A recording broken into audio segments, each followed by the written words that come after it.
Hello, hello, beautiful people of the internet. Hello, Ruben6F, the Chaucer, Sedgicus, the Ogre Dungeon, Flapperjack24, Broad Metal Luck 2, Curse Word, Not Delusional, Cool Doge, Proj Hex, Preston BG, Medieval Man, Some Weird Sins, Random Dude lurking in chat, and the Chaucer again. Welcome one and all. We continue. Warcake the Third. Welcome, welcome.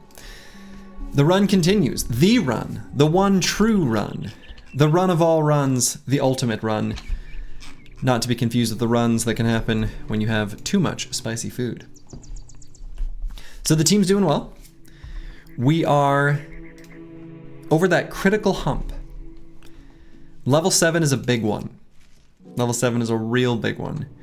Because on most of our squad, even though we just saw 3 forged rows, the rest are all nimble. We got 3 nimble boys. 3 boys who's moving around real fast, who can't be hit. And when they do, they don't take as much damage. How great. Nimble's real strong, and we've got it on lockdown. It also just gives a layer of security that we're very, very happy with. We've still got some big things we want and need to do. Did you opt for Nimble on your Forge Bros as a tempo perk? You know, in the previous run that made it to day 66, I did. In this run, I'm kind of doing it a little differently where,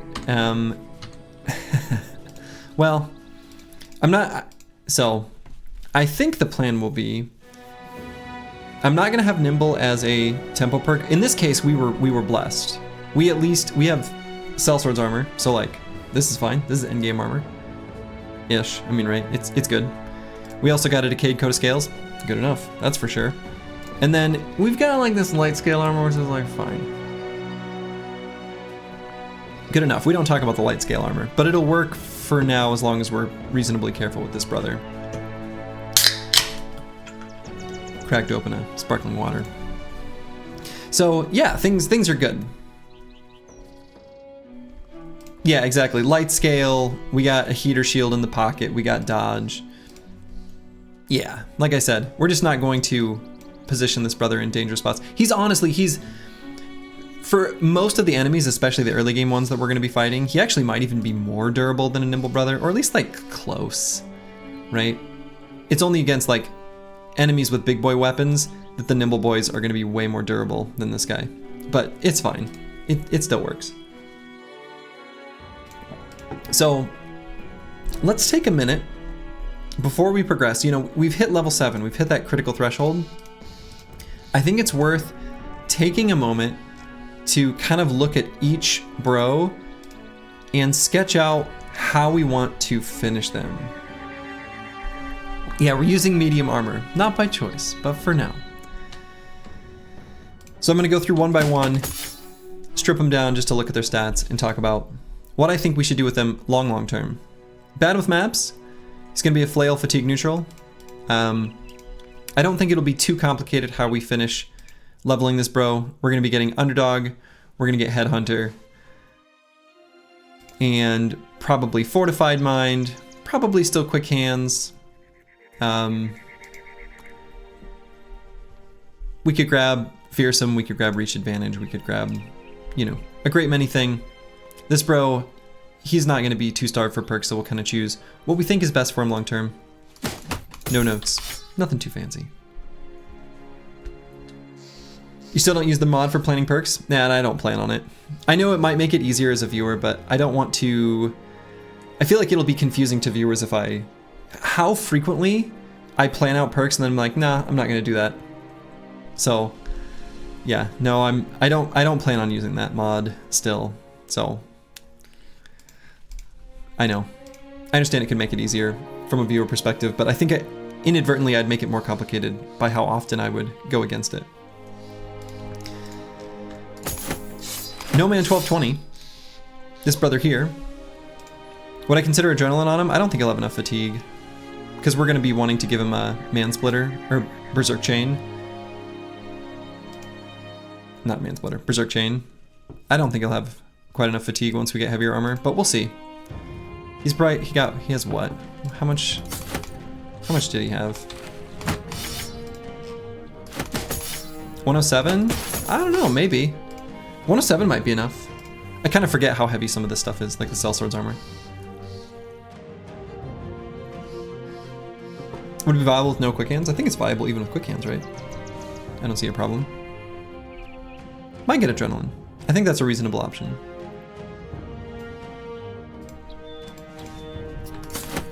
So yeah, back to No Man 1220. So this brother, we'll have this brother will be pretty flexible in how we finish with him.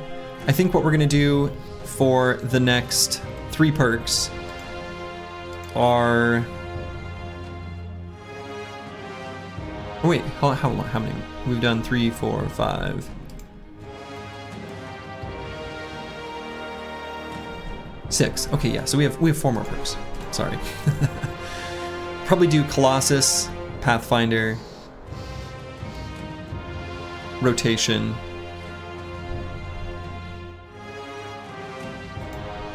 and honestly, could be Anticipation, might be gifted. Probably gifted. So, could even grab Fearsome on this brother, potentially. We'll see. I'm gonna sneeze. One moment.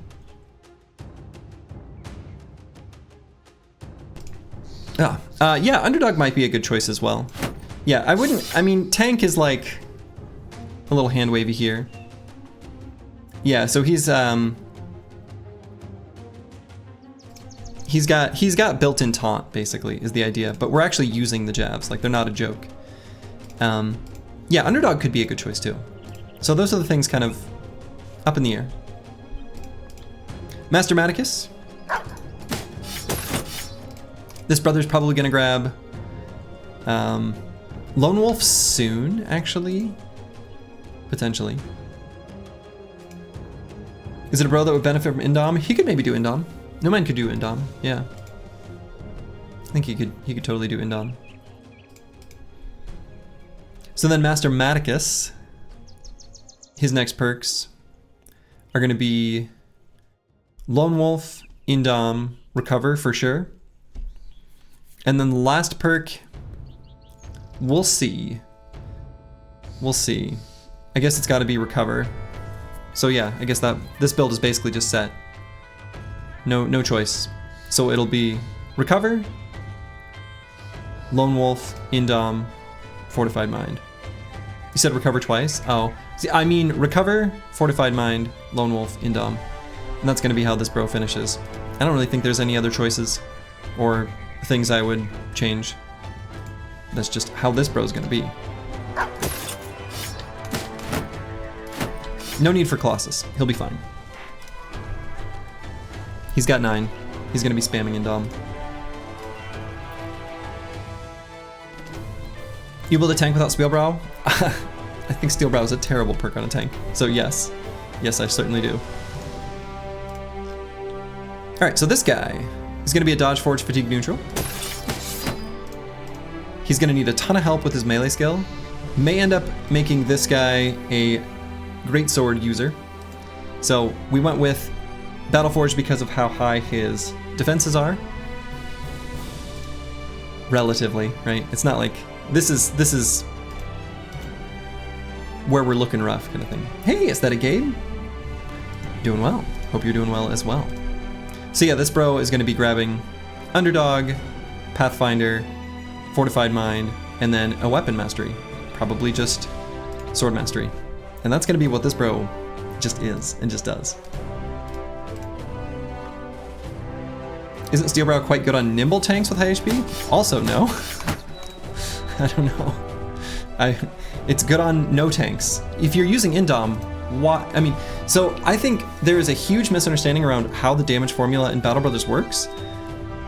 Steelbrow takes place after everything, or the bonus damage from a headshot takes place after everything, after all the reductions from all the other things that can cause reductions. So if you're using Indom, you're decreasing the damage that then gets reduced by your remaining head armor. And like, once you've cut that in half, Steelbrow will do literally nothing. Or maybe just like 1 or 2 points of hit point damage. And it's basically nothing. So Steel Brow on any bro that is using Indom is only going to help you on your recover turns, which, you know, that's fine, but it's not that good. It's a pretty rare situation. And I'm talking rare like people are shoring up the wrong rare things, I think. So anyway. Nara Knight. So this is a frontline initiative build, and this is a build that is probably basically going to be one very similar to one of the things I was actually just talking with some Weird Sins in one of the Discord servers about. This is probably going to be a brother that will, again, because of low melee skill, will benefit greatly from a great sword, is never going to have the fatigue to do anything, you know, substantial with 92. It's not terrible, but not good enough. It's enough to use some special abilities of the greatsword a little bit right at the beginning of a fight, and I think that's going to be what this brother does, and he'll be good. I think it'll be very good. So the final perks on this brother are probably going to be something like Pathfinder, Sword Mastery, Overwhelm,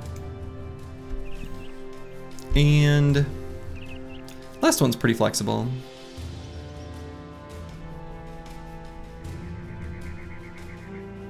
Could just be quick hands for some sort of reach weapon, but we'll see. Probably also fearsome. Yeah, fearsome's a great choice. You lost some level 10 Battleforge bros due to one hit. Yeah, well that's why you take 9 lives. You're finding the wrong solution, PU81Q. And again, that does not happen on the turn they're using Indom. So like, yeah. Brawny to make up for the fatigue. No. Blade here is gonna be probably another brother like Ball and Stall that's gonna take maybe Polearm Mastery, and it'll be basically like a dodge quick hands type thing with Polearm Mastery.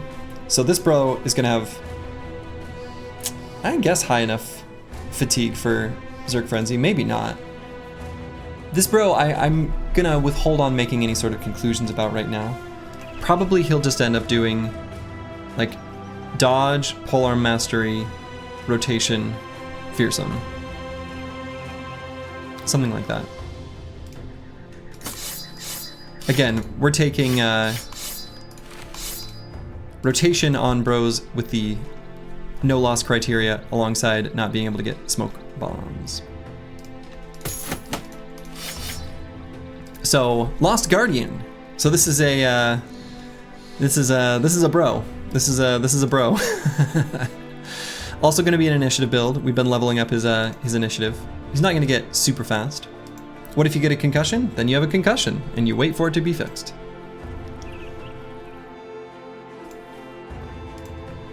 So on this bro, we're probably going to be grabbing like Pathfinder, Quick Hands, Overwhelm, and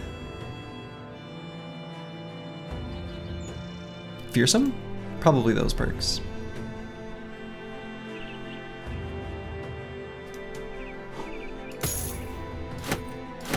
So that's what's gonna go on there.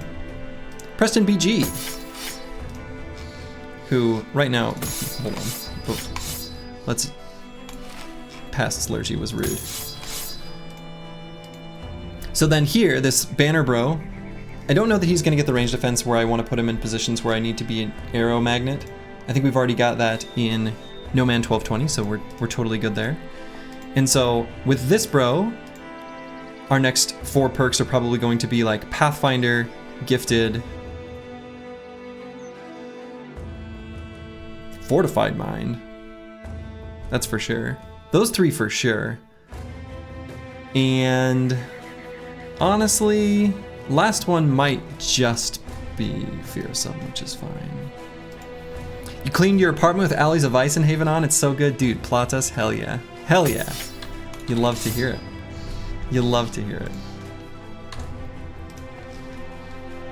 The Chaucer. So this bro, we're going to probably take Pathfinder,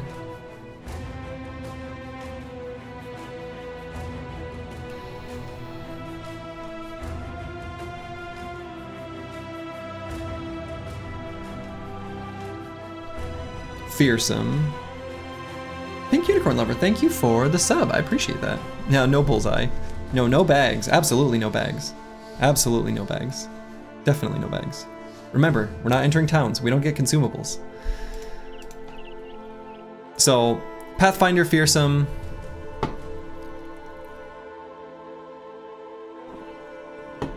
Maybe just dodge or something.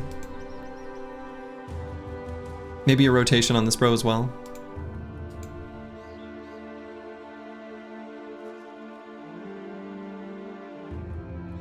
Could even grab, yeah, I don't know. No throwing, no duelist? No, I don't think so.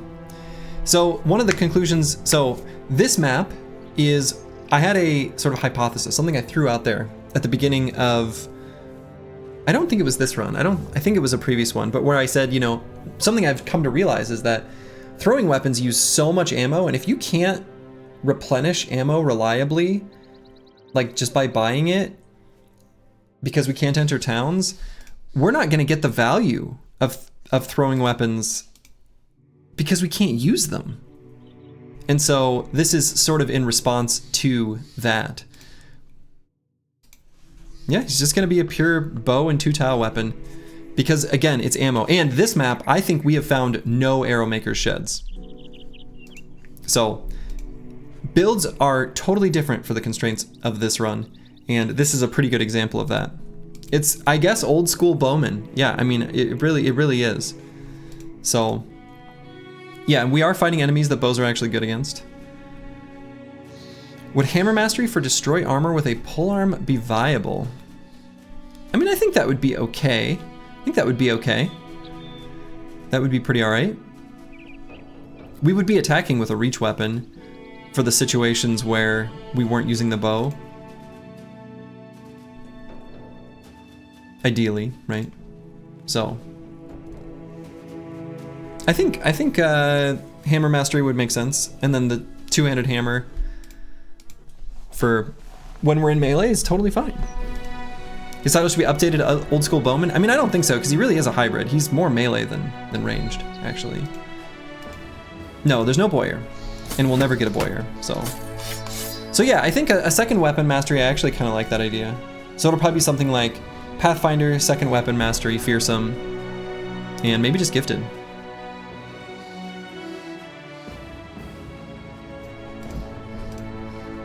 Ballin' Stallin. This is gonna be a like dodge quick hands with polearm mastery. I think is basically what's going on here. So we'll be grabbing Pathfinder, quick hands, and probably just Zerk Frenzy. Maybe Berserk plus fearsome. He's got a ton of fatigue, so I want to make sure we're making use of that. So that'll be what this bro does. And we're gonna swap this armor setup, because this armor is damaged. Why people hate crippling strikes? Because it's not very good. that's why. And then Squigs. This is gonna be another initiative build, and probably Squigs is gonna end up a really similar build to Nara Knight, and in fact they have the exact same, actually they have like really similar stats just in general. So no notes, probably just basically the same thing. Yeah, I actually did in the Lone Wolf run, I kept a did crippling strikes do anything counter. I think it was Lone Wolf. So if you want to see somebody keep track of every time criticals or crippling strikes would have made a difference, I did it in a run. And the answer is, even when we were trying to find it, very few.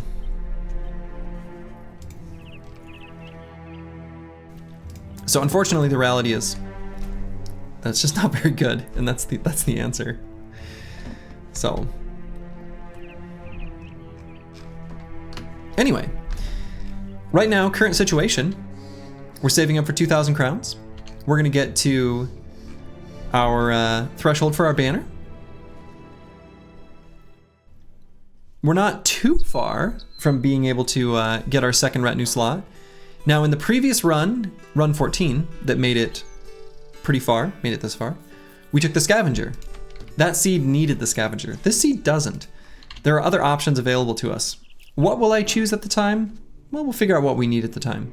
and what's available at the time. Could still be Scavenger, but I think Lookout is a really good option. Scout probably won't be unlocked. I don't think we'll need the Brigand. I don't think we'll be able to get the Bounty Hunter yet, if I were to guess, but we'll see. And that's basically it. So we're gonna continue on our little adventure here. Lookout makes the most sense to you. I mean, Lookout goes well with Cartographer to get extra money, and also we're not looking for fight density quite in the same way as we're looking for... What the hell is going on here? 20 Brigands? Okay, well this noble army is gonna lose. What? This is wild.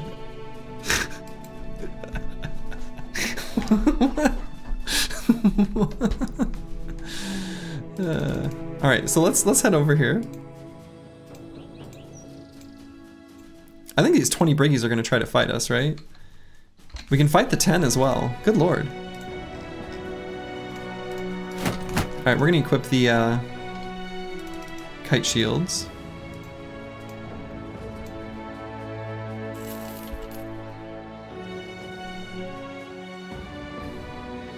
What are the biggest noob traps of this game? The bullseye perk's a pretty high one. Alright, so first things first, we're gonna fight this group. It's gonna be in the hills here, which is a little annoying. Actually, wait. Nope, we got the flat terrain. Just barely, because they turned around. Alright, so the marksmen aren't too scary. 2 short bows and the light crossbow.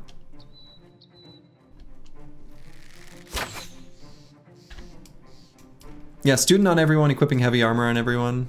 Those are also good answers.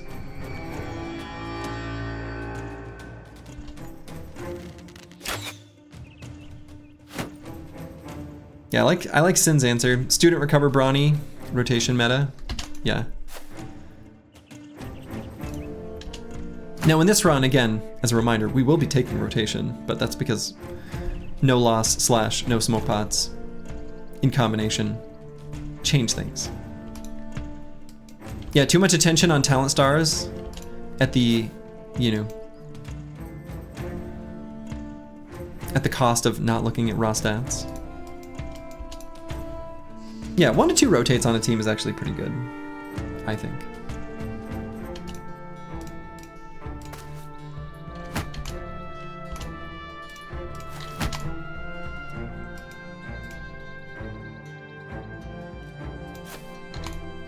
The real noob trap is taking fights that kill the whole party. I guess I have a hard time arguing with that one. That does seem bad.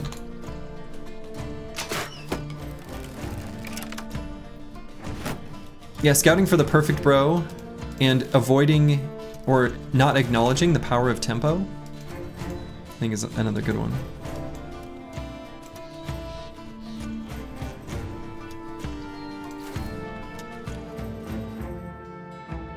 What is the pup's name? Oh, behind me? That's Susie.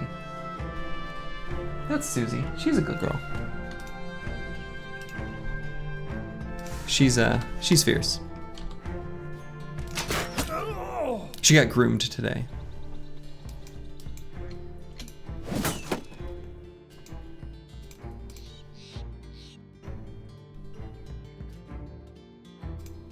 Very dapper? She's very dapper.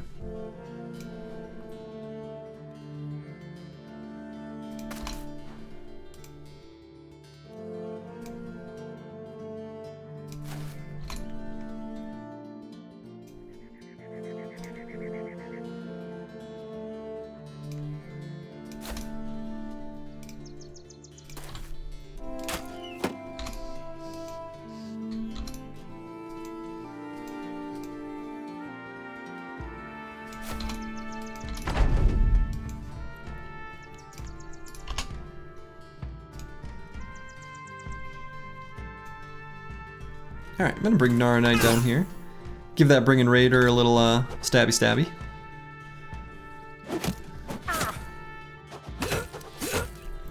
They've got a lot of throwing weapons, that's for sure. What kind of guitar is that? Beautiful. That is a Taylor. It is The same one used in this recording that I just linked. So I think playing shield plus spear sword all game is a noob trap. Wow. There is not a single statement in the world I could disagree with more.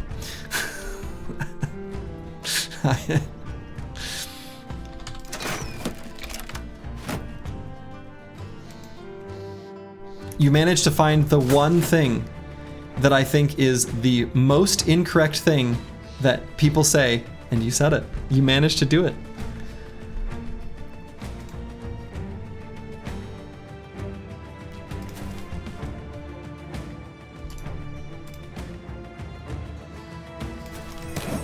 Ooh, not splitting damage / defense rolls? Absolutely. That is definitely a trap.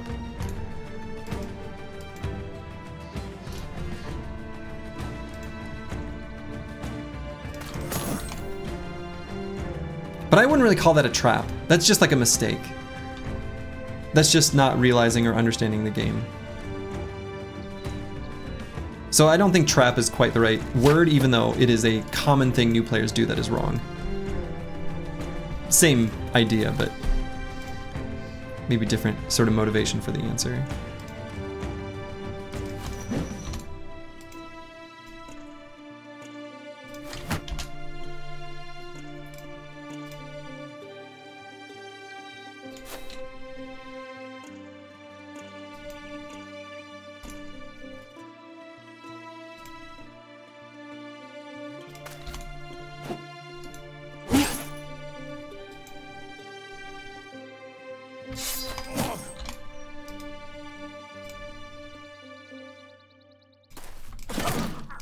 Take that, Brigand marksman.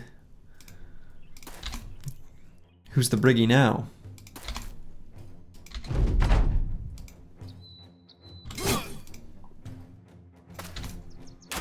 Hello, George Rockland. Welcome, welcome.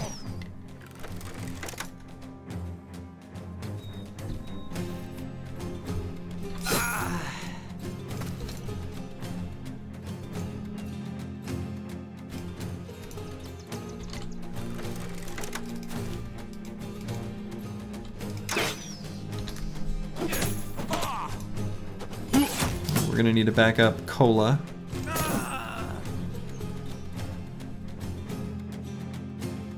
Cola's done for this encounter.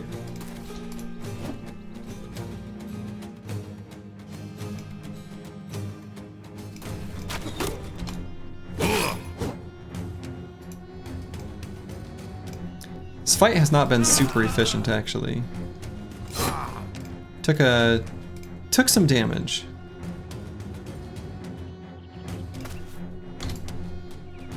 I mean, they had a lot of throwing weapons, so it was a little bit like, what else was gonna happen? But I guess Cola can go here. Stunned.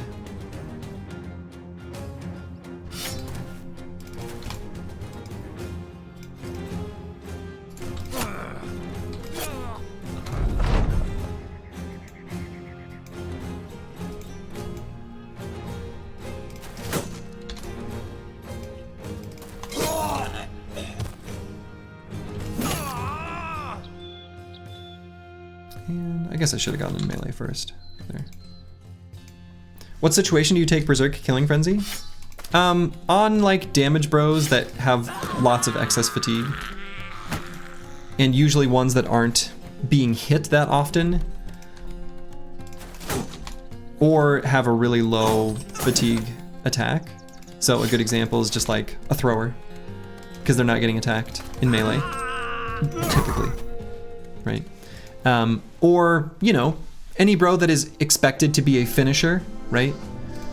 So I think taking Berserk / Killing Frenzy on a handful of bros is good. And it should be limited to a handful of bros. Nice fully repaired armors, yeah, we like that, especially since we just lost some. The fully repaired armor's there, courtesy of Big Flail. Might still take that padded leather there too. 70 usable fat is good enough for 200 plus Berserk? Oh god, yeah. That's a lot. So yes.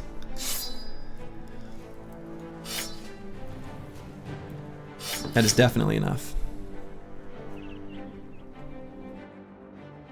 Alright, I'm gonna leave behind some of the fully destroyed stuff. There's some things I think we don't need to keep. And let's take a look at armors here. Now, one of the things that really does suck that we're gonna have to figure out a solution for is backup forged armors. And by solution, I mean,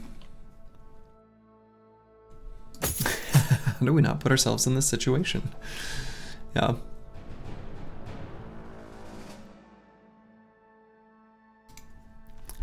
Yeah, since is happy to put numbers on things. I hate putting numbers on things, because to me, numbers are meant to be compared. And like, I don't know, how much I want one number is dependent on how much another number is, so. Sturgy hates numbers. I love numbers. Look at this number, that's a 4, love it. The solution for more forged armors is to get more of them. I think that's a great idea, Korax the Cool. At least he doesn't hate the number 28. Oh no, that's my favorite number. It's my new favorite number. As soon as I found it, I knew 28 was the run. 28's a good number. Hell yeah. You love to see it. You love to see it. Okay, so now on Cola, as previously mentioned, I'm going to be taking the highest secondary stat in most levels up, at least until we reach a certain point. I've actually been wanting Resolve to be the one that rolled highest, and we got it. So we're going to take that. Did I talk about this bro? Somehow I went through all the bros and then did I ignore this one? Yeah, I guess somehow I did. Yeah, this bro is going to be using the sensor, and the sensor is such a good weapon that we are going to be using it and not even bother with quick hands. It's a reach weapon. It does fine to enemies that are adjacent, close enough to a regular flail that since we're not trying to use them in that way and we can have reach attacks, I'm not gonna bother with quick hands. Excuse me on the burp. And so, yeah, so this brother, I think on this level I might just grab Fearsome. Cola's a super Chad. So then long term, Fearsome for sure, so I'm gonna go ahead and grab that. Does Sensor use multiple masteries? No, only Flail. Only Flail. It's, yeah, it's not exactly a hybrid weapon like some others, but feels kind of bad seeing such high MDef on a Sensor. Yeah, fair enough, but he was the bro who also was gonna have the highest melee skill and has huge, so it just made sense. Even though, yeah, he's, the melee defense is, I'm not gonna say wasted, but if we could reallocate that somewhere else, we would have. But we're working with the bros that we got. So the last 3 perks on this bro are probably going to be Berserk, Frenzy, and question mark.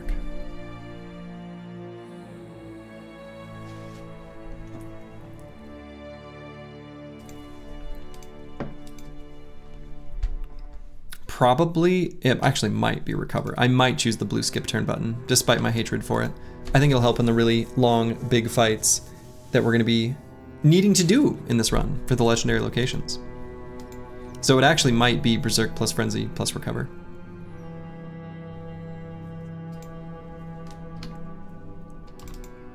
Alright, these Briggies gonna chase us? No, they will not.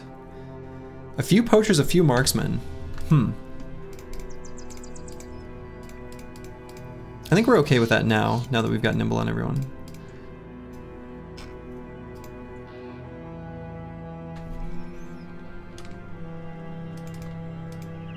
Bullseye's the only choice for Cola? We could choose it. That is so many enemies.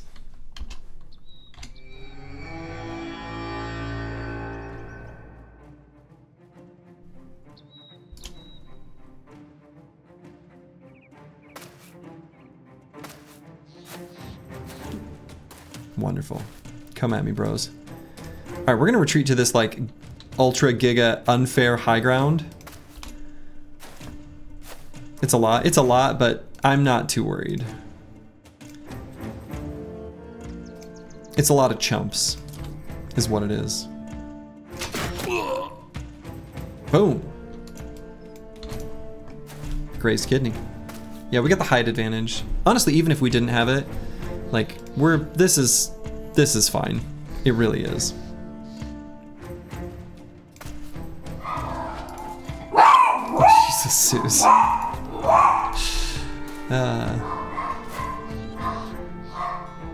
My wife's getting her nails did. She probably just got home. That'd be my guess.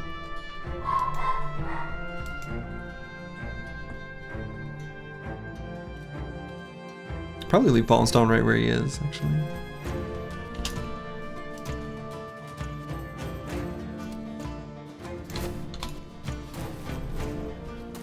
Damaging a lot of merchandise. Got to keep the kidneys and the livers intact. True. Actually, I think I'll have Squigs and Cola switch spots. Well, is that true? Yeah, probably. That's probably true. And the Chaucer could stay here, but I don't think I need to. Let's back him up.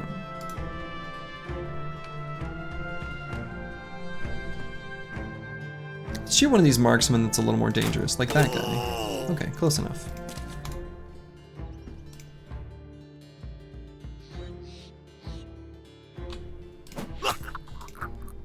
The first of many.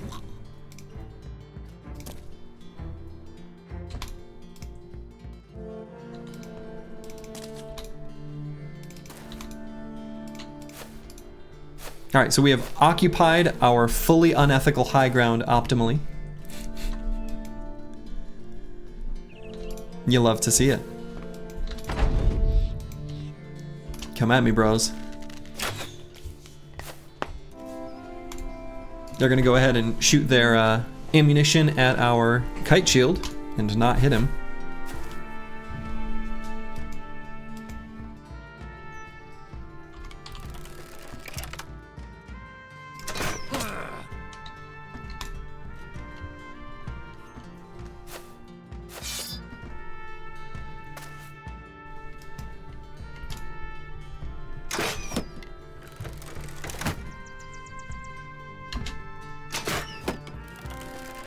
Yeah. Not gonna hit him. The beauty of putting your banner right in a position where you've got your clump.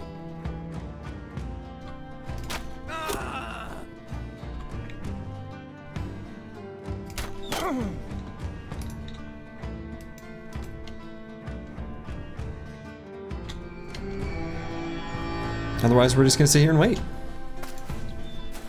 Imagine fighting uphill against the Goblin City. I can imagine. In my win streak series, I swear, like, the funny thing about Goblin City is because of the nature of the mountainous terrain, half the time I had incredibly unethical terrain to help me. The other half, it was just a disaster.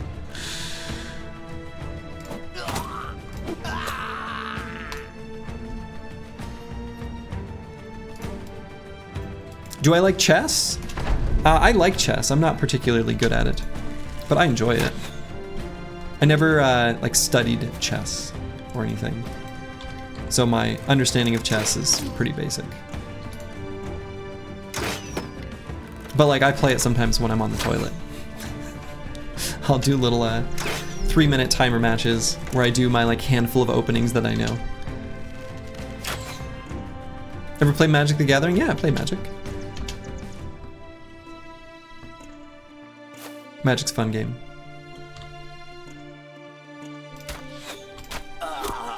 There we go. Yeah, toilet chess is the best kind of chess.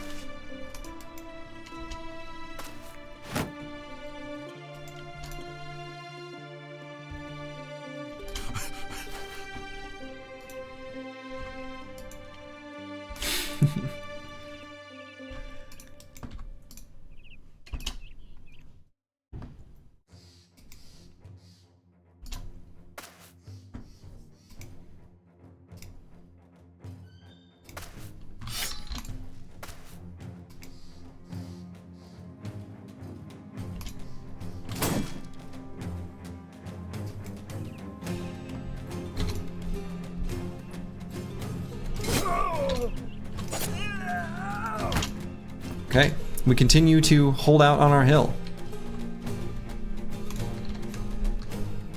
Running low on jabs here. Don't want to run out completely. Might wait for more opportunistic shots.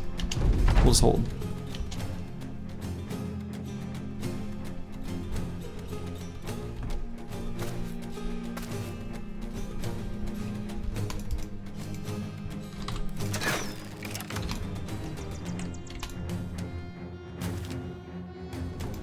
They're still making their way up. Very, very hesitant. They see this high ground and they're like, ugh, can't go up there. That sucks. I don't want to do it. I don't blame them. But here they come. Finally making their way up.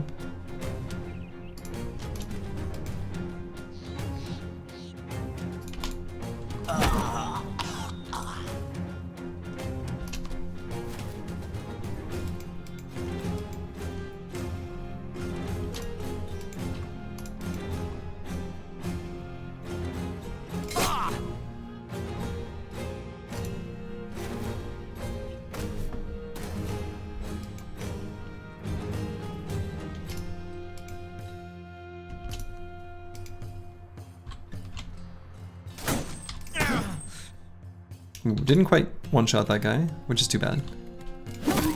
Gonna bring Ball and Stalin over to help out that side of the battlefield, I think. The Chaucer. Sniping him. Here we go.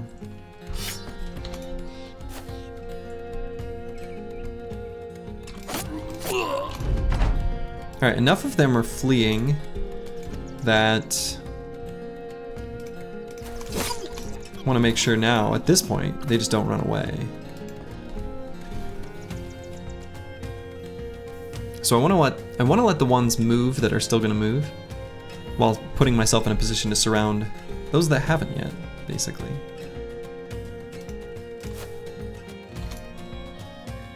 To optimize the number of them that die.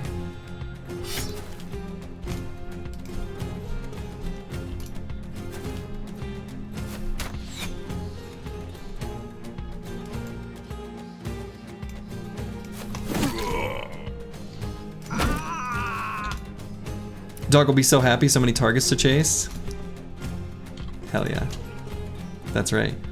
That's right. So let's shoot one of these ones that's fleeing. Pierced side. Alright, go get him, doggy. Perfect. That's the spirit, battle brother. That's the spirit. Looks like I'll narrowly escape the great thug army. Yes.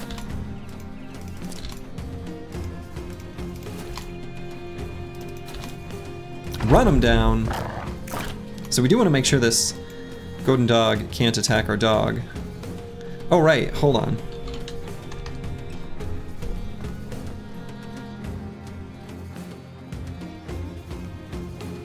Oh. Did I not do a prediction for the previous dog surviving the run? I'm a little worried the dog could die here. Okay.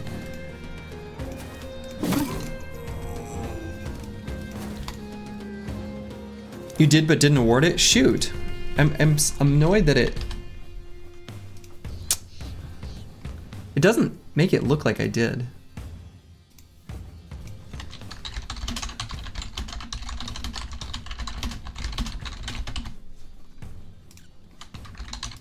I think I did a poll instead of a prediction.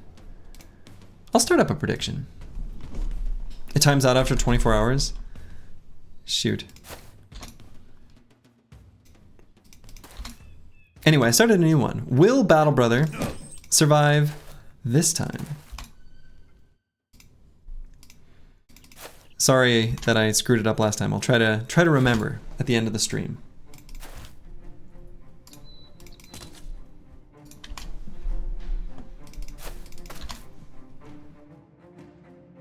That was a prediction because you put your shoot. I'm sorry. I screwed up. I screwed up.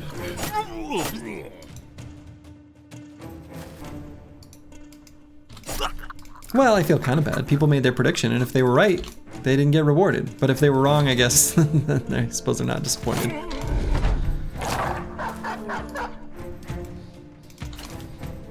Okay, it does look like Battle Brother's gonna catch this guy, so we should make sure. Coming along for the ride. Or maybe, I don't know, maybe he won't catch him. Will he catch him?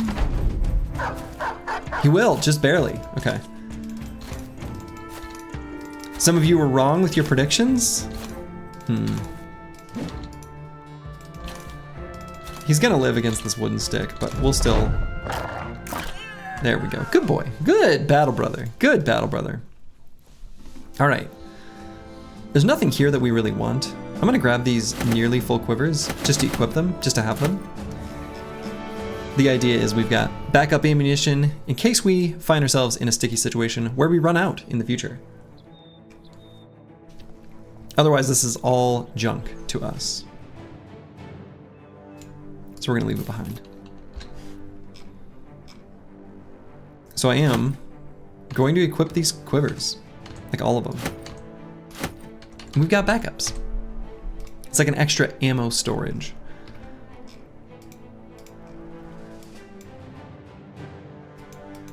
All right, we could explore this region of the map, I suppose.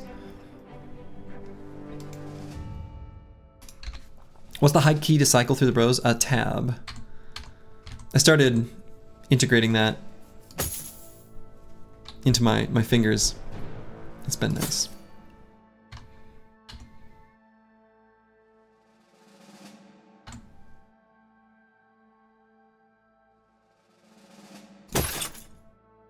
Oh, I can equip this. No, let's put this thing on.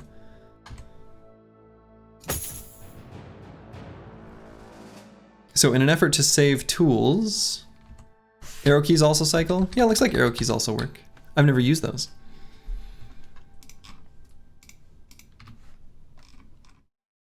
That's right, we gotta make use of this StarCraft APM.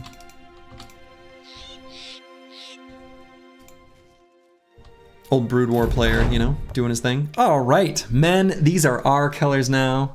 Hell yeah, hell yeah. We've gained ourselves the best battle standard of all. The one that is a mermaid with a skull face and booba. It's weird. It's weird. But we got it. This one's ours. You love to see it.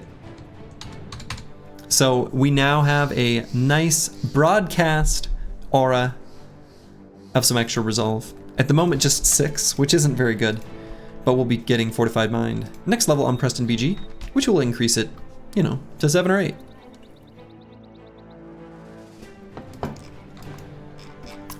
So yeah, let's explore more of the map. Let's go this way. We'll see what's going on over here. Not so close to that watchtower though. Abandoned village today? We might do abandoned village, yeah. We might do abandoned village.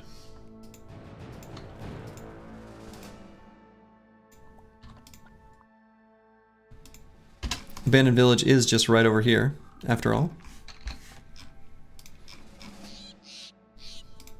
I think we're in good enough shape, we certainly could. Arrows seem value in this run? Yeah. Ammunition is not as abundant as a normal run. So, something to manage.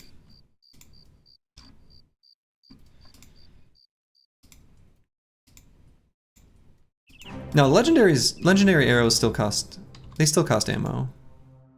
It's just a regular quiver from that perspective. All right, I don't want to go too far away.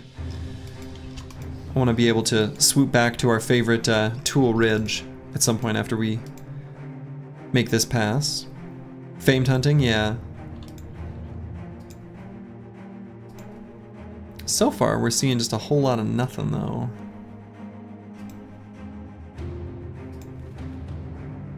We'll at least step on this mountain, reveal a bigger area. The watermill. All right. So this is one of the legendary locations that we will eventually be doing. And the nice thing about the watermill is that our retinue, the cartographer, it'll update in just a second. I don't know why it's so delayed. I think it's like the next gold tick. It'll update the UI. Yeah, it gave us like 500 crowns. Like 500 crowns. 500 crowns! Just for walking around. You love to see it. Legendary locations pay extra, so. What's the daily wage at? That's a good question. It's at 190 right now, daily. 190 crowns per day. So one thing of note, this number, the function for how much wages you pay your squad is an exponential function. So this number is only going to increase at an increasing rate. That includes veteran levels, even though the scaling factor of the exponent changes at veteran levels. It still goes up pretty high, so something that future Slurgy will have to deal with. Okay, let's go north of this forest, I suppose. Sounds mega expensive? Yes. True. Ah, no, no, no, no.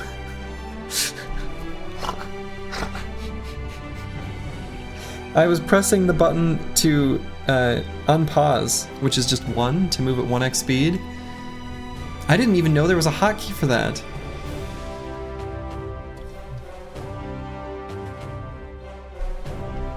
What a disaster.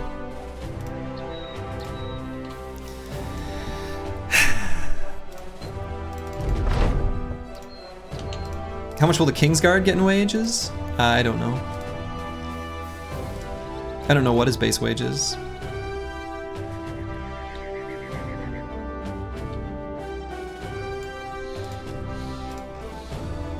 Yeah, the one I happened to pick was...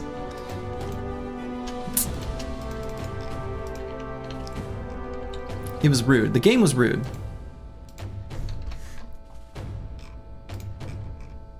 Alright, we're still good on food, but this is annoyingly empty.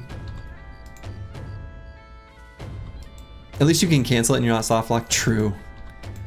True. Yeah, I'm thinking about heading to Tool Ridge here. I just want to do a little more exploration before we do. We've still got some tools, so just looking for good fights. Right now we're finding a whole lot of nothing.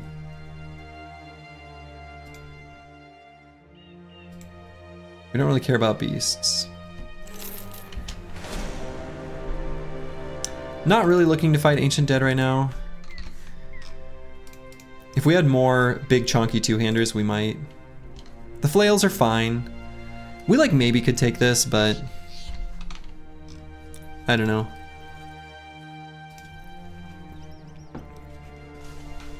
There was the Sergeant ambition, all the others were not doable. Okay. Well, the Sergeant one would have been fine. That's gonna be the next perk we're gonna take anyway. Battle Lamia! Nah, you're not an hour late. You're like... Okay, yeah, I literally been streaming for exactly an hour. Has it been that long already? Equip maces? Yeah, I mean, we could, right? But I don't think this is a fight I want to do still.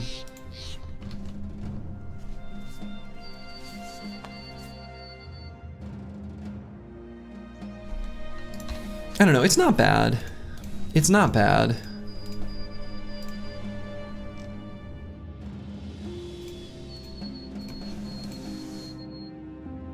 We have rally. We have rally, we just have low resolve values. Initiative I think is kind of irrelevant just because Nimble Brothers are always going to have enough initiative to get the double turn. 12 skellies.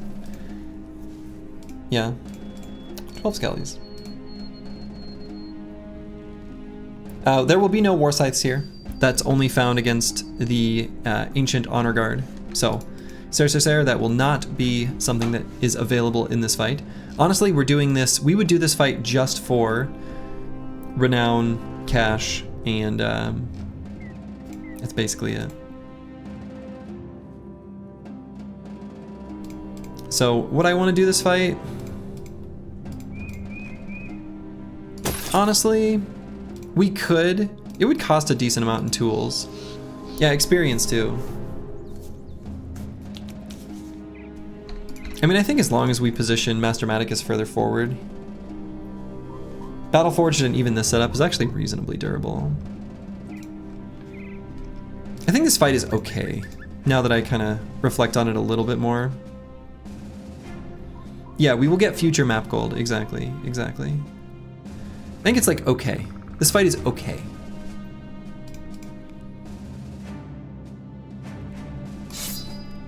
I think it's just on the cusp of being fine enough.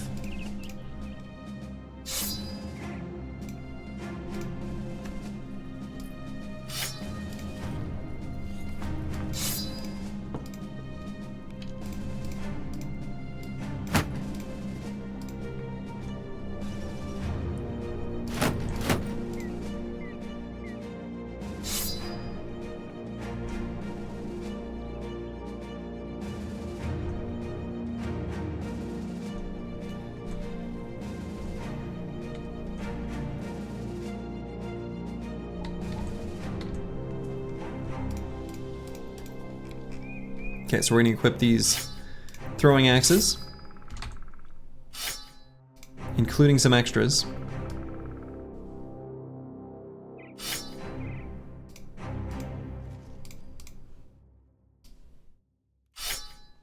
And let's try it. So just growing the beard back? No, I'm just lazy. I don't think it counts as growing the beard back when it's just laziness. Fire Lance? Yeah, we got a Fire Lance.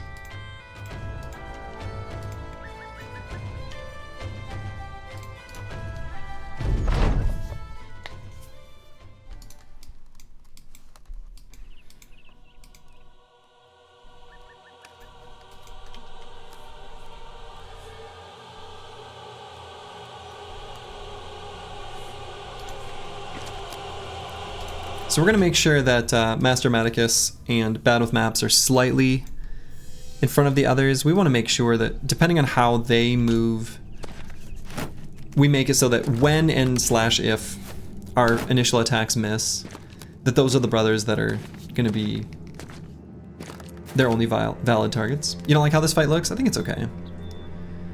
There's only one broken pike, which is unfortunate, but I actually like that there's more pike bros here. Mostly because of, again, the way I'm gonna maneuver the team. So, this isn't too bad. Yeah, there's only 2 Legionaries, right? And they're on the same side. This isn't too bad. We should be able to blow up this top side pretty quick. So.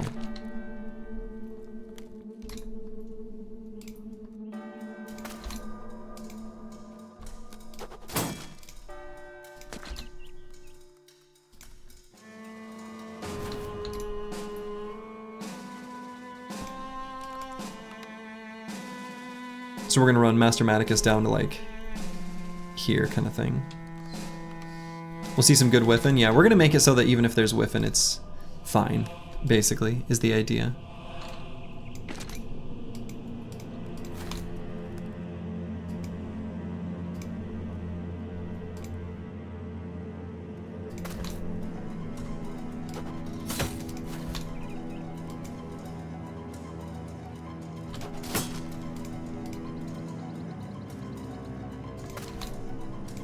Yeah, flails go burr. Accurate. Might even put Bad with Maps like up 1 more hex on this top side.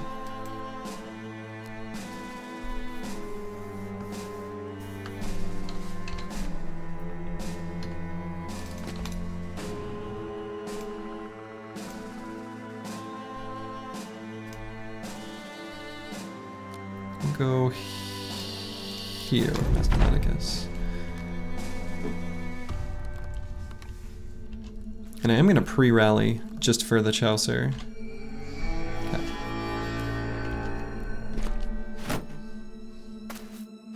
Don't do that, you nerds. That's fine, actually. We're okay with the auxiliaries acting all cagey. So we can go like here with Master Maticus. And then that'll get them to move forward more aggressively. Now, Ancient Legionaries do not yet have Polearm Mastery because it is not yet day 100. If it were day 100, this guy would have an attack. But it's not, so he doesn't. Lo, and many days did pass in the 28th era. For the brothers were brave and the brothers were hearty. And when the time came that Davkul did speak unto them and say, Verily cast your lives to the billock. The run did shelter them and protect with its mercy. And they did offer thanks 18 times in glory of the run. Beautiful. This is the run. We're going to need to re-rally for Master Maticus. But otherwise, this is pretty ideal how they move forward.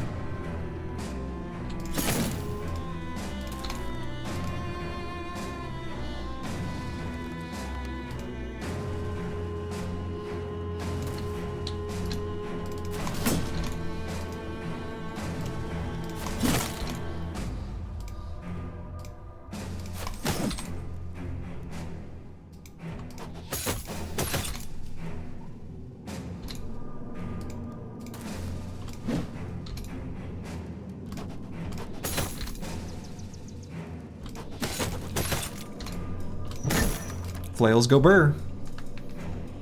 Now the Ancient Auxiliaries are going to have... are going to be able to move before battle maps. I think I'll put battle maps like here.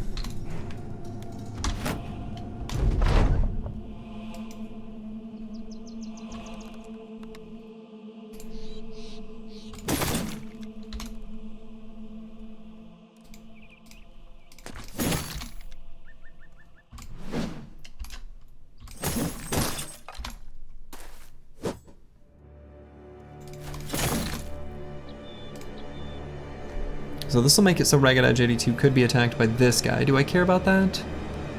Not really. Could even back him up now. Let's do that.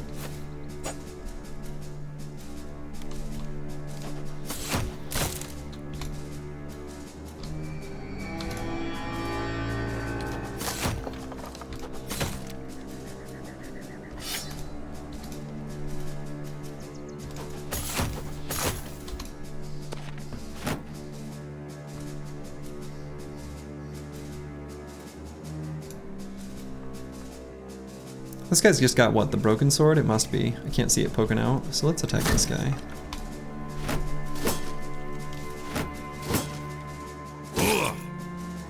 So yeah, the key to this fight was just that I did not move forward aggressively whatsoever. I was just careful, passive, cautious. Might do a push here to push this guy down, to break up their shield wall adjacency and blow him up faster. But honestly, might not. Because I think I want to go for this Ancient Legionary. So maybe I push this guy? Okay.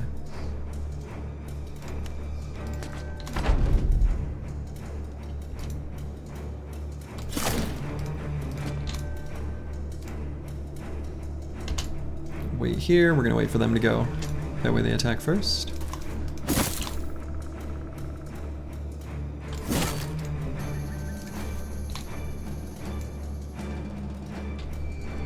Here we go.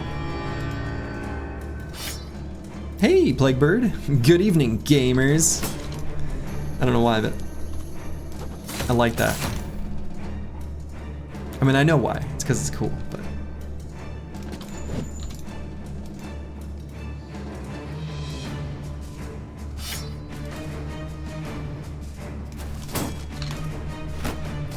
yeah, they would, AI seems to ignore the fact that a bro is nimble. Yeah, so what's funny is the code actually has a place in it where it could consider the perks of a bro, but it doesn't have those like available in that part of the code, or like in that section. And The net result is that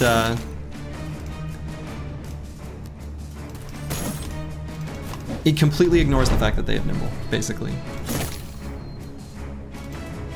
It does consider Frenzy and Rally, and it does those correctly. As far as I know.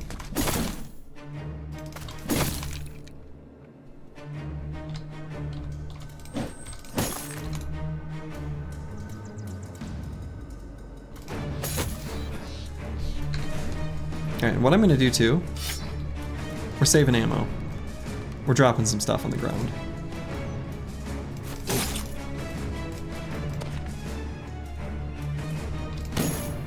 Oh, didn't get our stun.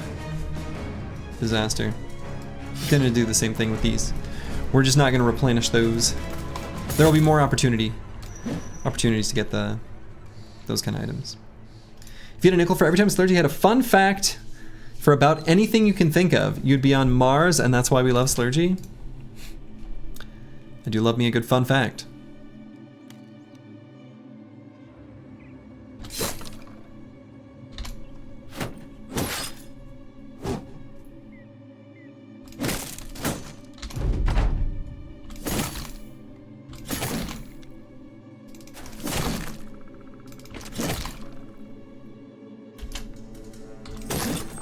Cool.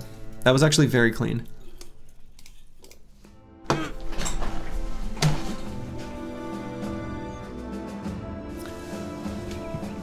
What the fuck?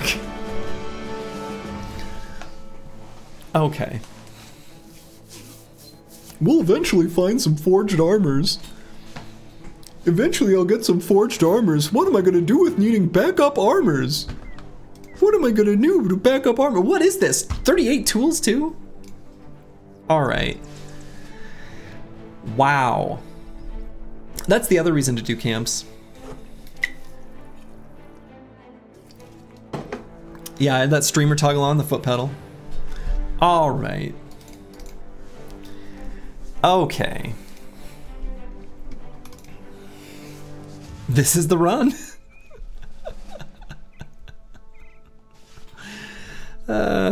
This is so funny. Now this is yeah, we will be able to do the bounty hunter now as the next retinue if we wanted to. Oh my god, and it's good. This armor is so good. 324? Let's go. 336?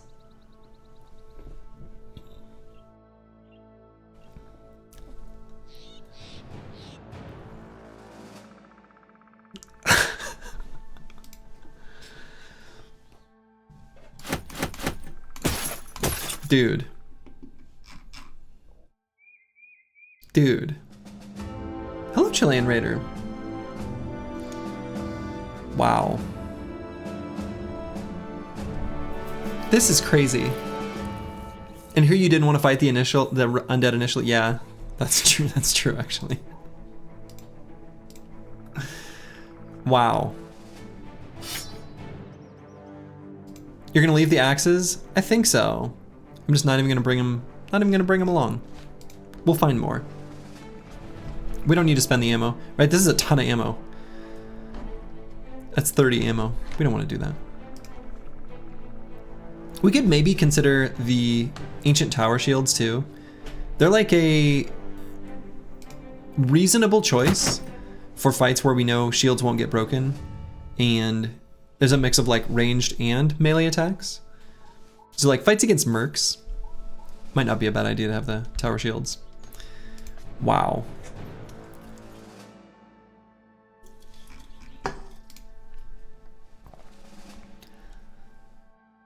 Ancient mail really doesn't do anything for us. We don't really care about these armors. I think we leave everything else behind. But good lord. Leave behind the like broken / mostly broken stuff.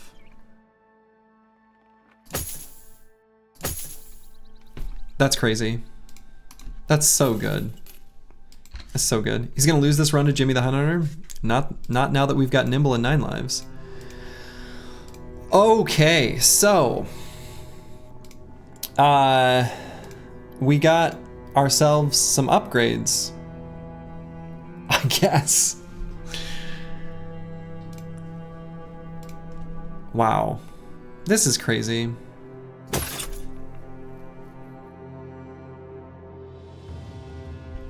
Hits 3 5%. Still won't kill us. Okay. This is crazy. What's the drop rate on loot like that from a camp? So that is the type of camp that is likely to drop famed items. So, you know, it's a good base. Each camp type has its own like base percentage. And then that percentage increases based on its distance from the nearest town, which might be Adlerwacht, but more realistically, I think the closest town could be something down here. I don't actually know. But then that goes into the chance for a famed item. If it rolls one famed item, then it like subtracts a certain amount from whatever percentage it was and sees if it wants to roll two at a lower percentage. And that obviously happened here. So, pretty good. Wow. That's crazy. That's crazy. That's completely nuts. If there were really no towns, then every camp would have great... Yeah, that's true. It would be infinite, I guess. So, that's so blessed. That is so blessed. That's just... That's so blessed.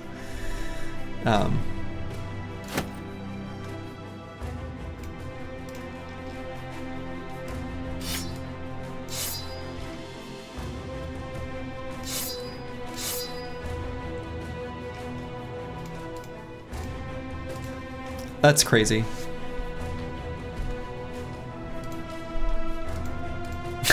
Just... I can't even. You want another named helmet? I mean... Sure. You heard that this is the run, so it's normal for us to have that? Yeah. I heard that too. I'm pretty sure this is the run.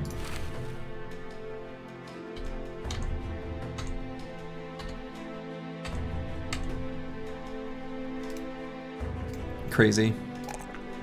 Alright, I think I skip a +1 here in melee skill. So let's think. We'll definitely be grabbing Underdog. Definitely be grabbing Headhunter.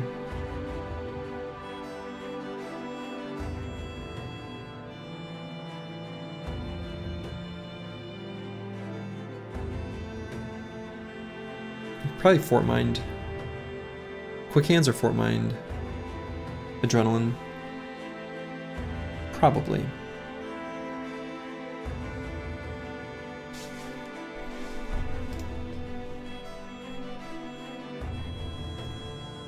Headhunter is awfully good with the flail. It's a pretty huge increase in damage.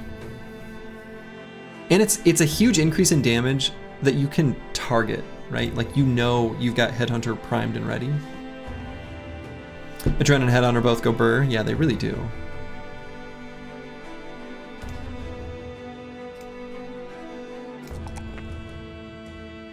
I think I skipped the one in melee skill. I think I get more stats otherwise.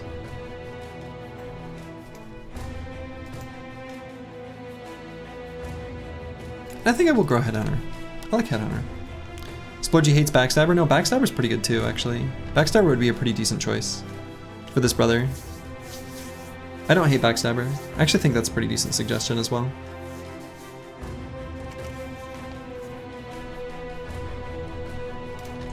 Backstabber's pretty good. Alright. Great. You love to see it.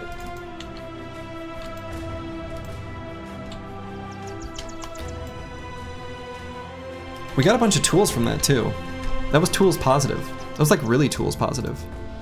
So...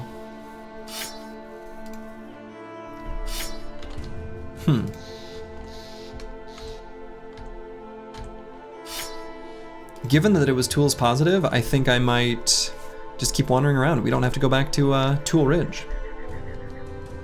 Sergio, bringing you back to your old meme-making days with the goofy voice. Good. I'm glad, Roxanne, it's me. I'm glad.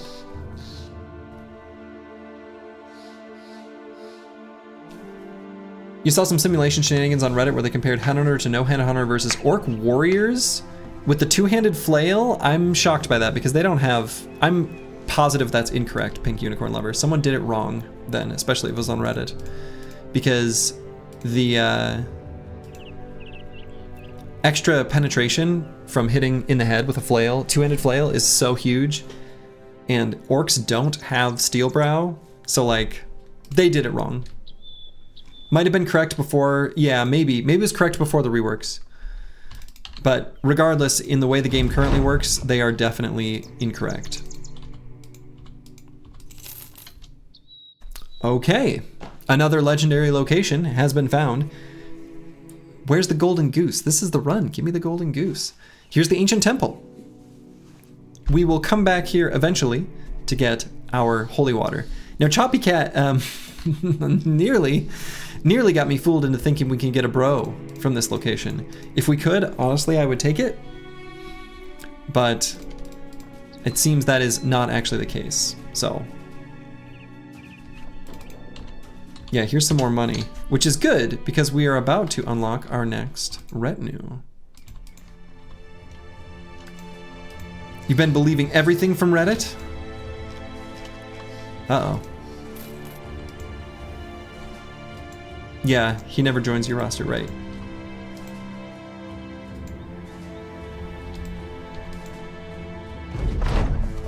All right. So now, there we go.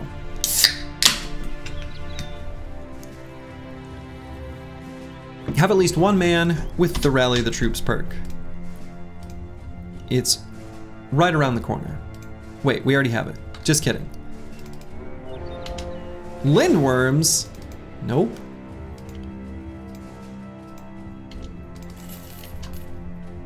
Okay, we just gain a bunch more money for finding the fallen star. Yeah, Fortified Mine is right around the corner. We've already got Rally the Troops. Unholds 5. Okay, we don't really want to fight those either.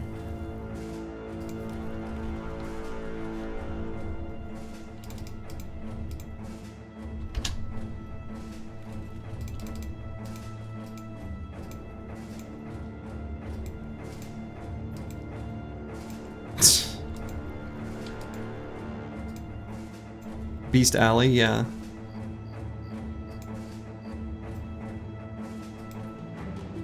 They might catch us here.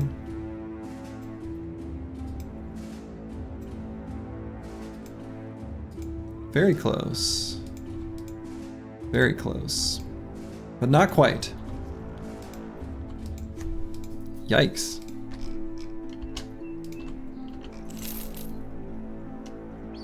Oh, apparently the Abandoned Fortress also does give money. This location that's only for contracts, like the Holy War contracts. I just heard the sound.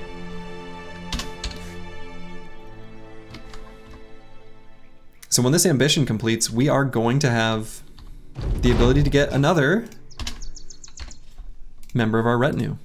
You love to see it.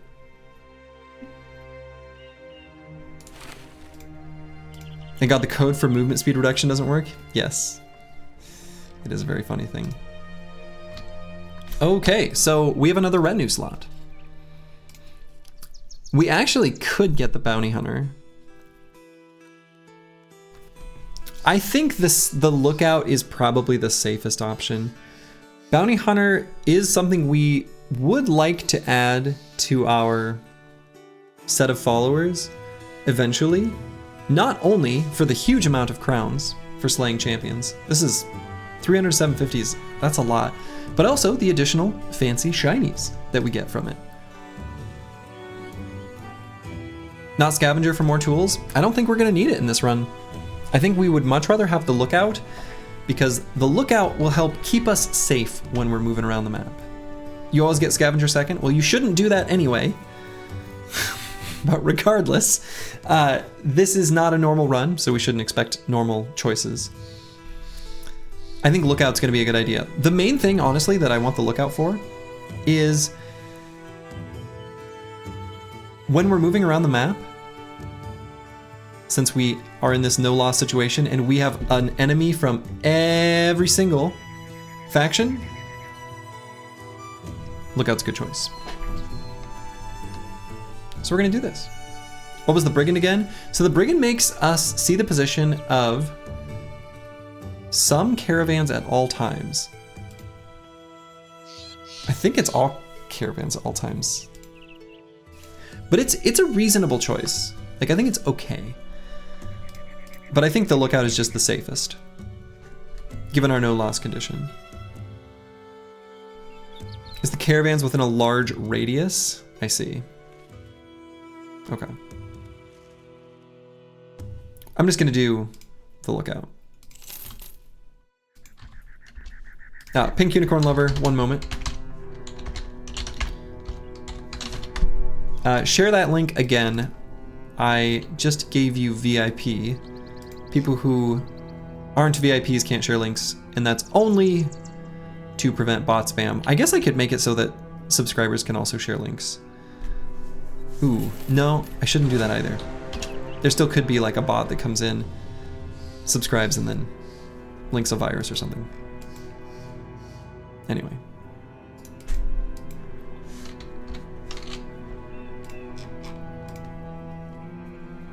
You think Bounty Hunter is low value since the camps are not spawning base units that can become champs? I mean, little tiny groups of goblins, brigand leaders. I think I disagree. I think it's still pretty high value. We're going to need it eventually, I think, to keep up with wages. But oh, it's high rolled hit chance on a pole hammer. Maybe I could see it. I still don't trust their math necessarily, but. All right, so Ruined Hut, this is a great little fight for us. A few poachers, some raiders. This is actually the kind of fight that I was talking about, where a tower shield is probably the right choice for us.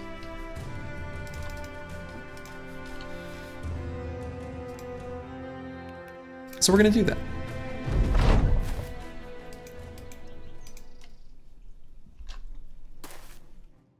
We've got our flails on the ready.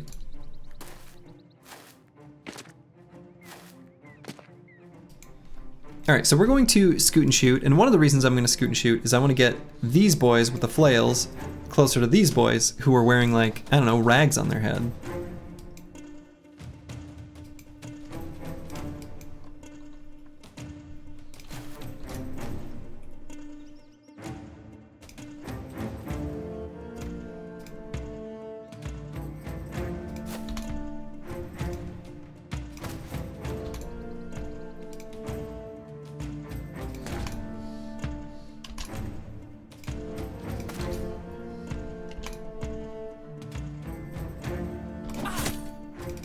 Take that, you nerd.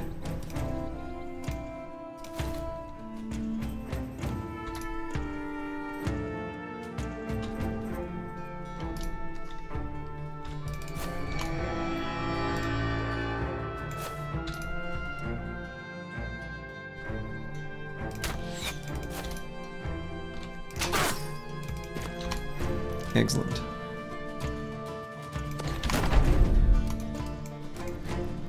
Yeah, teach them the value of proper hat fashion. Absolutely. Looks to me like they've all got jabs and stuff. Now, only contracts for this kind of camp busting. Actually, I think any kind of camp busting.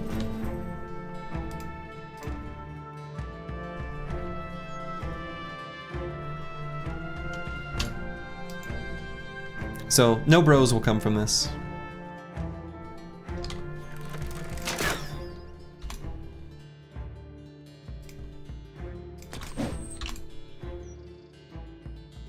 Alright, we still want to get this guy's helmet if we can.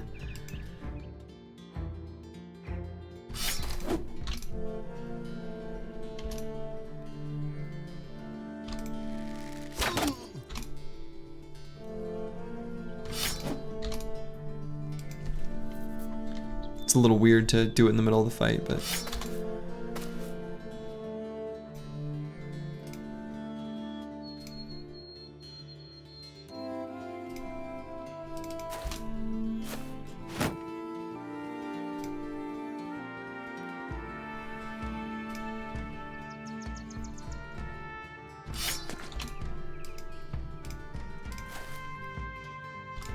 Just hit him in the body. We're gonna assume that did. We're gonna hope that it did.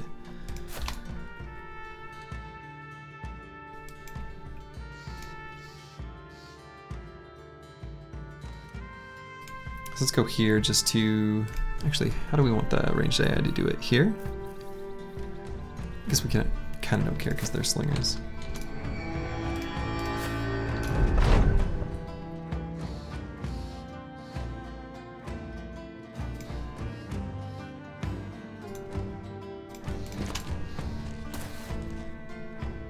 Oh, he did some trickery.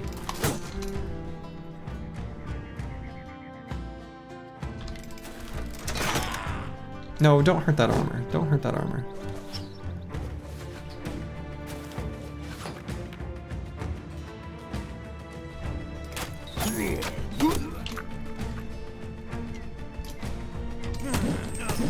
There we go.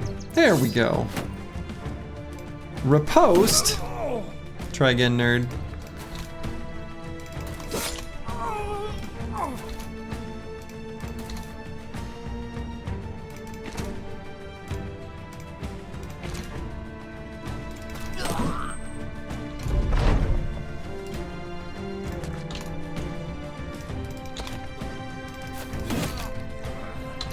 Took that guy's head clean off.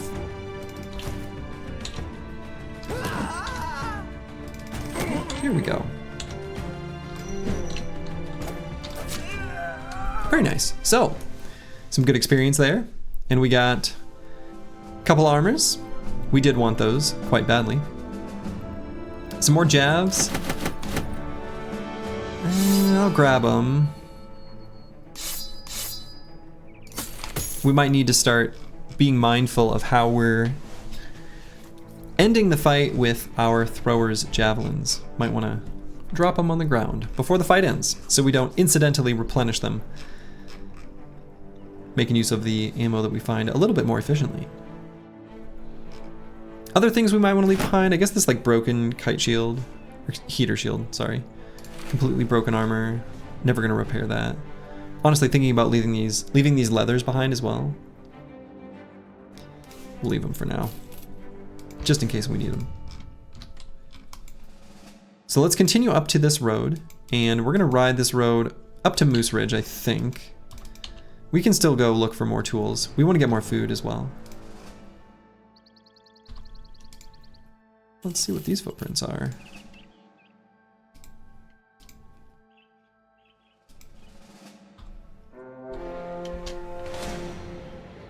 Some marksmen and some raiders. You know, this kind of fight,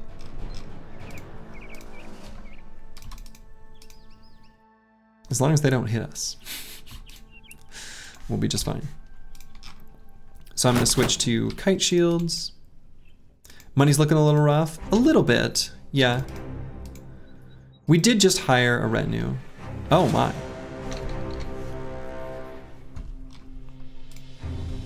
So let's take these nerds out first. And then we'll run up this road.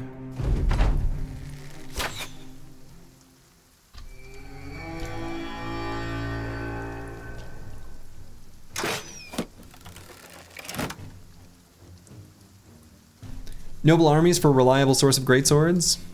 That's gonna be the goal. It's gonna be the most reliable source of like highest tier two-handed weapon that we have.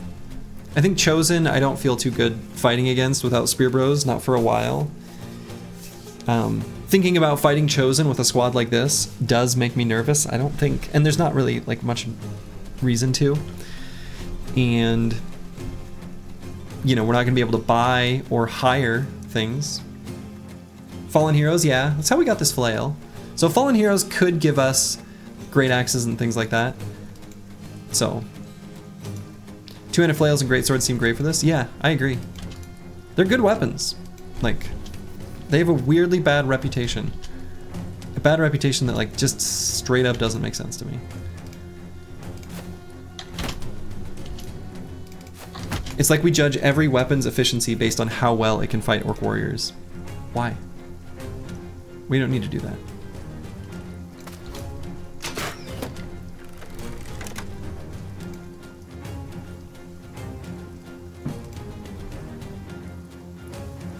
Headhunter on greatswords is good. It's okay. It's okay.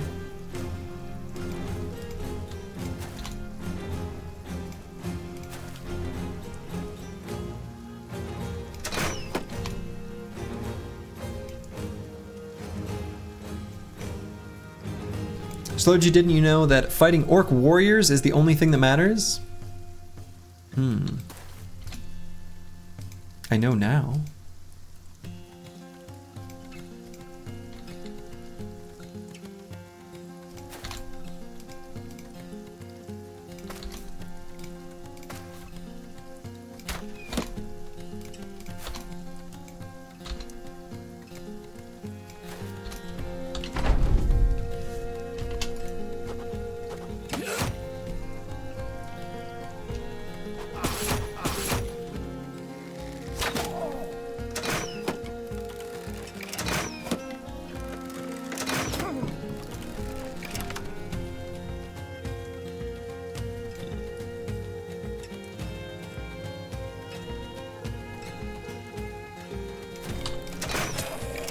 Oh, sniped him.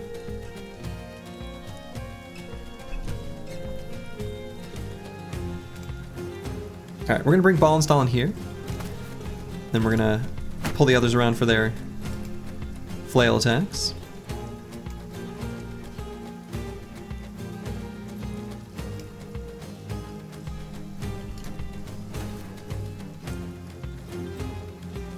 Okay. That's totally fine. We can just hit that guy in the head. Cola, can he go here? He can go here.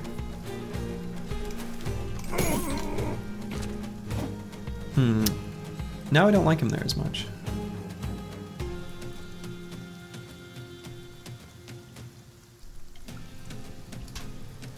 Still gonna put Ragged Edge 82 here though. Or am I? Maybe I just bring him here.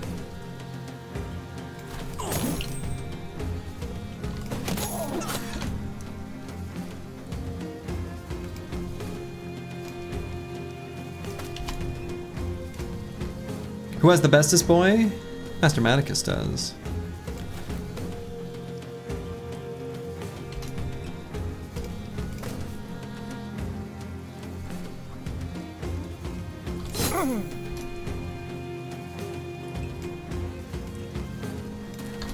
What kind of start was this? Peasant Militia.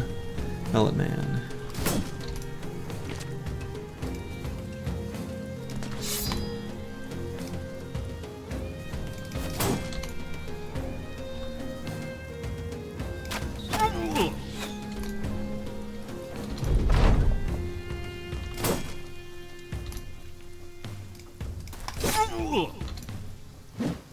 The start was blessed?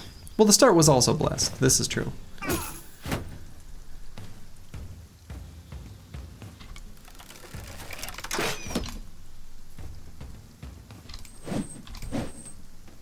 Boo. Just wanted to get that kill to blast through their current moral state.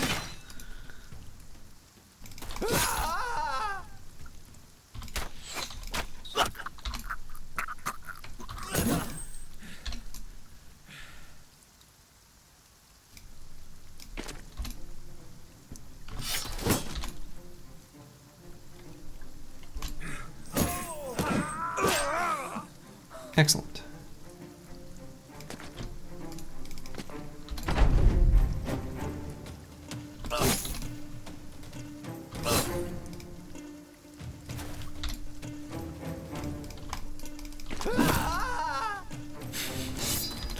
That's my favorite death sound. And they gave it to us twice. How nice. This many OP peasants from one village? They're actually certainly not OP peasants. There was one or two super standout, high rolling good brothers, and then there's everyone else.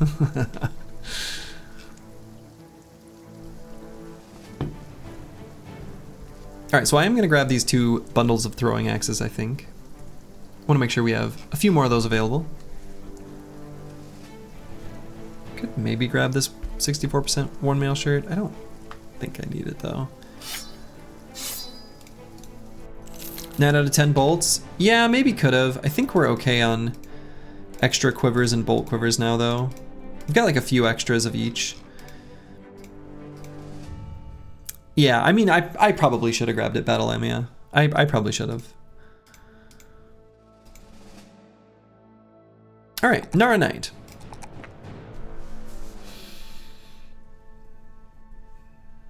Two melee defense versus 4 hit points. I think I'm barely leaning towards the melee defense. And let's go ahead and sweep back for Pathfinder. We're going to want that on more and more brothers. So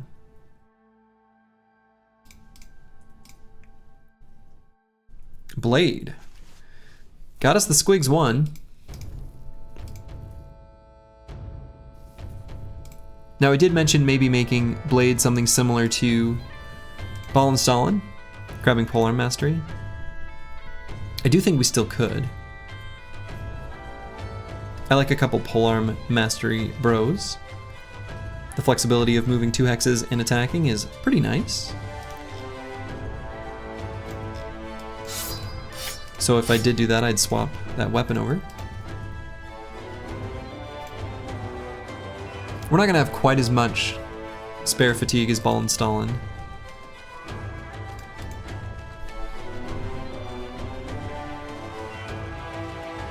How's Headhunter on the Sword Lance? Pretty bad. Because the Sword Lance has really bad armor penetrating damage anyway. So it's almost like, on the Sword Lance is probably actually actively bad most of the time. It's one of the few cases where I think that's probably true.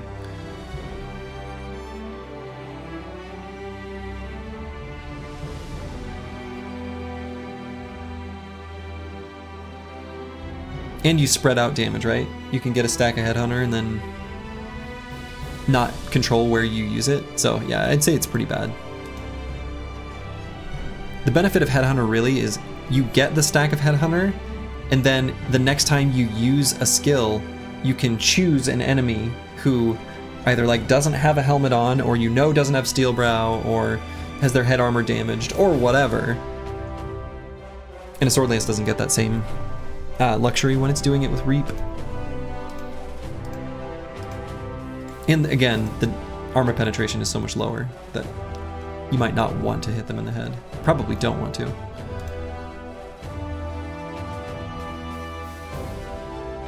So yeah, I don't know. I think I'll go Polearm. I think that's fine. There's gonna be a lot of fights where that's good. But I don't know. Is it really TBD? It's like a polearm dodge quick hands. And honestly, Ball and Stalin's gonna be the exact same thing. So if I'm gonna do that, I think I'm happy to grab the fatigue. And I grab a +1 in melee skill. I would take a higher secondary roll over the +1 in melee defense. Like I would take a +3 or +4 in hit points, but I think I'm barely leaning towards melee defense. Could even grab initiative. That's gonna be 3/4 of a melee defense and a range defense. And even though this isn't gonna be like an initiative build, there's still a decent number of enemies that are like not super fast, but have some medium armor on, kind of like footmen, noble armies, things like that, that we can remain faster than for longer in the fight if we grab initiative. So it's not like this isn't, you know, providing some value by grabbing initiative. I don't have dodge yet, which makes this a little awkward. I think this bro does want dodge though, based on how I've decided now I'm gonna use them. I was thinking this bro might end up a fatigue neutral previously, depending on how they rolled in melee defense, like when I was first leveling him up. He didn't roll very good in melee defense. He just had a good base value. He rolled okay, but We're gonna grab initiative then. Yeah, but we don't have dodge yet, dodge enjoyer, so it's just a little awkward. But I'm happy to have it just for the turn order control for now. All right, so we're gonna avoid this noble army. We're not gonna fight them quite yet. Eventually, noble armies will be one of our choice fights, but not yet. Not yet. We have to think about the future. We do have to think about the future. So let's stay on this road for now. We could maybe go bust this camp. We don't... I don't know. It's in the swamp. We don't have much Pathfinder. Swap armor? Is there armor to swap? This armor. Yep. Zombizlaya, thank you. You're right. Excuse me. Swamps are swampy? Swamps are swampy.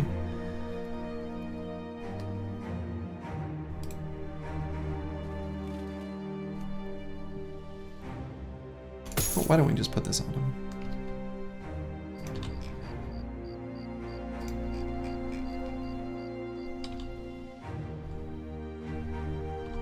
Yeah, we're low on ammo. So any fights where we use javs, I'm gonna make sure to drop them on the ground when the fight's over.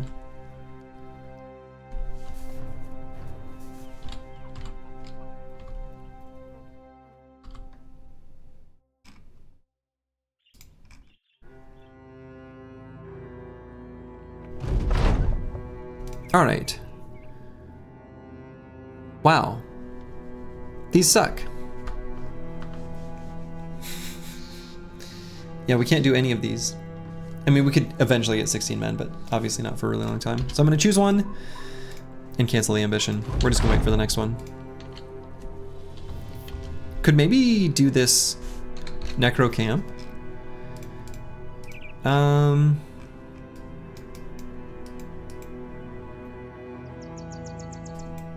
Might not be terrible. We've got a few well-armored bros now that we, you know, are fancy. I think I'm gonna leave this Morningstar on Master Maticus.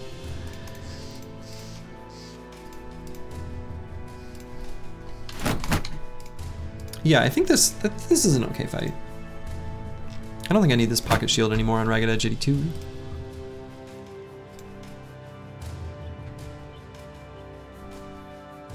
You always confuse Necro with Necro Savants? Oh, very different. Yeah, the doggo's still alive. Doggo's still alive.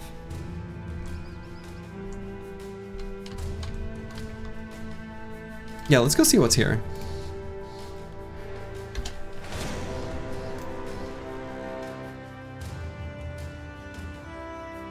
You're a few hours behind, you see another shiny and a flail. Looks like the run has continued to be blessed. It has. The run continues to be blessed.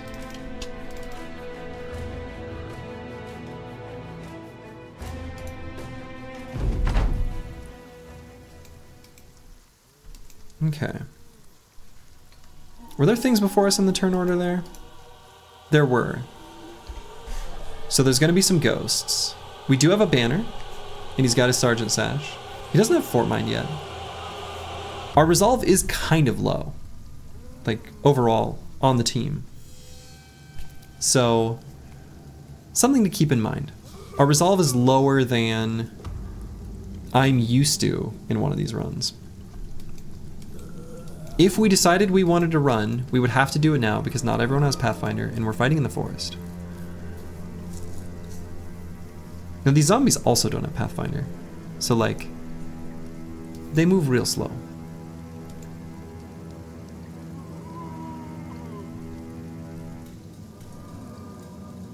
"19 enemies. Could be a fallen hero. It's gonna be hard for us to respond to a fallen hero.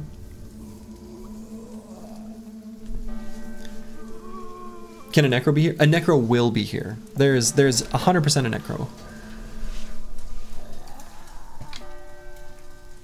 I think this is an okay fight. It's very unlikely that this causes us any problems. Go to the edge of the map? No, we don't have Pathfinder. That's not a choice. He's going to possess one and have it run further forward, so we don't get that luxury.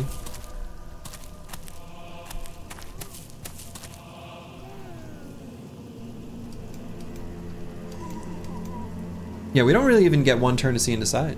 I mean, I guess it depends on if they, yeah, I mean, we didn't necessarily get that depending on who we possessed, but we're okay. We're okay. We can take this fight.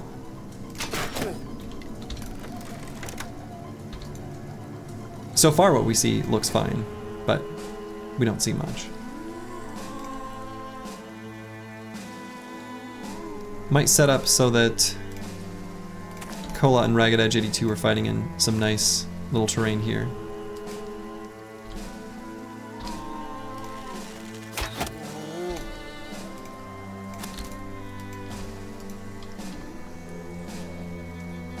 Is no man?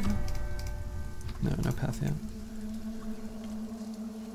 Chill back here. Is there an event for a caca? Especially with this challenge, it would be useful. It would be useful. I agree. And no.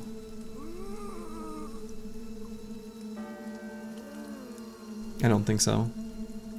I mean, okay, that's not true. There is an event for a caca. You can get one from the Wildman event, but we can't because of the composition of the bros that we have and will have access to. So.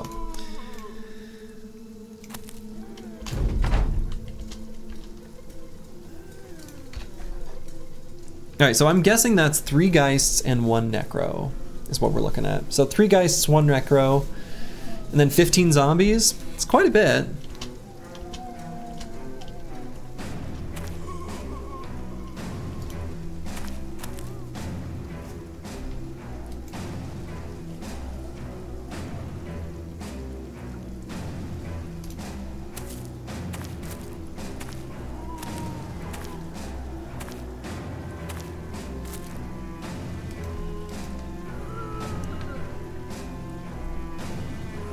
Actually, I have a question that I don't think I know the answer to.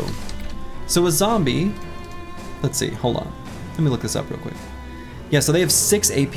All right, I wasn't sure if they had 6 or 7. I knew they could move exactly 3 hexes, but I didn't know if they had 6 or 7. Here's why I'm asking that question. If they have a 4 AP attack, if they had 7 AP, they could still move in this. Oh no. Oh, well, we have Pathfinder. They don't have Pathfinder. Okay, I was like, what do you mean? What's going on? Okay. If they had 7 AP, they would be able to move a hex and still attack. These guys can't because of the terrain. So, anyway.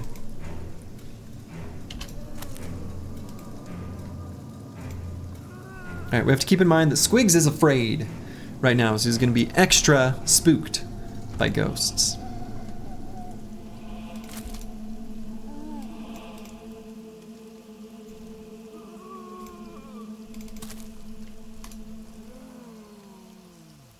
And there's the ghosts. So yeah, 3 Geists, 1 Necro. So this guy will go here and scream, which kind of makes me want to back Cola and Ragged Edge 82 up a little bit. This guy will go up here and not scream on this turn. Kind of want him to get stuck behind their zombies where they have to hop over. That's the dream. If you can make it happen.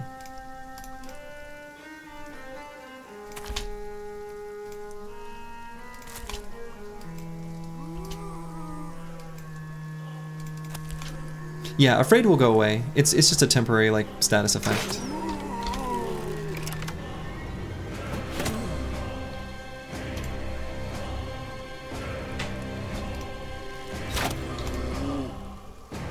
Just a reminder, ghosts aren't real. Tell that to the squad. Bad with maps can stay here though. I think we're okay with him getting surrounded. He's like really, really good at being surrounded. He's confident right now. We can put him there. I'm not seeing a fallen hero. That's good. Ghosts are gonna wait. I think I'm okay with that.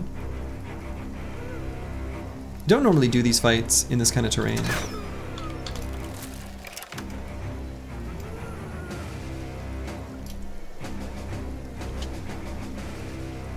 What's the nice looking helmet from on the Morningstar? We did a fight against some ancient dead and they dropped 2 named items,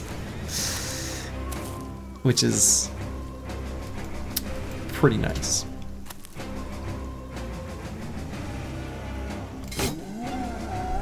All right, so if this guy goes here,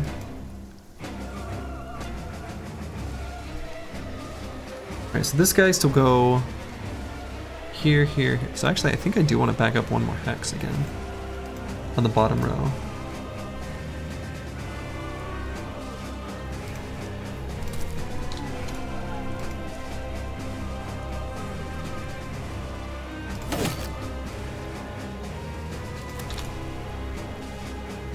Ooh, okay.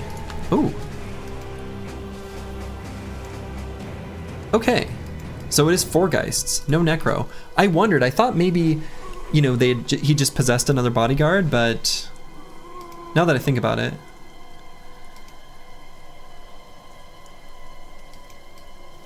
Well, no, there's still, yeah, I don't know. Huh. Unclear. Preston BG will back up slightly. 100% Necro? I guess not. I thought it was 100%. I'm thinking of the other... Maybe I didn't get good eyes on the camp. There's 2 that look really similar.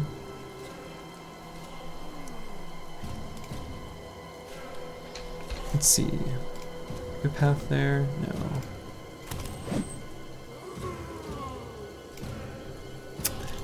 I don't know, it might have been risky to put Cola there. I think it was. I think I shouldn't have. Let's make sure he can't get surrounded on the top side.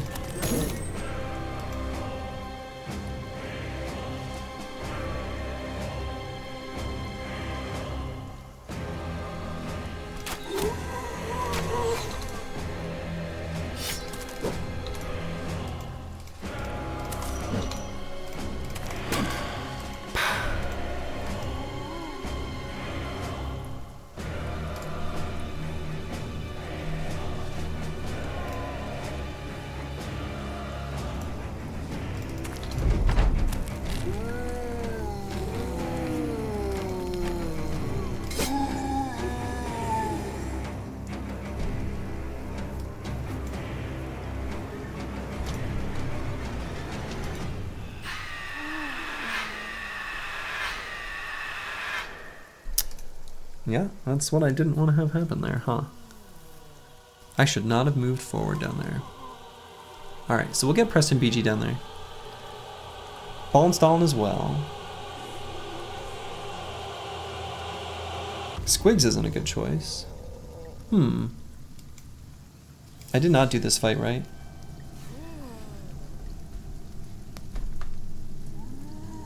This zombie can still go there. Cola is a bleeder, which makes this extra bad. In case this Scramus Axe connects.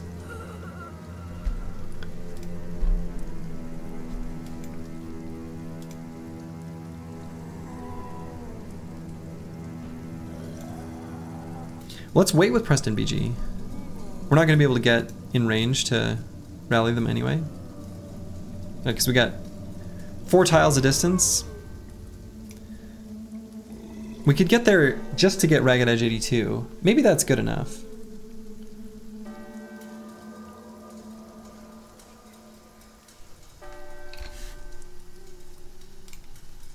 Wallenstallin does not have path. So we can't get to there. Not having path sucks. No, let's wait. I think I want to rally more than one bro. Getting just one, it's kind of a feels bad.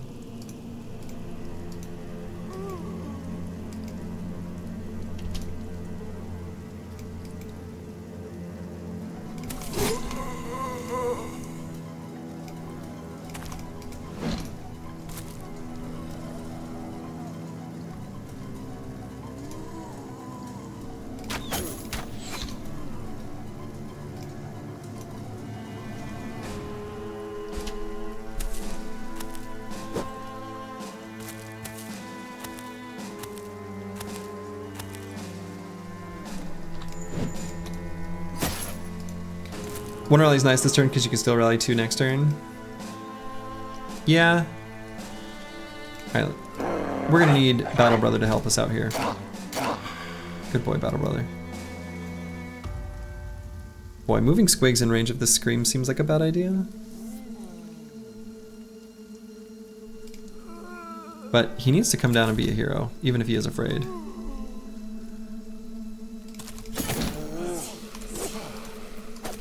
Alright, okay, good. Alright, no problems. Kinda got lucky. Not even kinda, we got lucky. I misplayed that and got lucky. Let the record officially reflect that that happened. And now we get 2 chances to rally him.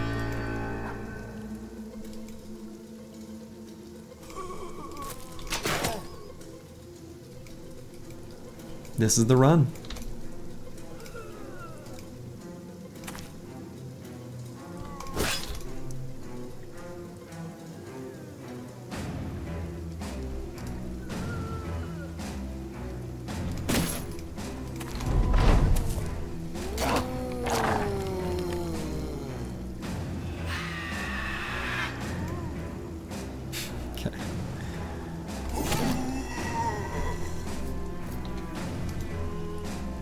You have one job and you're terrible at it? Nah.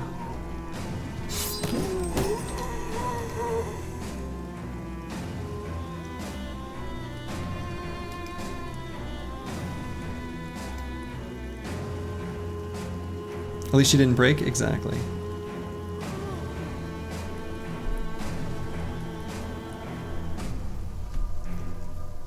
What a perfect time to hop into the stream.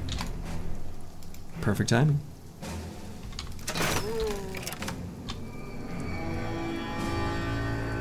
Alright, these boys can fight again.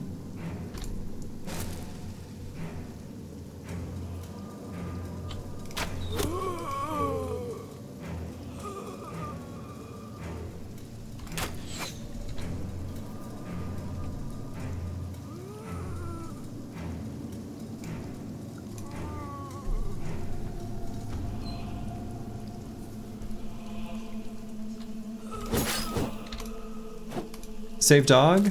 He can withstand 1 attack from that axe. Headhunter active.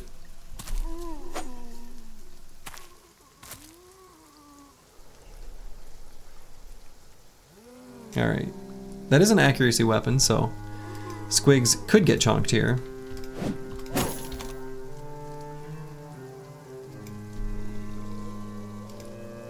So if I move Cola forward, I do so with a heater shield. How did you name the dog? I didn't. That's just the name that they get. He gets the name Battle Brother when it comes from the event.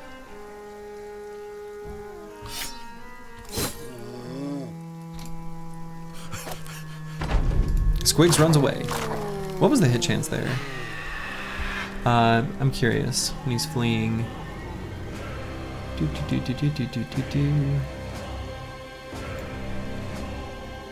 50% chance, okay.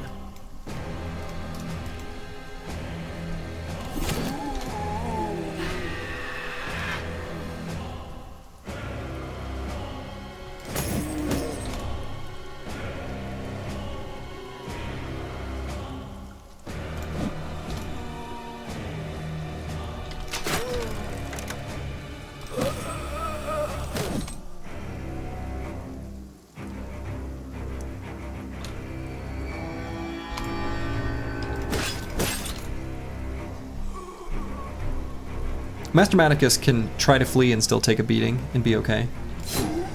So.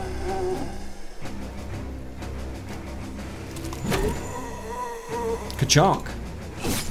Two-handed flail go burr.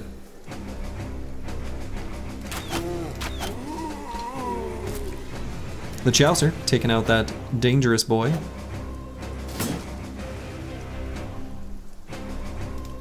Squigs can still help out. But given that he's got afraid, he's gonna help out. Clear out the zombies that are far away from the ghosts.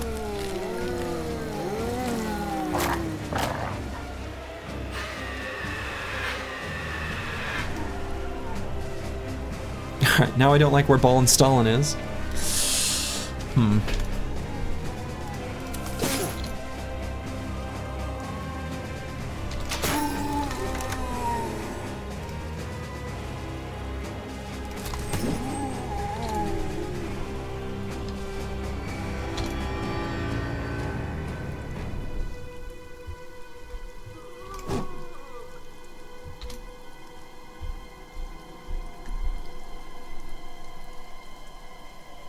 No shield push can help us, we're just gonna attack.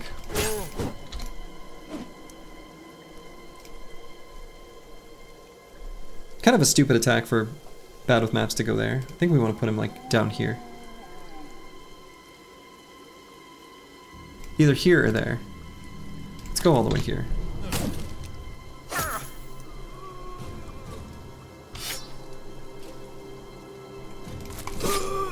Alright, that'll make it easier for him to flee. What else does cheese encompass other than third partying?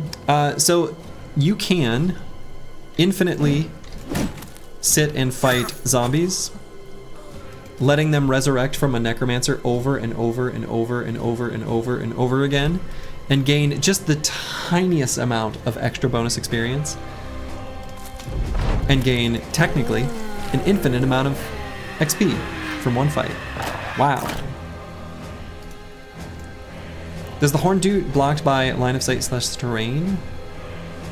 I don't know.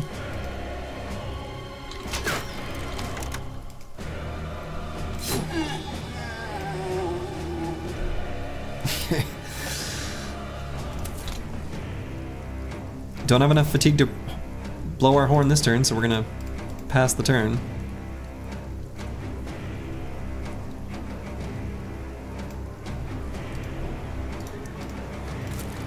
And we're gonna pass through zone of control so this guy can't move forward.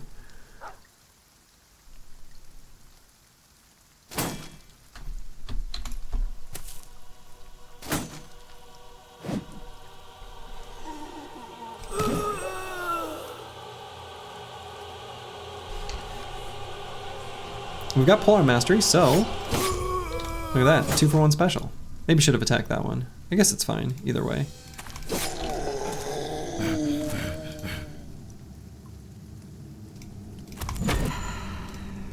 We hit that ghost in the head. You know how I know that? Gain some head on her.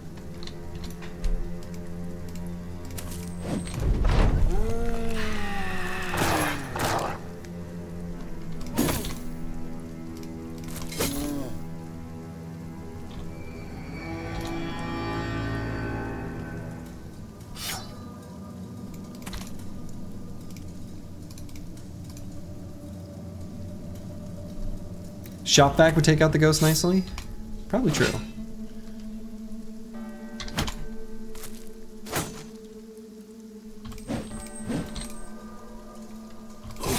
Shopvac would take out the ghosts quite nicely.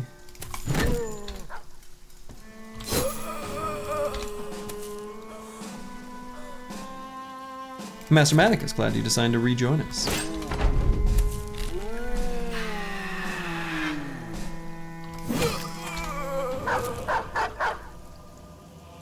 Dog is a very brave little boy.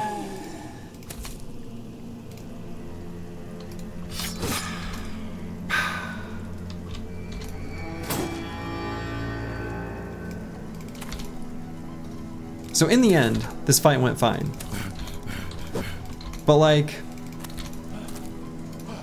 one dog casualty? What? No dogs died. We've got one dog and we still have one dog. But the amount of stress? Yeah. Argument for adrenaline / malicious spear on a bro? I mean, the malicious spear, yes. I don't know. Adrenaline, not. The real argument here is Pathfinder. Pathfinder's the problem. So. Got ourselves a basic mail shirt. It's pretty nice. Yeah, we need Fortified Mind on the banner, obviously. That one's incoming.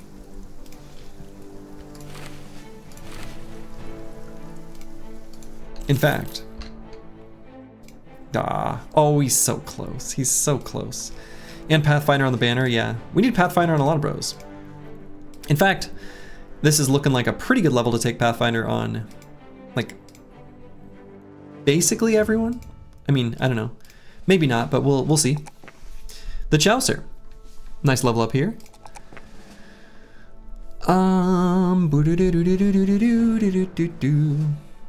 Given that we have a bow here, there's going to be some fights where the bow is completely useless. And since we're not going to take throwing mastery, we're going to be needing to use some sort of weaponry. So we're going to do this. We could do Resolve. It is a juicy +4. The nice thing about Resolve here is, given that he's a dastard, it would help, you know, get him to confident faster, because he's never going to be able to make use of Euphoric. And just not fall to fleeing. I suppose I do value Resolve more highly on this bro than normal. Even though he's a backliner, I probably should. The +4 is pretty good right now. Yeah, I think that's right. I think it's right. Good call, the Chaucer. I think Resolve is correct there. And I'm gonna grab Pathfinder. Pathfinder on any ranged bow is super good. Being able to go up to a like neighboring hex and still be able to use the aim shot is really nice. While installing.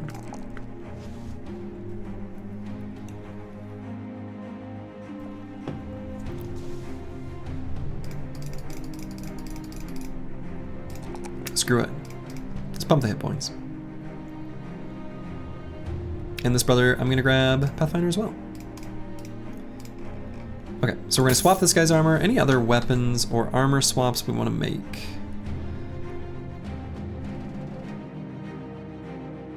This one.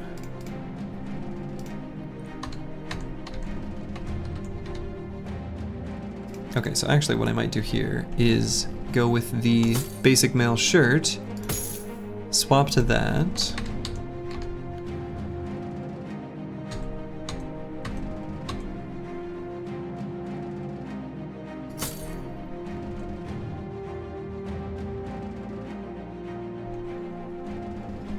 Okay.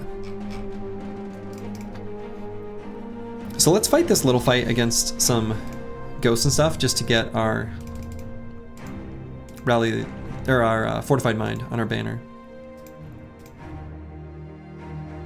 The fight is right here. They're gonna have a little mini pile of crowns, so we do want that. We do want the mini pile of crowns.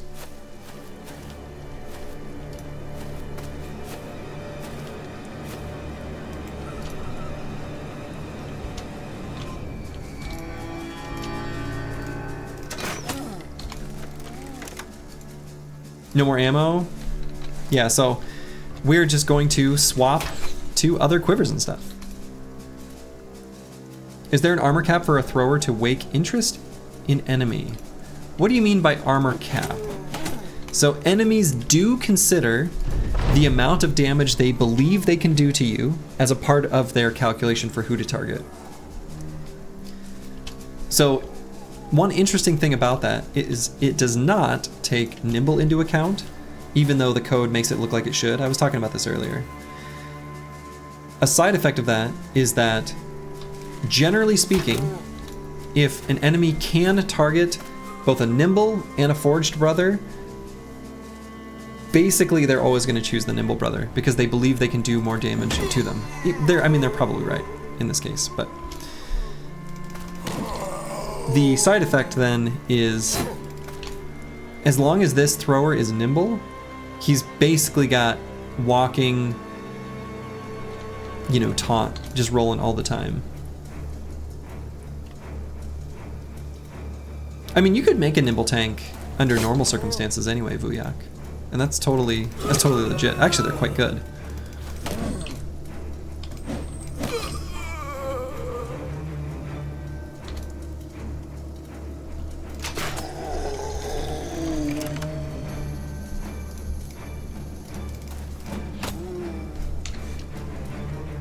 So once this set of jabs runs out, we're gonna drop them.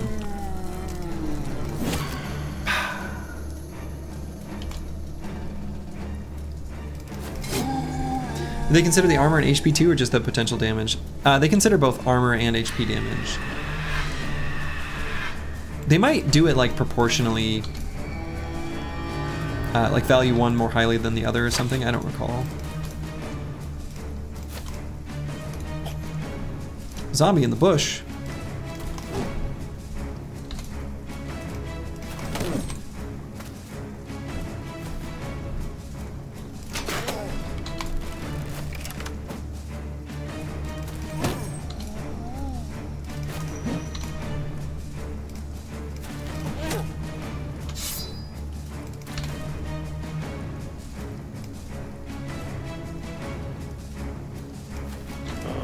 Get him, Battle Brother.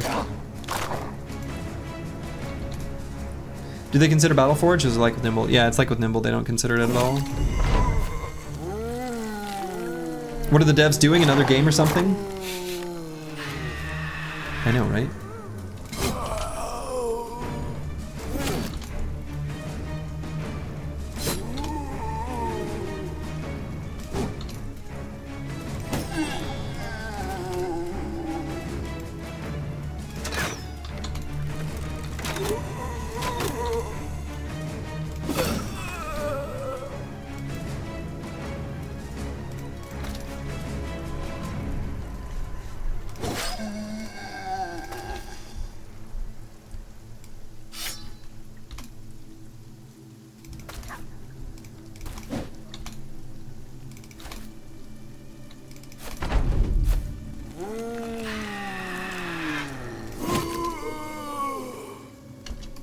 The devs are a menace?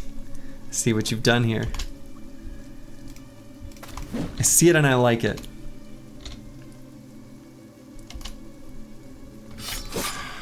There we go. We got 1 tool and 17 crowns, which is not very much. But you know what we also did get from that? Boom, a level. We can grab Fortified Mind on this here banner, making him much, much better at his job. Much, much, much, much better. And I think I'll grab hit points on this level. Lovely. I'm gonna use the restroom real quick, and then we will continue our adventures. Be back in a moment.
I've returned.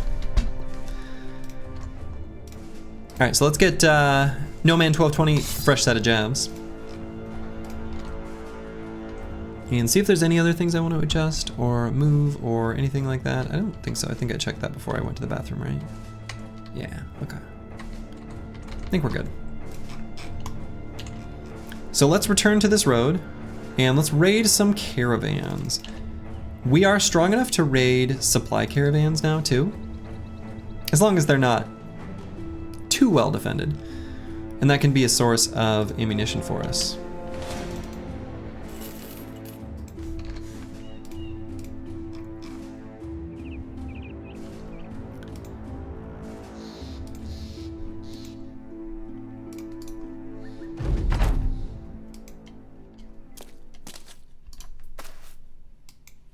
All right, so we're gonna replace these quivers anyway. So, happy to just use them to prevent damage. We'll just save tools this way, and it's totally fine. We don't care about any of these armors or anything. Throwing burns through ammo? Oh yeah, throwing absolutely burns through ammo. Super fast.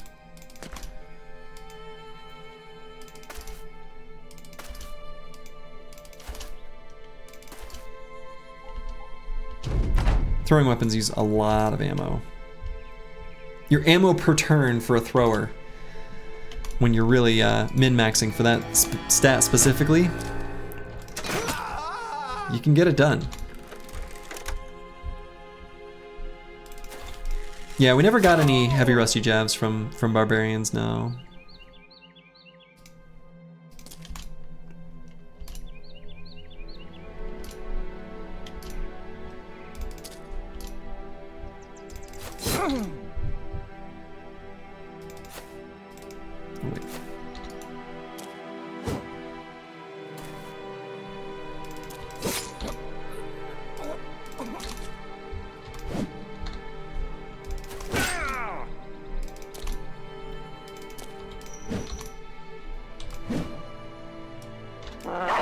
Get him, Battle Brother.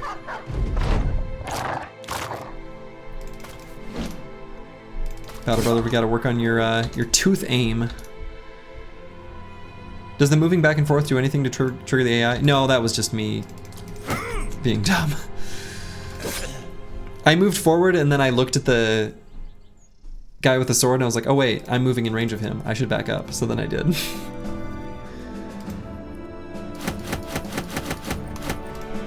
All right. So we're gonna grab one of these fully fixed up helmets.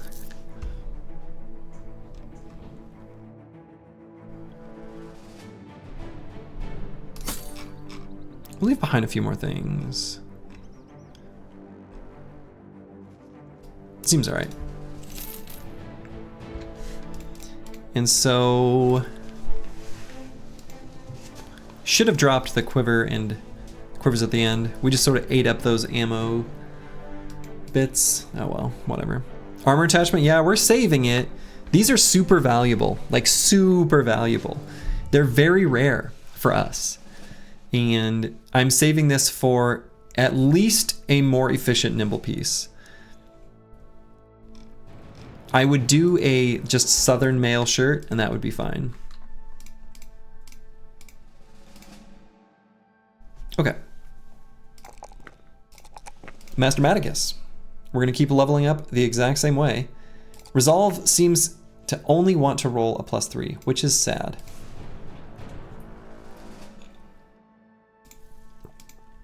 So I think I might just grab Fort Mine on this level. Will help us against Geists and other such things.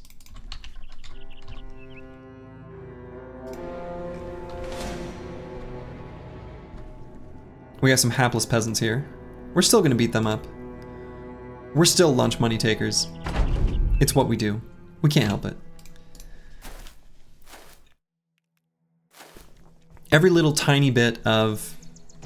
No taunt on any tank? Oh no. I mean, we have taunt built in to No Man 1220. By the fact that he's holding javelins, he essentially already has taunt. Now this peasant thinks he's getting away. And normally he would, except we have a secret weapon. We got Battle Brothers. Got Battle Brother. You value the southern 110, 11 substantially over the northern 115, minus 12? I do, actually. I do.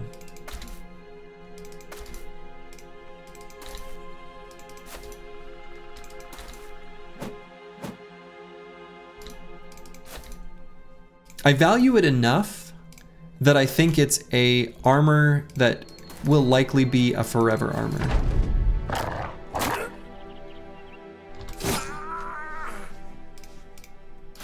All right, 44 crowns. Took their lunch money. We're rich. 45 seconds spent spitefully killing a peasant. Exactly. All right, some footmen. This is a fight we can take pretty safely. Would I rather have Morningstar here?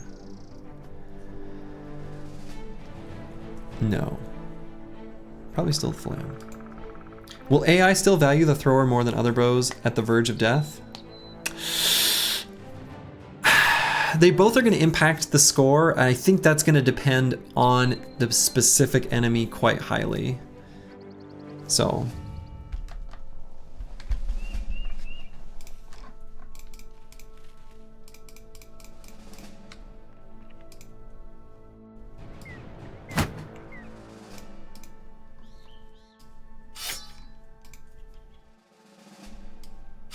Alright, I think I don't need the pocket shields anymore. Now that we've got Nimble on these brothers. We have tools to push and stuff.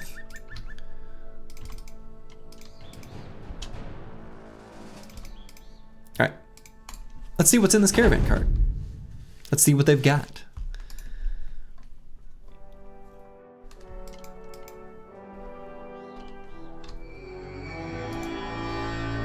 We're gonna let them move forward, and we'll decide how we want to respond.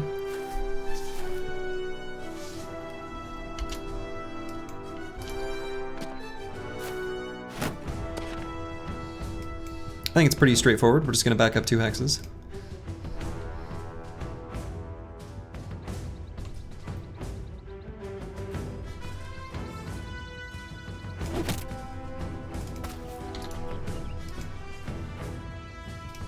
We're going to run bad with maps, slightly closer. Maybe Master Maticus as well. Well, maybe not. Let's make it so they have to, no.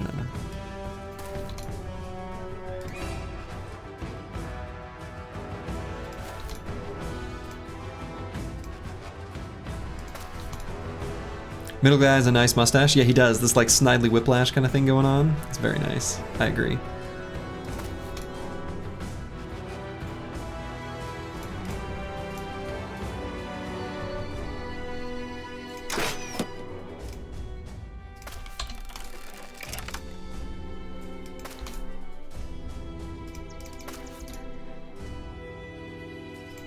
It's a very nice mustache. Would be a shame if an arrow landed on it. True.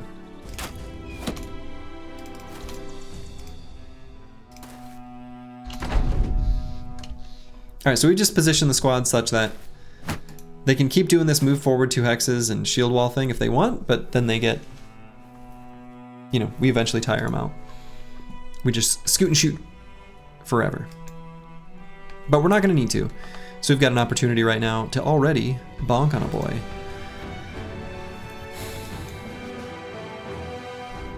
Could go here, make the other footman move more aggressively. This guy will probably go here as a result, I suspect, which we want actually.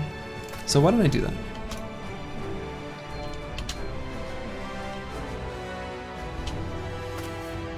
No, he did not. If they're gonna stay there in a clump and shield wall, that's fine. We just completely ignore them. And we move elsewhere.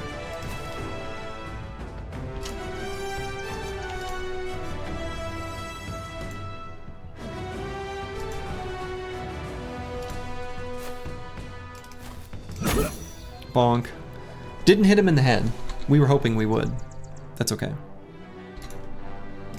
So we could put Master Maticus here. Don't want to put him too close to this military pick. So we're going to back up the rest of the squad and kind of position him nearby-ish.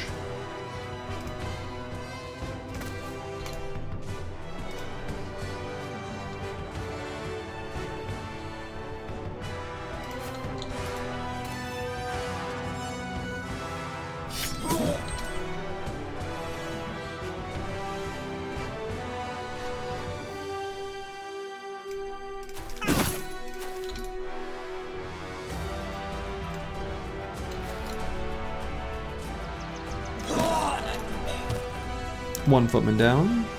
The first of many, of course.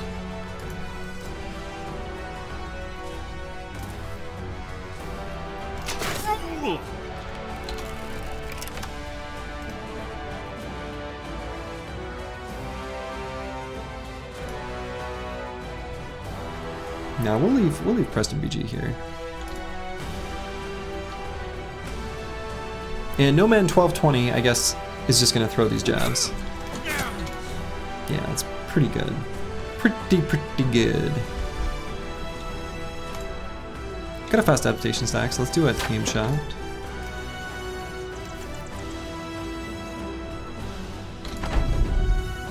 Maybe we should have shield walled at the end of that turn.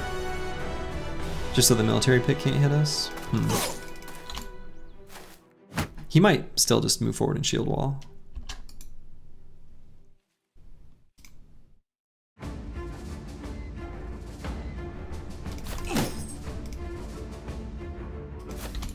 Thrower's damage is so disgusting. I mean, this isn't even like a... He doesn't even have like... He's just got regular javelins. He doesn't even have heavy rusty jabs. He doesn't have duelist or anything.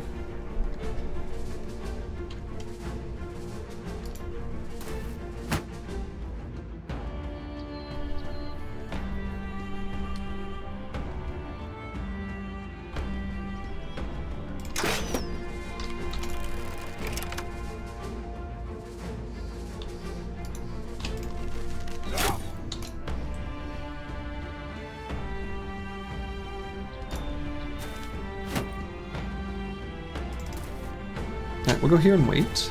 Perfect.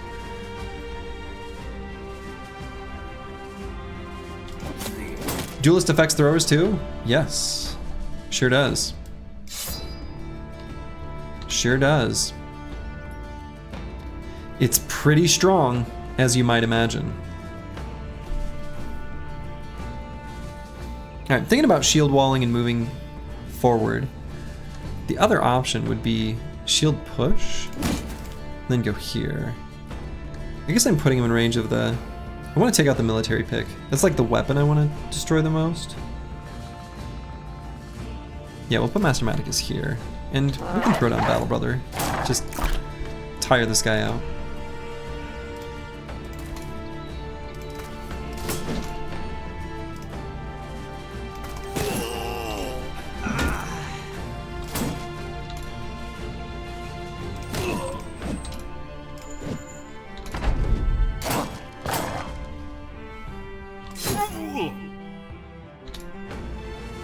Duelist is a must on all throwers except this throw tank. Yes, 100% agree with Korax the Cool on that one.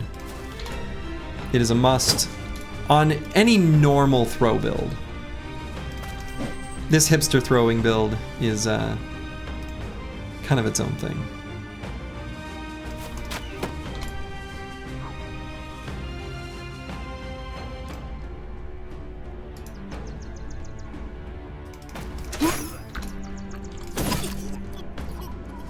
He's not like other throwers. He's different. Wow, disrespecting zone of control. Look at that footman. Huh. Huh. Will the archer get a second mastery? He will probably get... He might get some sort of melee weapon. Sins was in here a moment ago and he suggested something I kind of like, which was, what if he got...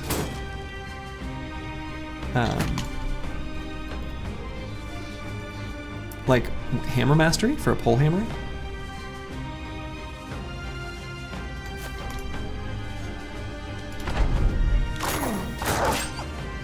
Oh, no. Battle Brother. Alright, he can't riposte anymore, so Battle Brother's safe.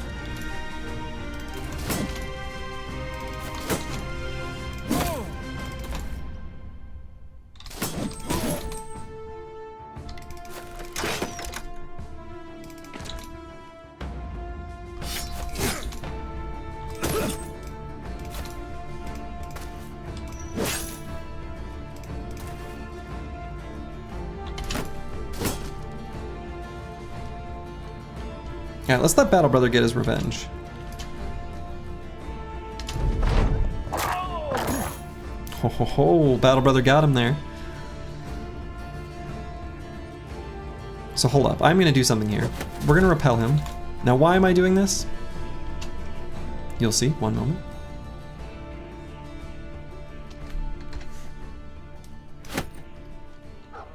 We're saving ammo. Oh wait, the Chaucer didn't get a chance to go yet. Okay, now he will. We're saving ammo right now. In case there's ammo that drops from this. We don't want to automatically replenish it. We just don't want to. Medical supplies. Alright, well, you know. Shoot. Disappointing. Padded flat top helmet. We'll grab that. These damaged armors. I don't think we're gonna bother. Heater shields. Are they still useful? Do we need more? I don't think we need any more. Kite shield's kind of the same deal. I think we're good. We're good when it comes to kite shields too. And we can get these pretty easily. Honestly, we can get more shields super easy. Take your bolts and arrows. Yeah, we're gonna leave the jabs behind. I don't know. I'll just swap to a different quiver. We'll leave those behind. I don't know. We'll grab them, but I'm probably just gonna leave them behind some time in the future. But just in case, I guess if we get desperate. So we'll re-equip these. 30% leather. Was there a 30% leather on the ground? In that, did I leave something behind? I might have.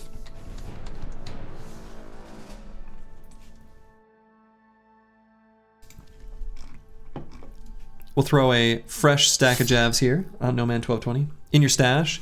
Oh yeah, I see what you're saying. Just leave these behind. Right. You take them just in case and we can refill them later. Yeah, I think if we're gonna refill them later, we would just grab one of the higher, you know, higher number ones in the future, but fair point. All right, we're gonna grab range skill, 69, nice.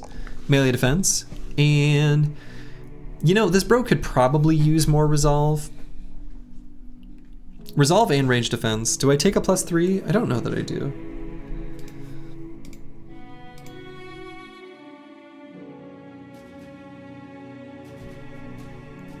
Let's go resolve. This brother's tricky because I want to grab both Colossus and Pathfinder on this level. I think I'll just go with Colossus. A little more hit points make me feel just a little bit safer. Ragged Edge 82. Love seeing that +3 there. That makes me very happy. Otherwise, we're gonna greed out this initiative. This bro's gonna be real fast. 2 new shinies, that's right, LOL Robot. 2 new shinies. You love to see it. You love to see it.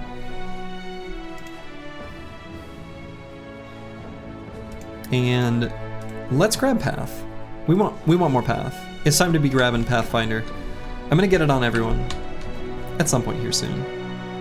That's right, you love to see it. Manifest Destiny's Child, you are so right. We do love to see it. We do love to see it. Oh my, what is this one?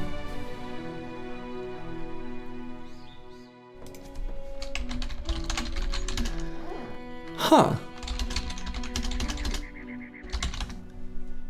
Children's Crusade.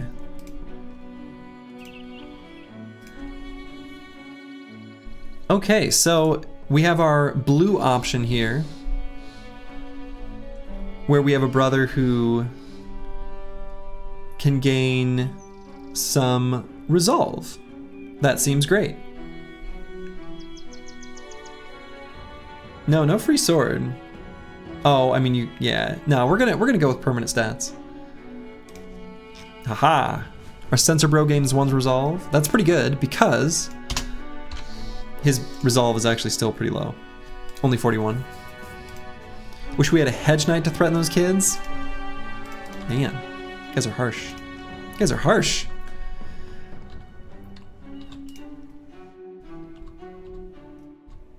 If this were RL, you'd get them all as indebted. True. We got some big footprints here. Probably don't want to follow those. We can do things like this lawless hideout once everyone has Pathfinder, but not until then. So where should I go now?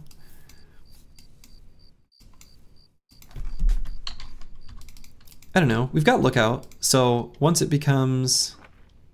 Alright, so that's going down that way. It's about to become daytime. We can travel through this forest road now.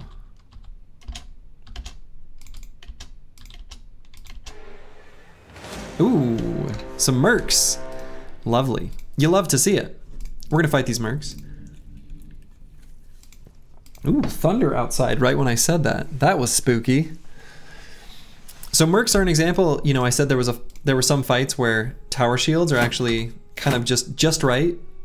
We don't really care about the durability of the shield, but we want just a little bit of bonus range defense. But we also need to have some good range defense. Tower shield.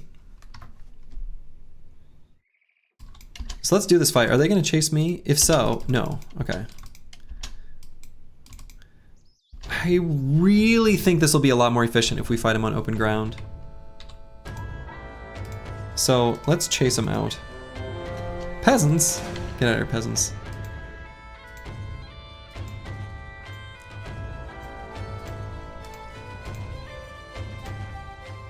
So this Golden Order, we're going to fight them on the open ground. Here we go.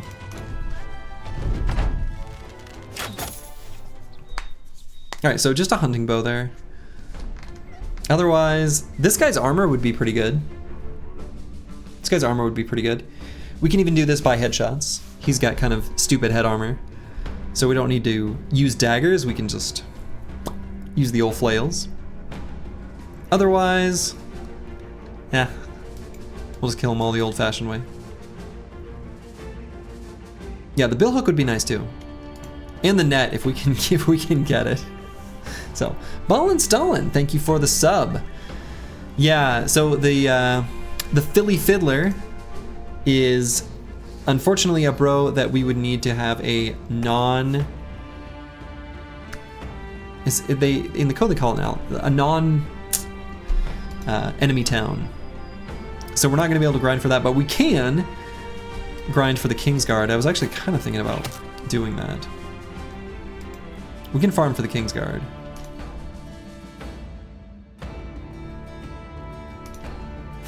Yeah, non-hostile towns are in very short supply.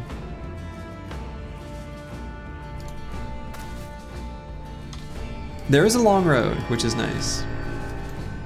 We are non-hostile to the south, but you can't get the Philly Fiddler from the south.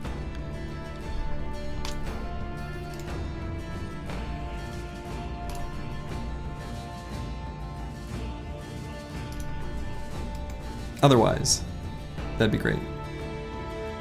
Okay. Waiting on a bunch of bros, actually.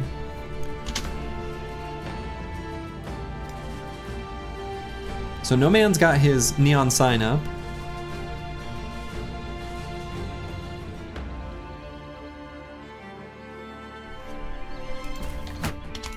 Just go here and shield wall. Do the same on Master Maticus.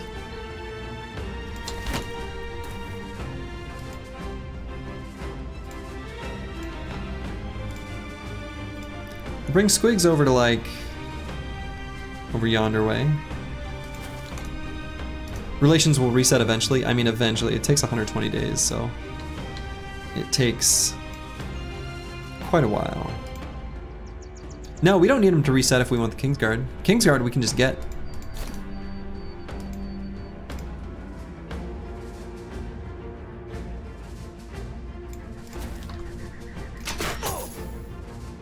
Not who we aimed for, but we'll take it. Can you complete the crisis ambitions without doing any crisis contracts when it naturally ends? Yeah. And you can still contribute to the progress of the crisis by simply fighting the enemy that is relevant on the map. You won't get chased around by hostile... Oh, we'll get chased around, Sins. We'll get chased around. We just accept that as our fate, as what's going on.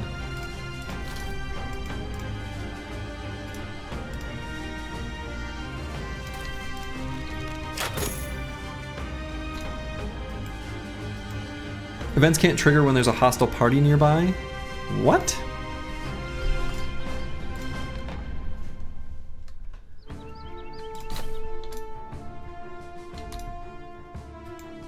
How nearby? I mean, it's a long road.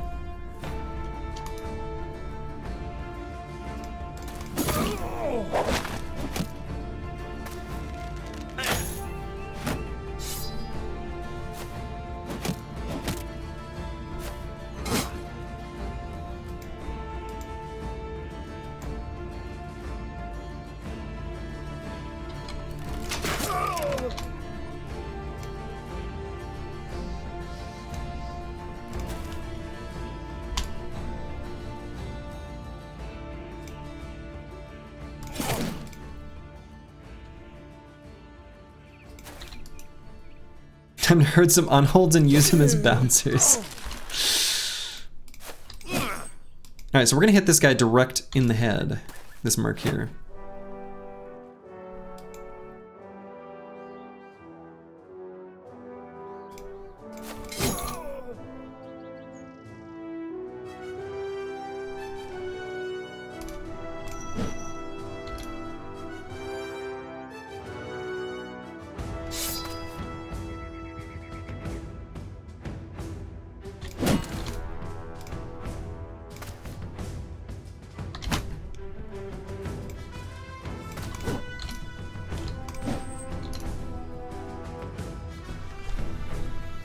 Don't want to hurt his armor too much more. I guess we could go here with the Chaucer. Kind of get in the way of Blade.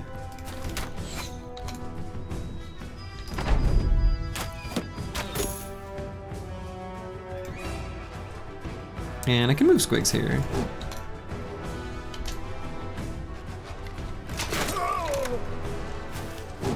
No, don't rotate. Don't rotate. Get back here. Get back here. We got business with you. You got an armor we want.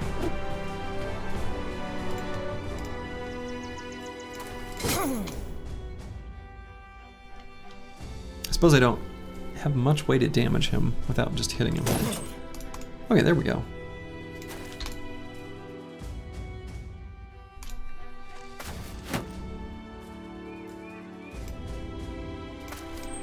New meta for delaying cultist sacrifices just dropped. You know?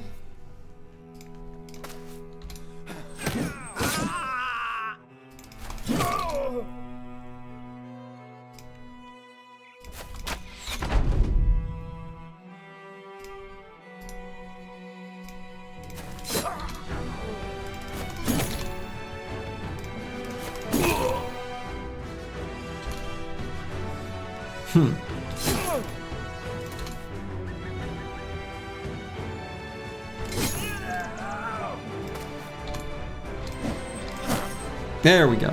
There we go. Squigs, hello, hello. How's it going? The run, of course,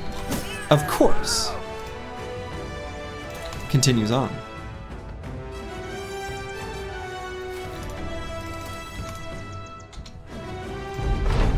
You have to catch on today and the VOD tomorrow. Busy day today. Glad to see we're still going strong. Yeah. There'll be a nice surprise pretty early on in the VOD. Early-ish. I guess it's like... Anyway, I won't ruin the surprise. But it's good. It's good. It's happy. All right, reinforced mail hauberk. You love to see it. Broad metal luck too. Saw it coming a mile away. And we did get one of these mail coifs. We'll keep another as a backup. We like having that on our archer boy. And we'll grab this. Probably won't bother even grabbing this flat top with mail. Or the javs. Oh, we're out of space. We'll leave behind the hook blades. We don't need those anymore. Throw the low leathers, yeah. Get rid of those. Honestly, why am I keeping this dark rugged surcoat? Just in case I get like the perfect helmet on a high HP brother. Nah.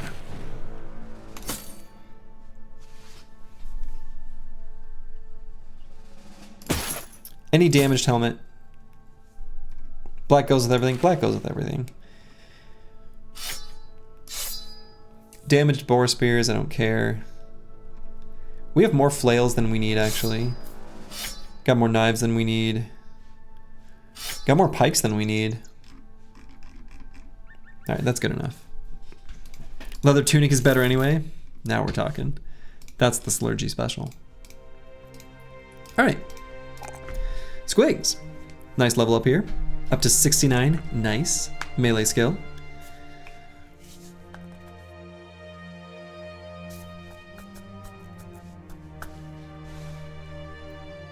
We'll grab hit points here.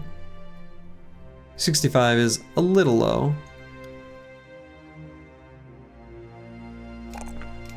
And then we're gonna grab Pathfinder. Very high value perk for us right now. So we'll take it. In before punting peasants for leather tunic after the Idrok helm. Hey now.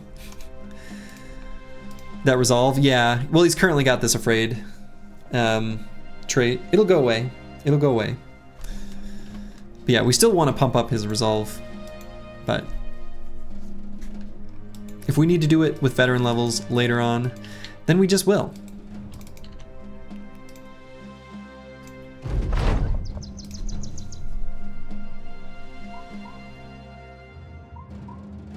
Alright, so let's look at how much renown we have. How close are we to 1050? 805? I think we cancel this ambition and hunt for another one.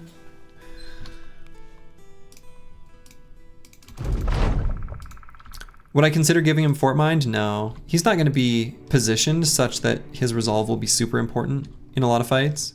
So it's okay. It's okay for his to be a little lower. We're going to want it higher than it is, that's for sure. But we're not going to take Fort Mind on that, brother. We're going to reserve Fort Mind for the brothers who we are going to let be subject to resolve checks. You don't think there's any other ambitions we can do before Noble's Aware? There's a few. Let's see, would I consider doing this Brigand camp now? In the swamp? Kinda sucks. We do have Pathfinder on many bros. Not every, but we have it on enough brothers that I think it's okay. Good spawn point for Briggies? Kinda, yeah. It's not bad, it's not bad. But I think it's something we can do. Okay, some marksmen, many raiders. This is gonna be a lot more cozy if we wait for nighttime. We'll just scout over here for a moment. Yeah, there's nothing else. Let's just go to the camp.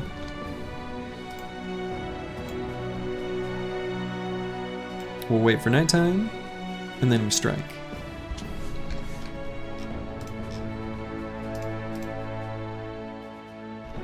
What's our tools situation? All right, it's not bad.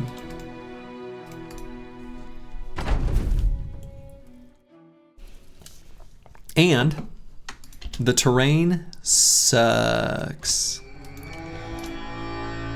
Not surprised.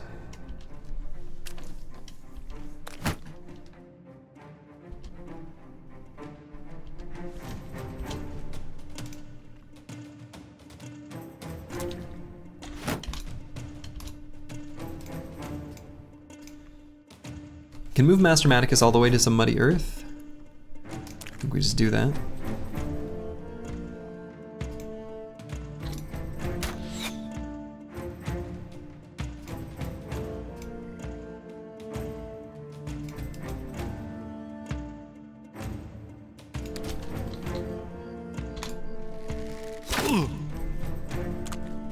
The bows aren't going to do much damage to Master Maticus.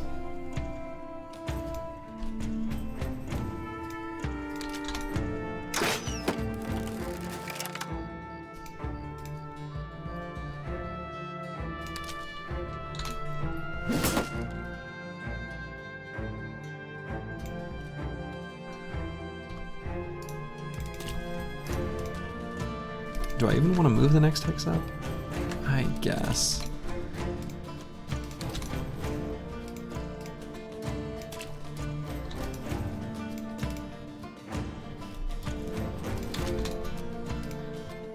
This is definitely a Lego staircase kind of fight. The hit chance here is going to be terrible. Let's just get a fast adaptation stack.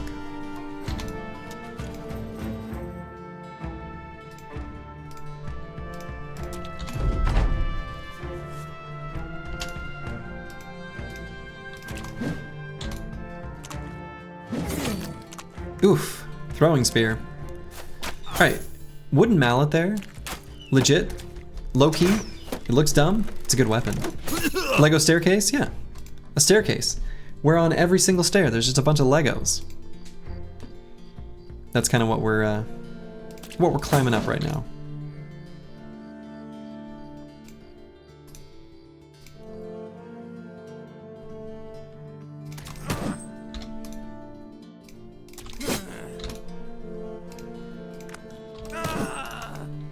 Alright, one Briggy down.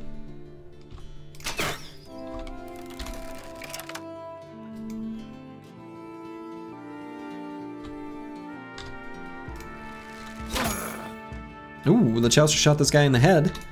Ripped ear. It's kind of nice.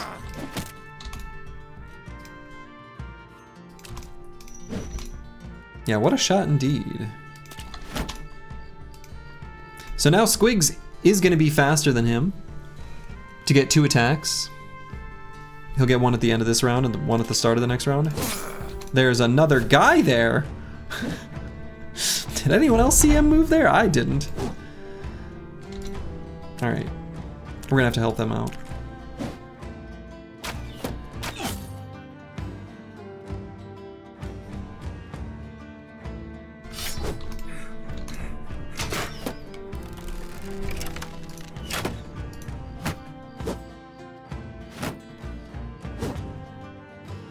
Really don't want this mallet to hit that brother. So let's move up with ball and Stalin. I'm gonna take this guy out as fast as I can so we can get Cola able to hit this guy. That's unfortunate.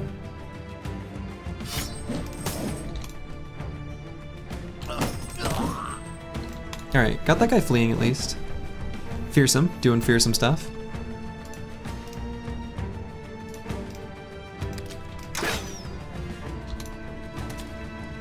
Would you say that the two-handed mallet is the best T1 two-handed weapon? Probably. Also, he chose the stupidest move he could have done. Probably.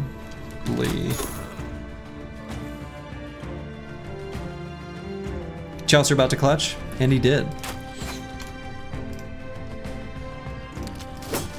Yeah, the flail's pretty good, that's true. Medieval Man's right, the flail is pretty good.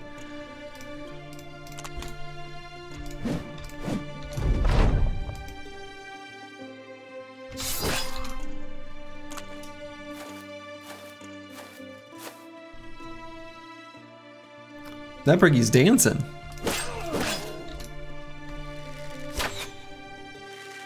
Yeah, I mean, there's no official tiers, right? It's sort of like something that the community just assigns and decides.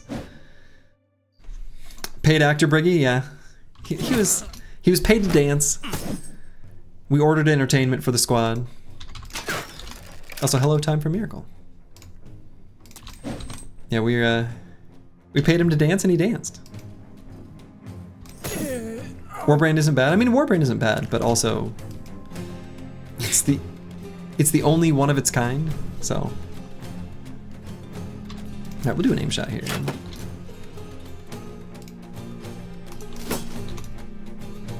The axe hammer is like a tier 2, but is worse than. Oh yeah, the axe hammer is a pretty terrible weapon, actually. Okay, I think No Man just like chonked that guy in the head twice, and sure did. Wow. Cool. Alright, let's get in range of our paid actor. Our Briggy friend. He's got an exposed bean, so let's bring a flail over to him. Yeah, the run is indeed going awesomely by the looks of things. The one true run is doing what we want it to.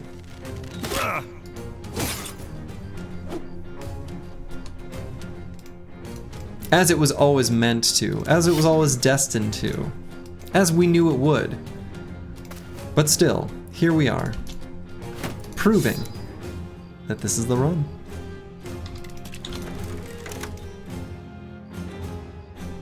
This Cairo posting is really annoying.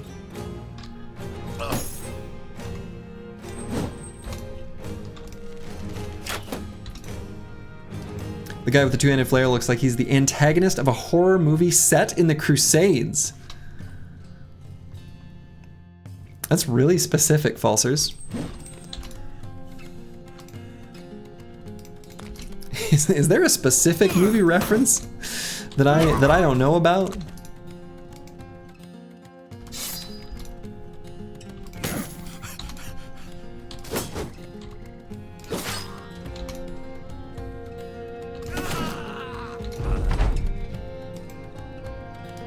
Hyperspecificity is like 60% of your personality. Well, I would say you did about 60% nailing it on that one. You're slowly becoming convinced that No Town's Peasant is peak Battle Brothers?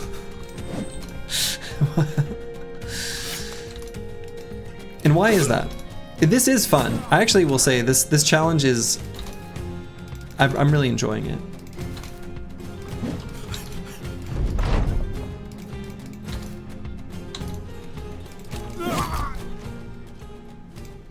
It's challenging for good players and forces you to lean into the roguelike elements. Yeah, I agree with that. It also like just has pretty different builds and stuff, which is kind of cool.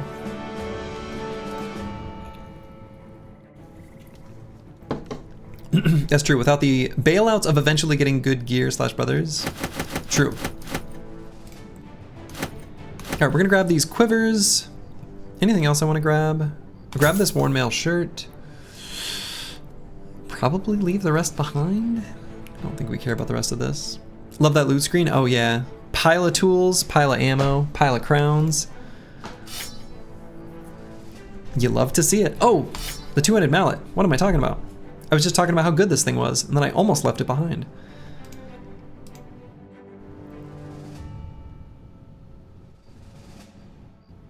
Yeah, I think that's all I want. So this two-handed mallet, we're gonna pop this right onto Ragged Edge 82.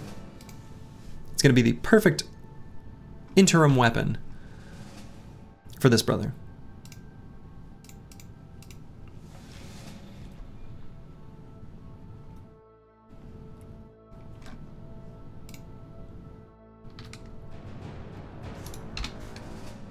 Cool.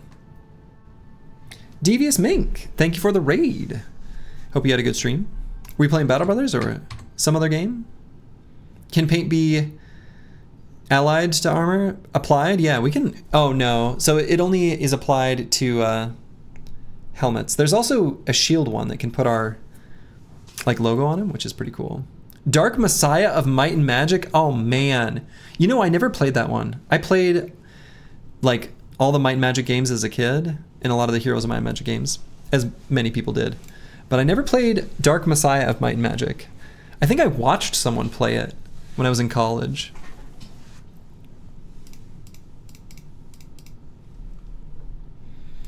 All right, so let's apply, you know, we're really enjoying this color of paint. Let's get a little uniformity. No man can rock the same paint as Cola and Ragged Edge 82. Seems important. We gained another level here on Lost Guardian. Not rolling very well.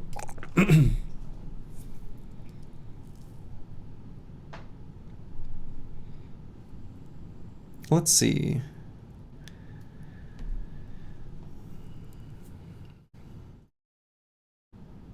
Let's grab, I guess, this +3 initiative, because that's what we're going to do with this brother, even if he is, you know, not the best. We're going to grab Pathfinder. Definitely want that. We've been wanting that on this brother for a little while. So now everyone has Pathfinder except for the banner, which makes sense. We wanted Fort Mind. And then No Man 1220, which also, we wanted Colossus. So we're going to grab Pathfinder on those two brothers next level, and so then we'll have Pathfinder on the whole squad. Run looking insane so far? Yeah. Yeah, we're day 54. We're making it happen, Devious Mink. We're making it happen. This is the run. This run looks like it's actually taking off. It sure does look like that. So far, so good.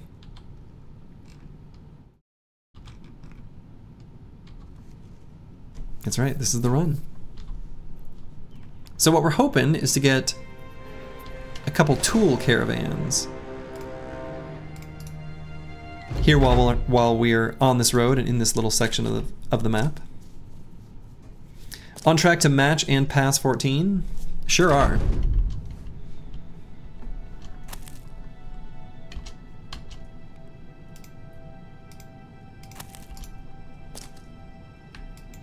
You can't loot towns? No, there's no looting to do in towns though. Not really sure what you mean by that, Yugi Guru Gaming.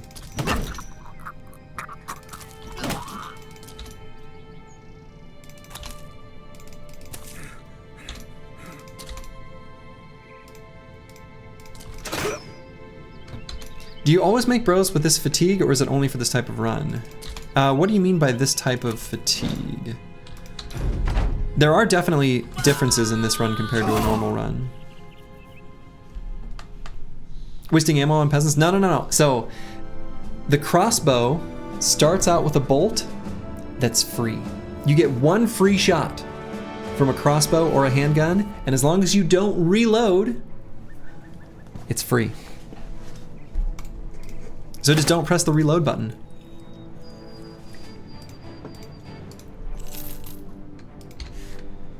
Aeromancy, that's right. Just a little bit of magic. Sounds like cheese. I mean, so in that case, we moved 3 hexes and we attacked. We didn't have the opportunity to reload. Oh, perfect. Hawk Groob sending out a caravan.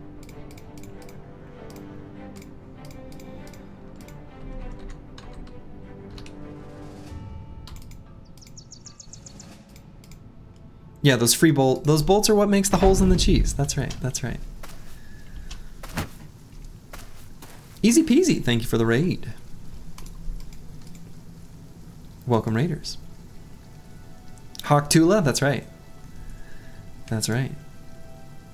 Okay, that is a fun animated emote. I enjoy that quite a bit. All right, so I see this guy with a really nice haircut.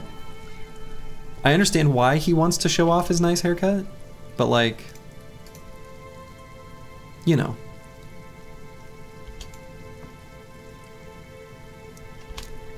We've got ulterior motives.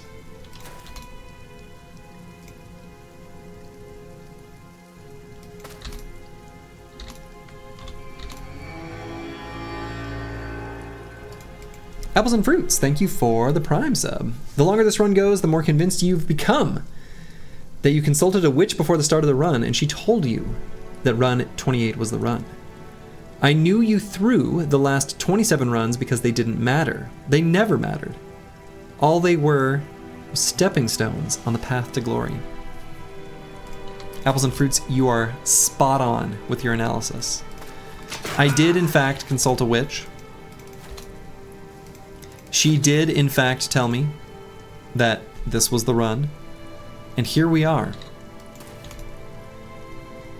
Still continuing the famed and fabled run. The run of runs.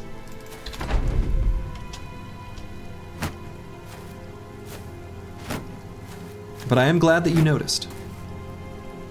Very perceptive. That's right. Went to the witch hut a little early.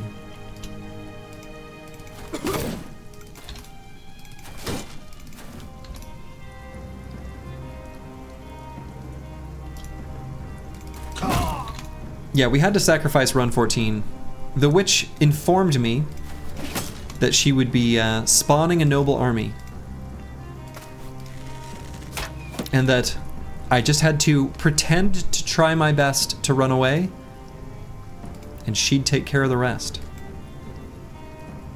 It worked.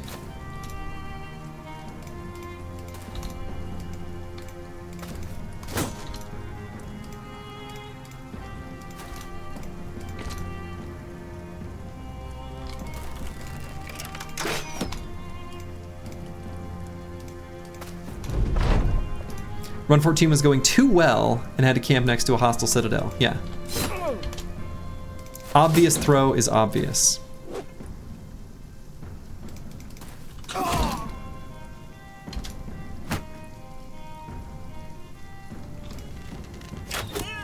Broadcast Brigand, a paid actor. Caught red-handed. Falsifying the run. The worst offense of all.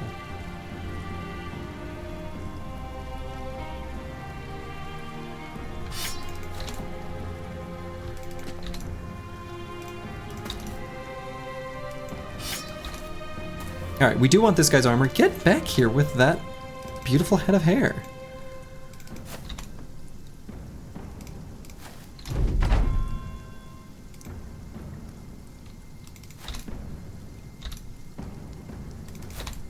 I mean, not that I'm jealous or anything, you know.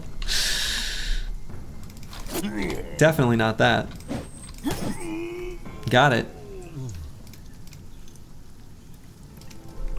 Leather lamellar and 40 tools, hell yeah.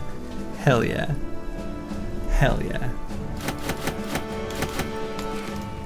That's what we're all about. You love to see it. Pocket flails, you love to see it, yeah. Though, in the case of cola, that's just straight up regular old-fashioned, I'm equipping it because I want to use it kind of flail.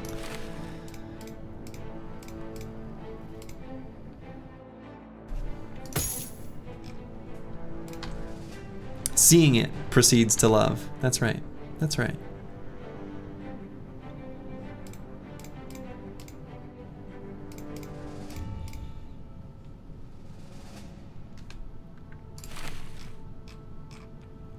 What did the brothers do with their wages? Hookers and blow, I think. Try not to talk about it. What they do in their off time, I let them do. Let's fix up this billhook, I think. Child support, that's true. One of them did say they recently became a father. I'm gonna equip this 9 of 10 quiver. All right. And then we'll head up. Oh, peasants. We don't need to chase after the peasants. We'll take the peasants, but we don't need to go out of our way for the peasants. Not an efficient use of our time at the moment. Okay. I'll click on this one for now. It is like absurdly unlikely that we complete this ambition before we get to professional and we just cancel it and choose that instead. But, you know, whatever. Whatever. You spend most of your money on happy powder and women of questionable moral fiber. The rest you squander. Squandering money is good. You never know when you'll need it. So, I'd be interested in trying to get through this area. Now that we have the lookout, I feel a little bit safer about that. So this part of the map that we haven't explored yet, let's explore it. We can at least see what these footprints are. Looks like they're not from Salsfells, unless there's like a delivery and then fresh caravan kind of thing. Might get chased away by noble army anyway. So let's go this way.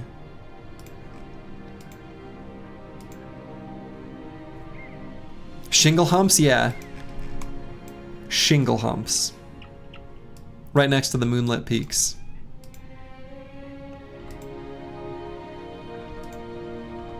Beast Slayers, where you cannot buy, sell, or do contracts, but you can only sell snack oil is a fun way to play. That is fun.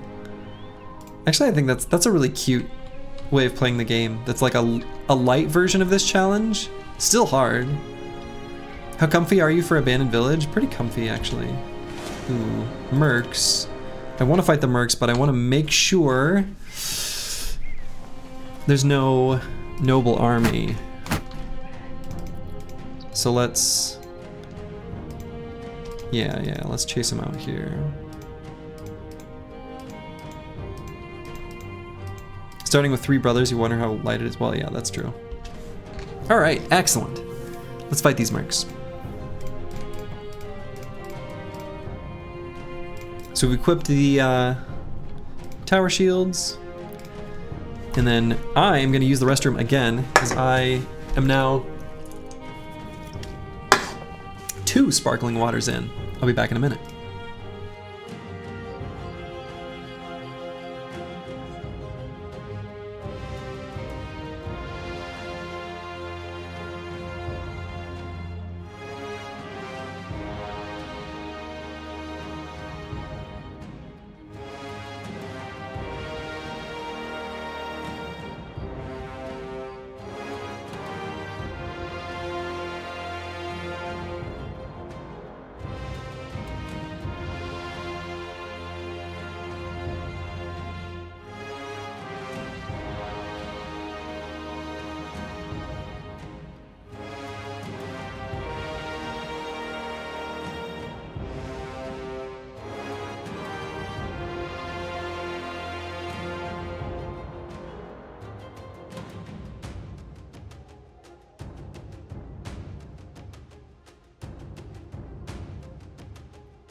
I am back. Yeah, using sparkling water to make more sparkling water? Yes, basically. Okay, they're moving forward quite aggressively. Interesting.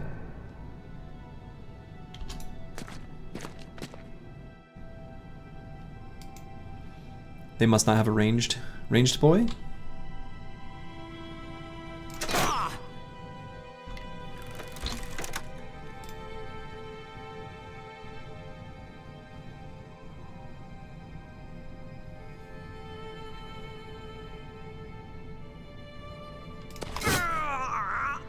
Okay.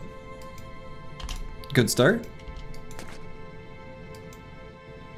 Yeah, I guess, well, no, they still got one we haven't seen yet. How's the run going? You know, backseating, it's going great. This is the run. Headhunter active. Bonked that fool right in his little bean.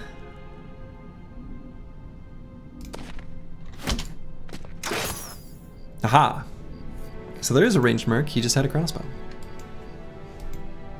You love how we ran it? Yeah, running up at a big old flail, not a good idea.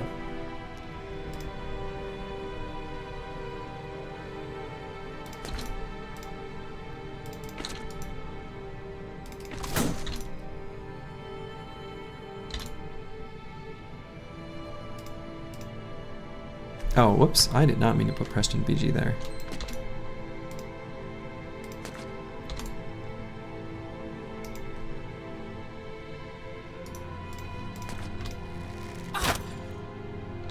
Pierced chest.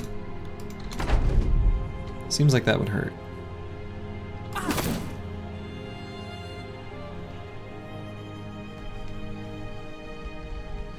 Almost got him. Exposed ribs, pierced chest. He's having a rough go.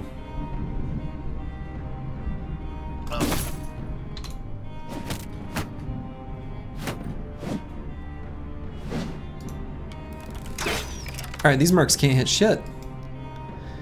What's this you hear about a full famed forge set from an easy camp? You heard right, Insane Killer. Just as advertised.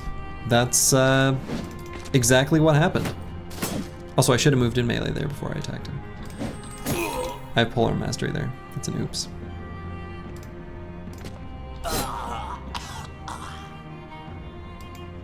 The lives of the rich and famous. Pretty incredible.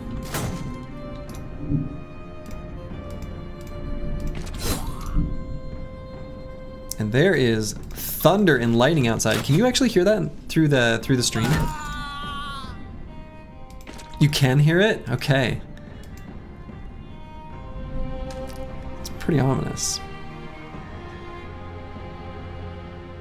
Good atmosphere. Good atmosphere. Let's get Battle Brother involved here.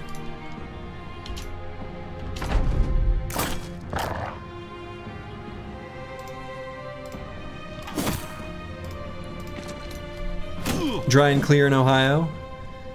Well, Ohio and Minnesota are a little ways apart from each other.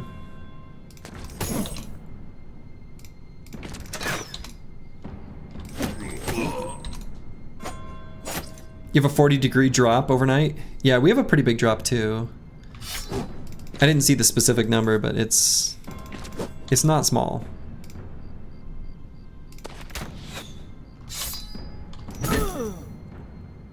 Ooh.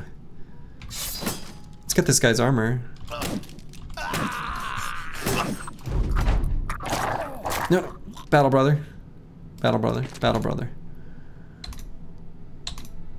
We want that armor. Been a while since you caught up with the stream. That's quite the improvement over your usual gear. Things are going pretty well, Bowen Doll. Things are going pretty well. That's a big pile of crowns and ammo. Not so much in the tools department, but that's okay, because we are somehow surprisingly quite blessed when it comes to tools. So, totally fine by me. All right, I'll grab the nearly fixed up crossbow and this stuff. So let's leave some things behind. You thought there was a pocket net that dropped? No, no net. We would love to have a net. I'm gonna grab this male hauberk as well. So, in truth, we have more kite shields and heater shields than we need. We can always get more. That's the thing. We can get more pretty easily. All we gotta do is fight more nobles, right? Can you use a second crossbow for a second free shot? No, but we could do the same thing you do with a double gunner, where if we don't want to attack on the first turn, we could just reload the second crossbow instead. Maybe I'll want to do that sometime. I don't know. It seems pretty unlikely.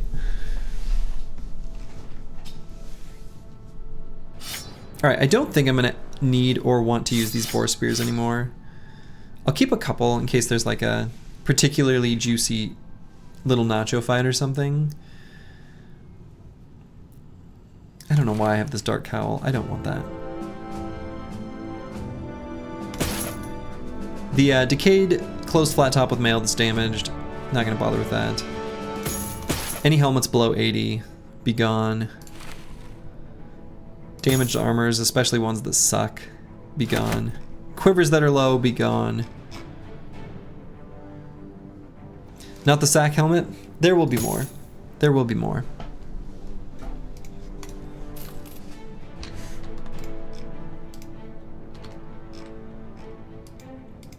Alright, so let's continue down this road. Coming to you live from Japan on your honeymoon. 113 miles per hour. Congratulations on your honeymoon. And thank you for the wish of good luck on the run. I'm actually going to be celebrating my 1 year anniversary with my wife in like a week. Very exciting. But congrats. Congrats on the nuptials. Hope you're having a good time. My favorite place in Japan was Fukuoka. Not many people visit Fukuoka, but it was just a charming little area.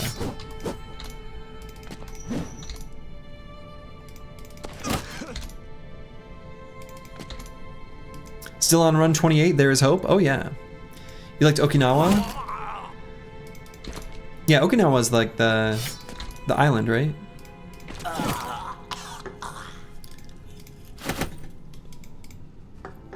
That's like the island in the middle of the Pacific, right? Isn't that technically American territory? Realizing I don't know that much about Okinawa. Southern end of Japan? Okay. You're thinking of Guam? I think I am thinking of Guam, curse word. I am thinking of Guam. I'm definitely thinking about Guam. Yeah. Okay, wowdy dowdy. Look at all these battle sites. Look at all these battle sites. Wild. There was some fighting here. Should you use a great axe or a two-handed hammer against the madman? Do you not have a two-handed mace? Probably the two-handed hammer. The two-handed hammer is gonna have better hits to kill. Actually, Battle Pashi, let me find you a video. 1 second, 1 second. Alright. Feeding Friendly did a really good analysis of hits to kill the Barbarian Madman. Yeah, actually, honestly, the Barbarian Mace might be better because of the days. But if you go to the end, that video has like a hits to kill kind of thing going on. I don't know how perfectly conducted it was. You might want to verify for yourself each weapon, but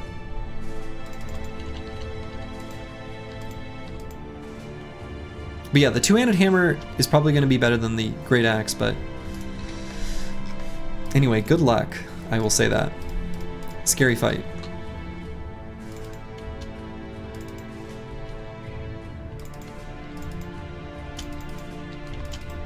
Yeah, I saw there was a named hammer in your inventory. Where is Feedy? I don't know. I don't know what he's up to these days.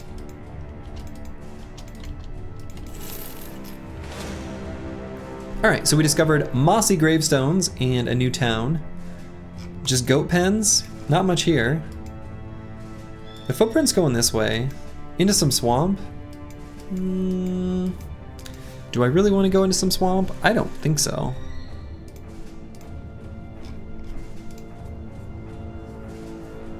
That's the name of your first studio album. Definitely thinking of Guam. It's a good album name. Alright, we can head over and do these mossy gravestones. I think that should be fine.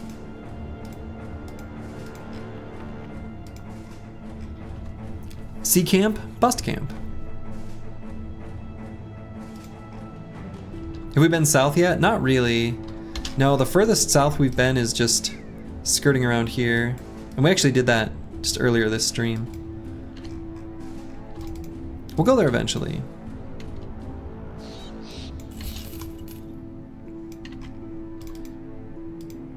It was also, I think our last event was day 54.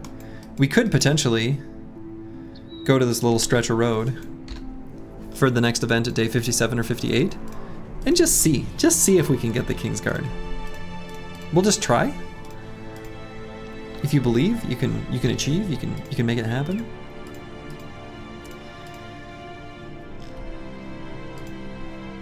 Okay, so this fight.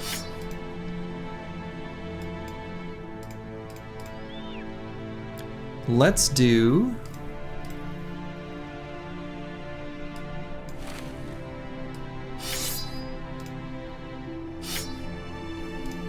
a couple Speary Boys.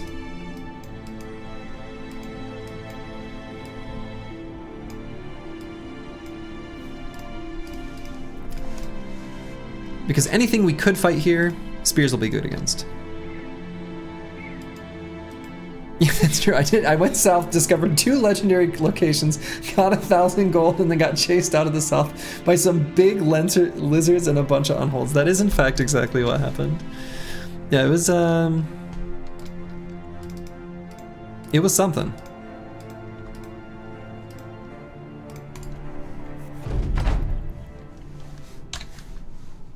All right, so a bunch of enemies all together, slower than squigs. This is nachos. This is ghosts. This is ghosts. This ain't no nachos. This is ghosts. This is ghosts.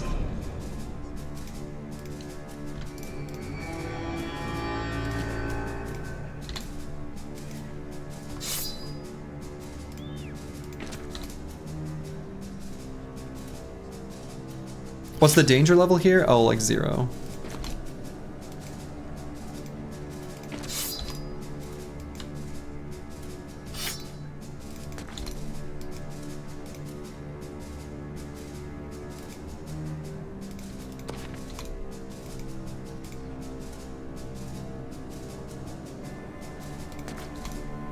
Yeah, oops, all berries.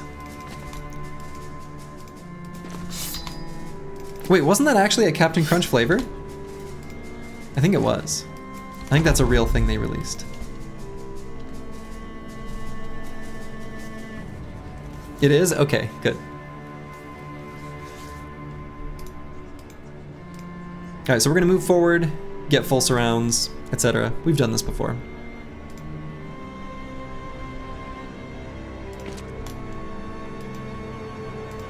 And as soon as we have the surrounds, then we go for the attacks. I might put ball install in here.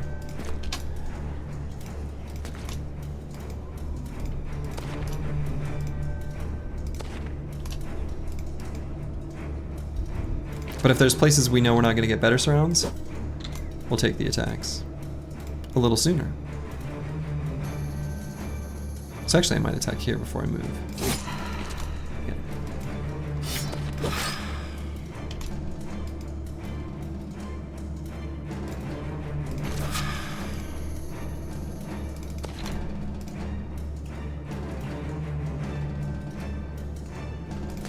That's right, you love to see it.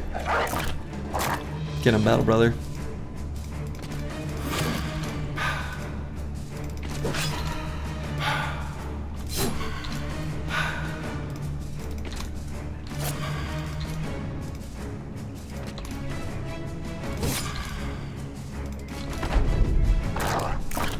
Pretty smooth.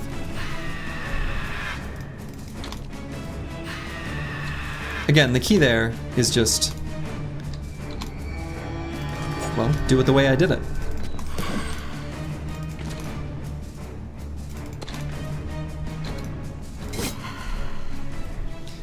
How exactly does one surround thin air? You'd have to ask the squad. And all we got from that was experience, but actually kind of a lot of experience, like over 100 experience for a fight like that. Easy. 25 crowns. But we cleared the camp, and that's what matters here.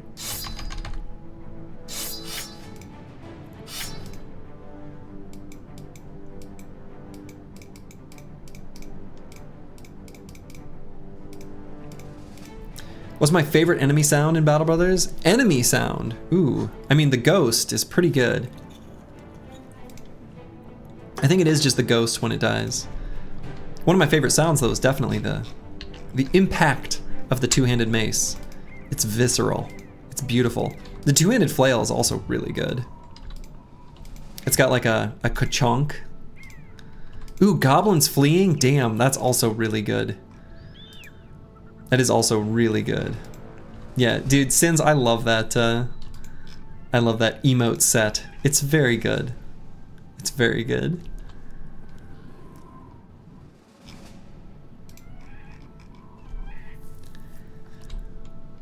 Alright, so we're going to head over to our little road over here. We're going to pass through the Giants Slopes.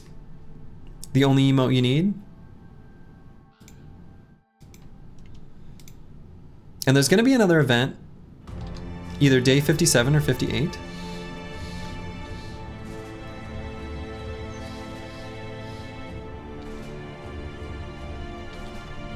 Okay. No noble army just suddenly appearing out of thin air. And we're just gonna hope. We've got enough food, we got enough ammo, we got enough stuff. We got enough tools. That's not it. We did get an event. So let's rob him. Cool.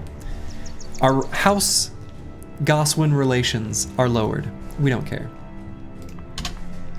Wage pressure doesn't look terrible now? No, it doesn't. Wage pressure is pretty okay now.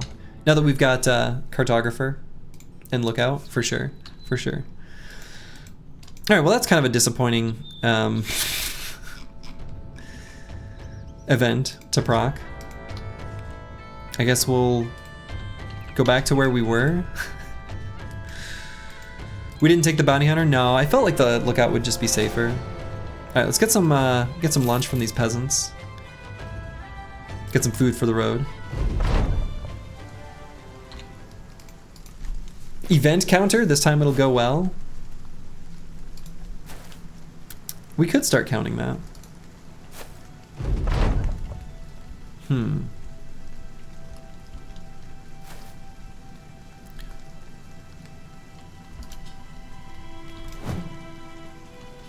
Wow. Yeah, Bounty Hunter is 4K. Bounty Hunter is really expensive. How much income has the cartographer generated so far as an estimate? Ooh, boy. A lot.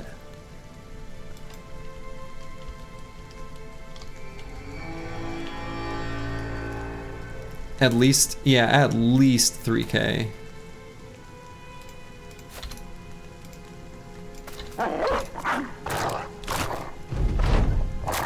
$3K after the higher cost? Probably like 3K after the higher cost, yeah. He's generated a lot for us. He's generated like a lot for us. It's been pretty good. I think there exist mods that you can like hover over things like this and they'll tell you. Not too dissimilar from, there's like Slay the Spire mods where you can be like, how much damage did the boot help us achieve? And it'll be like, the boot gave you 6 damage this run. You'll be like, thanks, the boot. I think there's a similar mod that exists for Battle Brothers for certain things. And if it doesn't, maybe it should. I think I've seen it. I feel like I've seen it. I could be just imagining things.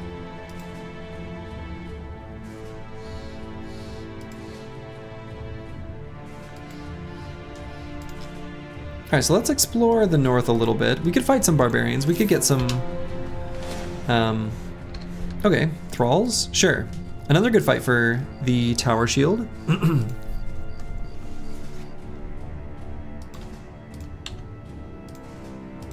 We'd like to get some heavy jabs. And heavy throwing axes, actually. We're not going to get that from the thralls, though.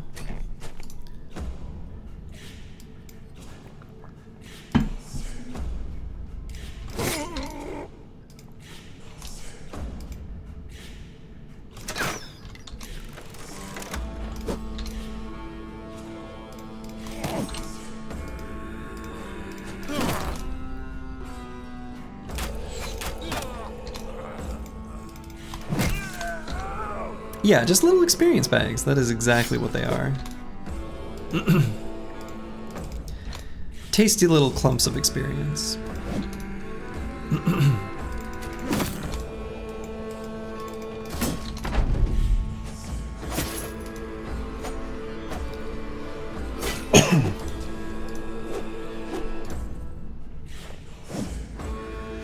Not even able to hit us.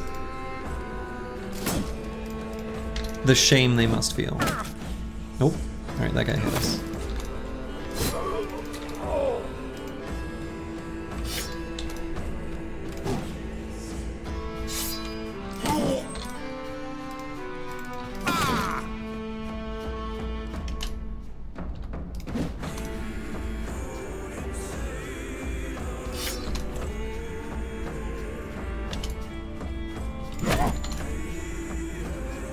Oh wow, that thrall survived an attack by the flail? That's surprising.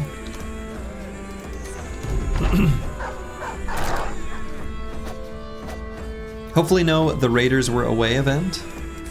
What is that? I don't know if I know what that is or what you're saying.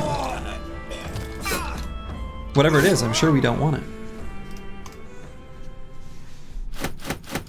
Alright. Nice little pile of crowns. It's a contract twist? Oh, okay. Okay. I see.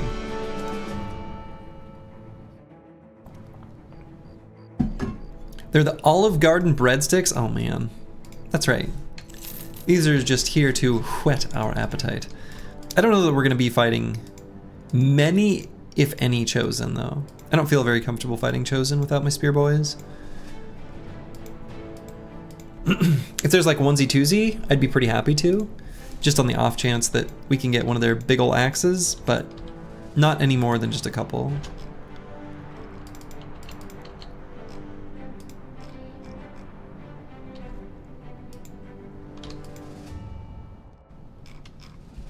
Alright, so we know there's a road over there. I don't want to get too far from civilization, just in case we end up needing food or something. Can't leave home without your winter jacket, Spearman, yeah.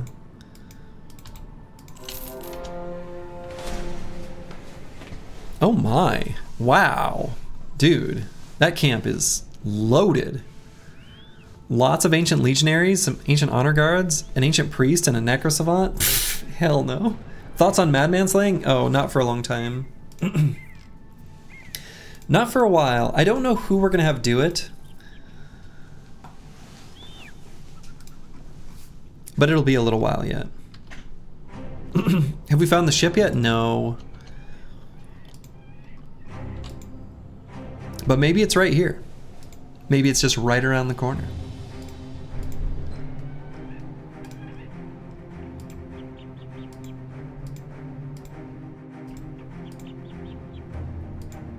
Or there's just literally nothing here.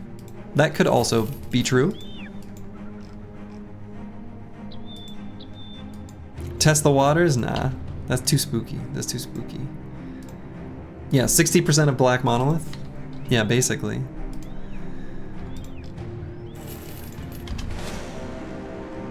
Alright. Necro camp. Could probably do one of these. Should be alright.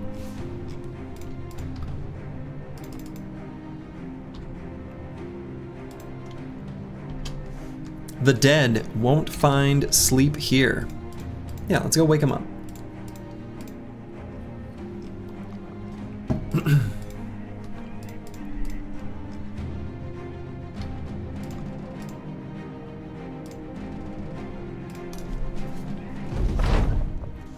"22 enemies. Not a small number.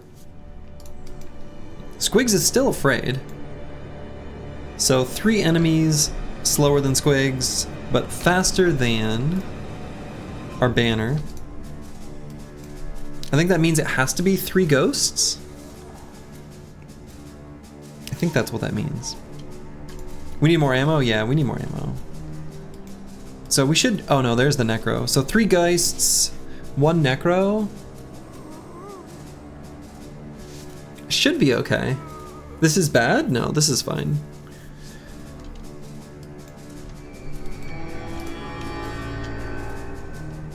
This is alright.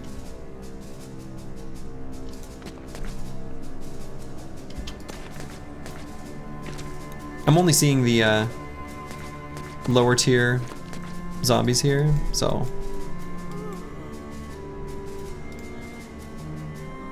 Alright, we'll move Master Maticus up just a smidge.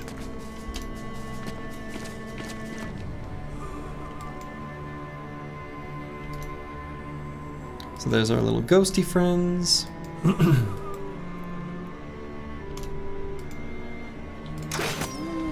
Soften some of these boys up a little bit.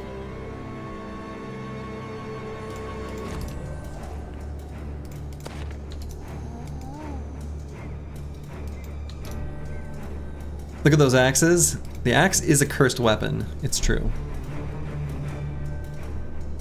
I'm hoping that the Geists get stuck behind these fortifications and have to jump over.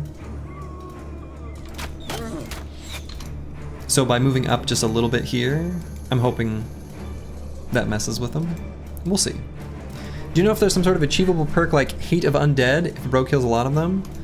I know you can lose Fear of Undead or Fear of Greenskins, and it's a great event. It's a great event where the bro's just sitting there, like standing by the fire, pondering, and as soon as you go to ask them a question, as if they knew, they perk up and say, "You know what, Captain? Greenskins ain't shit." It's pretty great. So you can make them lose that trait by winning fights.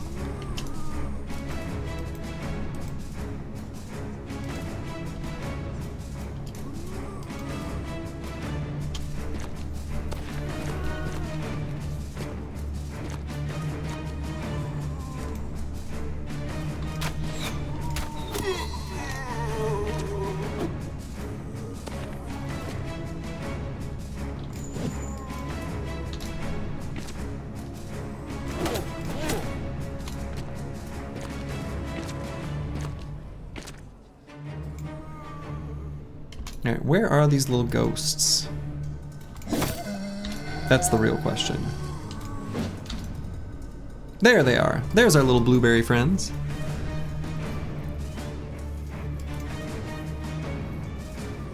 I think I like where they are, actually. This is good. This is good for us. But they can't get the opposite to hate? Not that I know of. Not that I know of.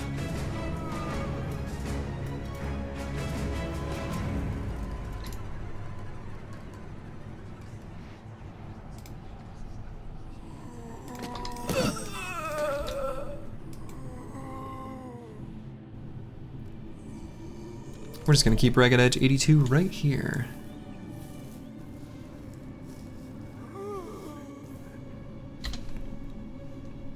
And we're gonna save Preston BG's fatigue, just in case.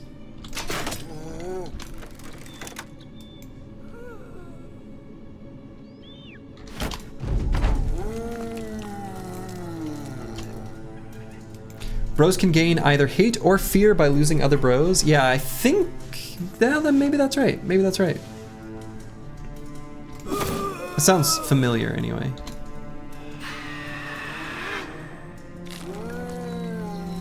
Cool. That's pretty good. I like the way these blueberries moved.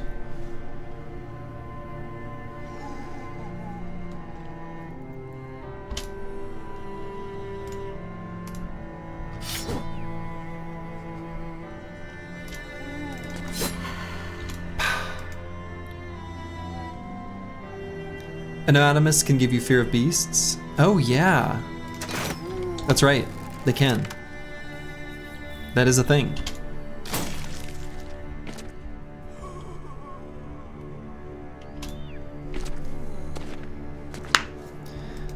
Okay, so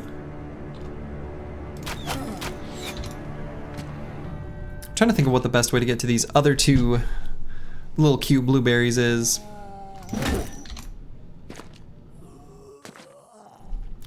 Doesn't look like there's a terribly good way.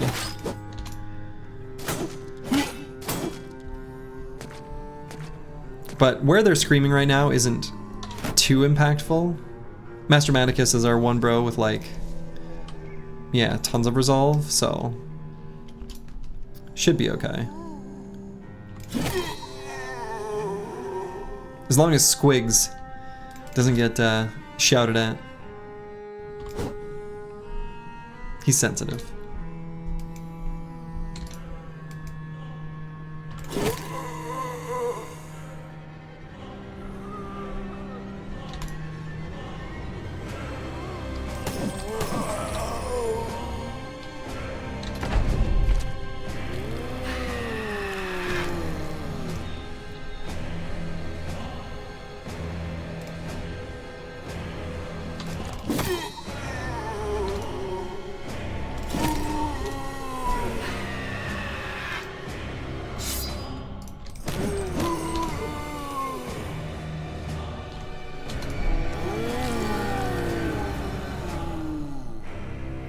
So far, so good.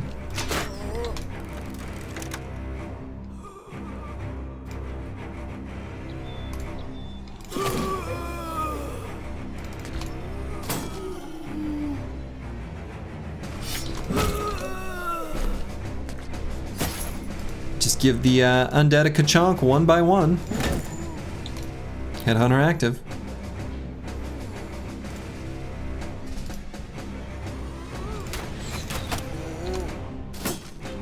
Does the Necro prefer to revive certain zombies over others, or is it random? You know, I don't know the answer to that. I know that when they choose to do the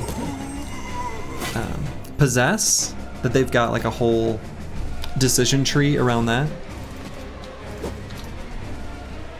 where they prioritize doing it to zombies that are already in melee with your squad. Pretty highly, too, if I recall correctly. But yeah, that's a good question. I don't know about the revive skill. I wouldn't be surprised if it did, but I wouldn't be surprised if it didn't. Can't surprise me.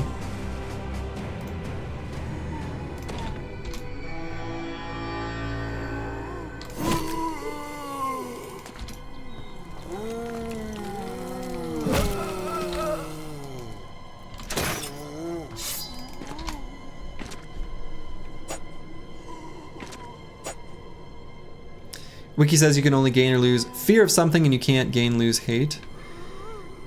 As a warning, the wiki has a lot of things wrong. Some of it's just things that are out of date, but lots of stuff in the wiki is wrong.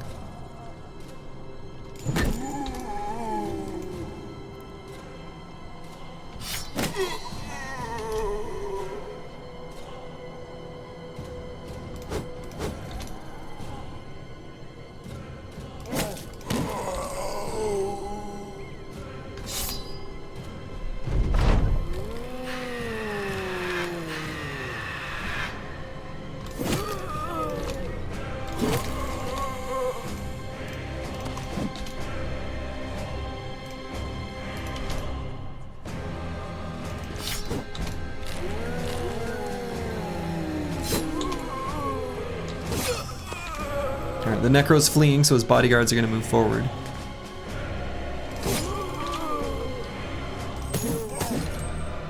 Here they come.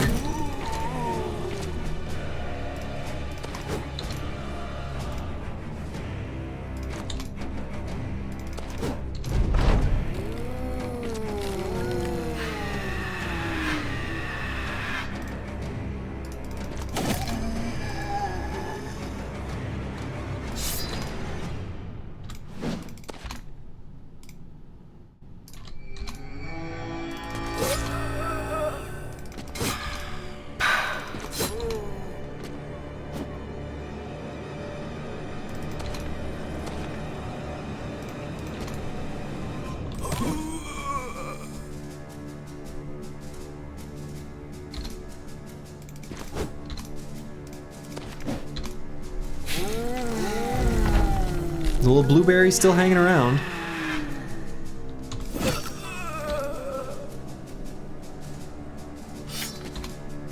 Can't quite shake him. There we go.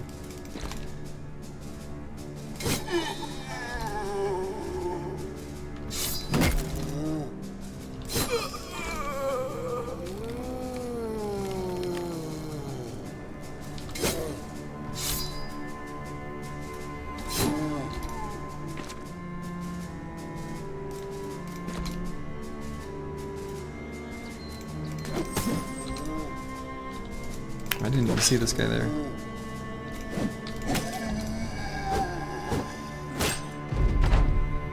Okay.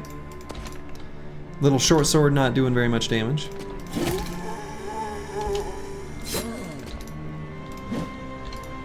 Which is not surprising. The team's got like proper armor now.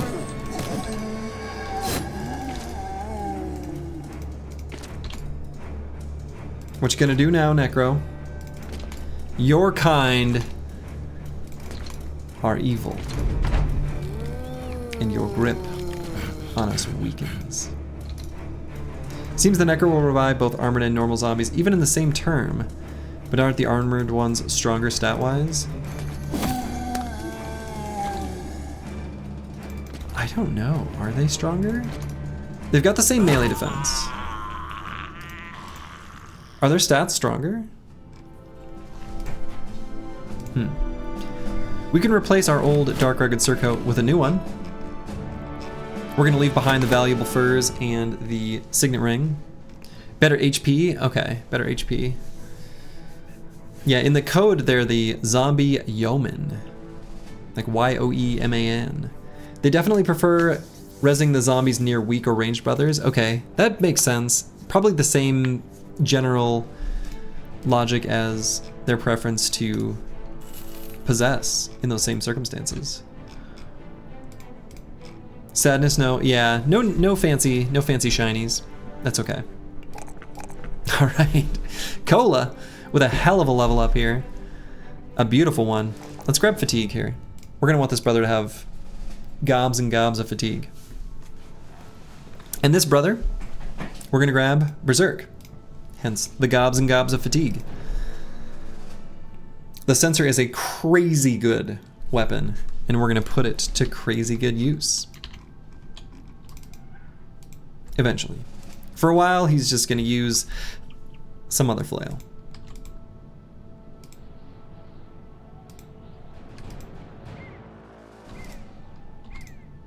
So at some point we could return to the southern area where the oh, what's the name of the place?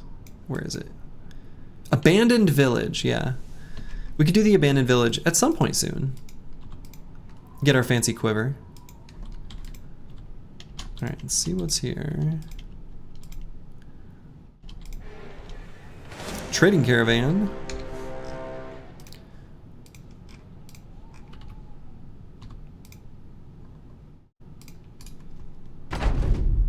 Needs the old Zerk chain for him? Yeah, Zerk chain would be beautiful. Just beautiful.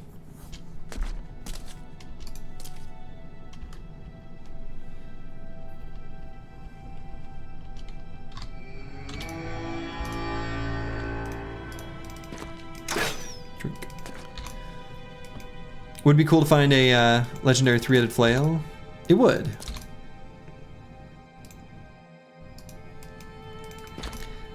That's one of those weapons that's actually pretty good to find a legendary for.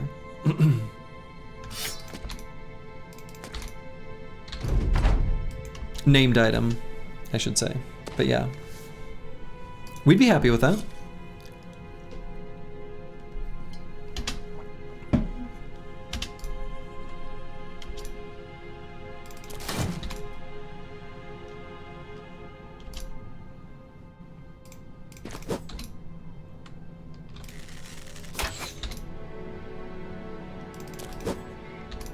Right. Legendaries and named items are not the same. The legendaries are the ones with like the white outline that are fixed stat kind of things. The named items are the ones with a red outline that you just find around while exploring. So true. Dark Paladin is right. His actually is actually correct. They are not the same.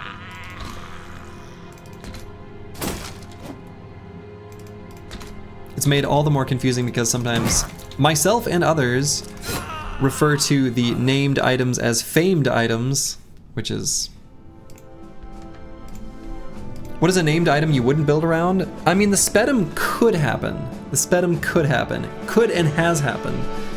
The Warbrand is pretty bad unless it rolls crazy good. Same thing with the two-handed Barbarian Hammer. Whip? I mean, okay, I guess build around maybe used loosely. If I had a Cleaver Bro, I'd be pretty happy with a named whip, especially if it had minus fatigue on skill use.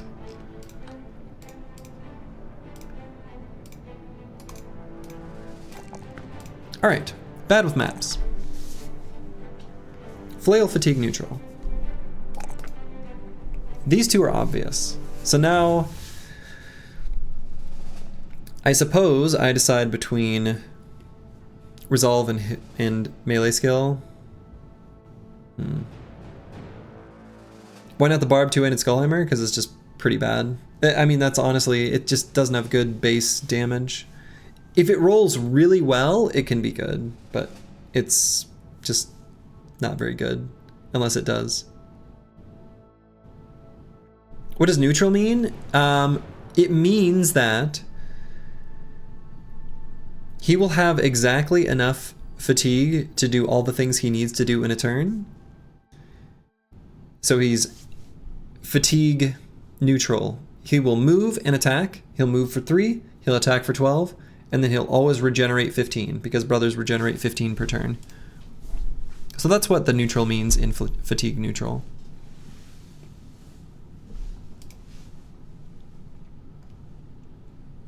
Melee skill? Yeah. It's either melee skill or fatigue, and I just give him our heaviest armor when the time comes later. And also he's probably going to be wanting to use a berserk chain. So a little bit of spare fatigue at the start of a fight for a berserk chain is actually like, okay.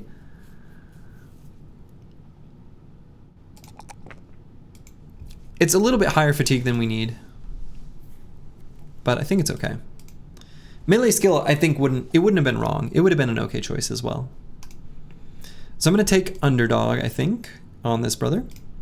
He's going to be standing on the front lines in the dangerous spots. And let's see what's here. Hornstead.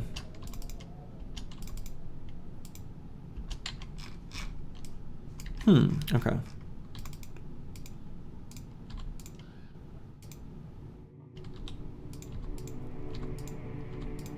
So let's follow the road here. And Hagermoose. Looks like this is probably the terminal stop here. So we could maybe go through this section of the map here, through this forest. Do I have enough food for that? Probably do. Yeah, it looks like we do. Some of the bread's gonna go bad in a day. Yeah, probably just enough. Enough to make it through anyway.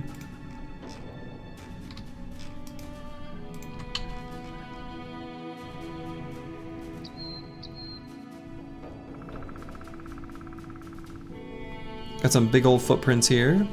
Undead. Let's see, what, 160, okay.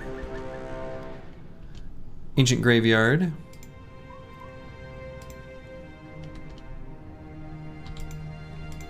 So we could do the same thing we did before. Maybe we find beast fights here? Yeah, but we don't really want beast fights. Not really anyway. Alright, so. Bad with maps. How's your avatar doing? You missed the weekend streams? Hey! Great. You're doing great. Just fantastic. Look at this. Look at this thing. Look at it.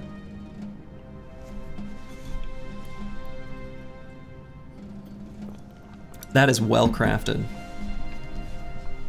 Got ourselves a flail fatigue neutral, and it's beautiful. Just beautiful. 69 melee skill. Nice.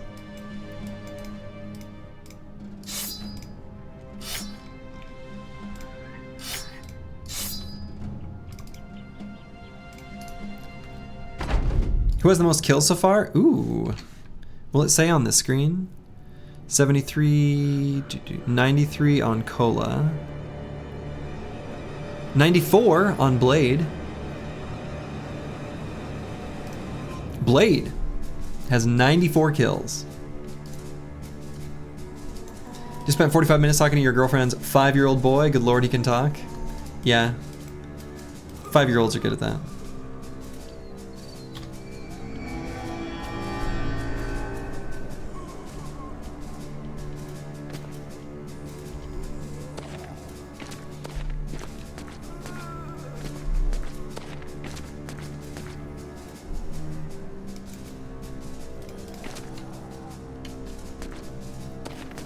Alright, looks like this is just a bunch of zombies.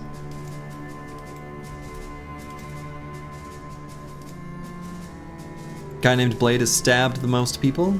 Certainly fitting. Yeah, definitely. So we are going to try to make the most of these spear boys. Not spear boys, but boys with spears.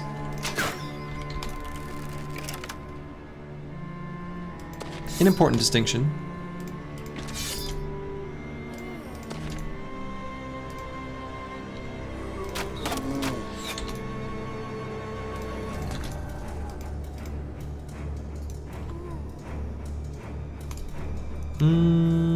Maybe I do use these javelins and I'll just drop them at the end. We got some extra stacks.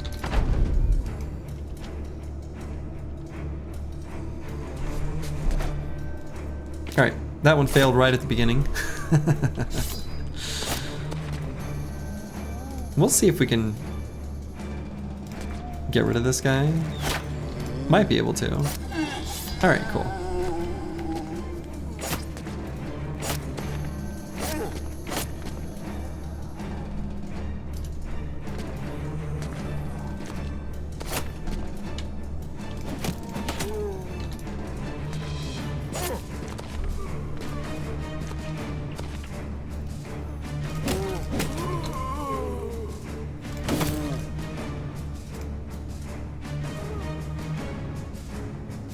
How fast is Naranite? Pretty fast.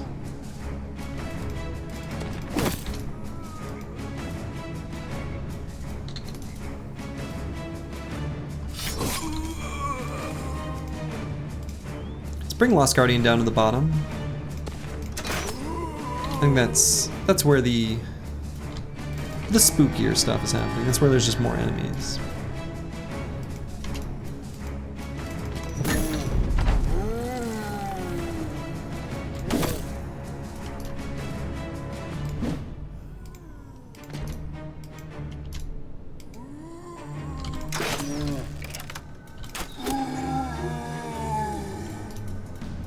More armor too? Yeah, that's true. More armored boys down there for sure.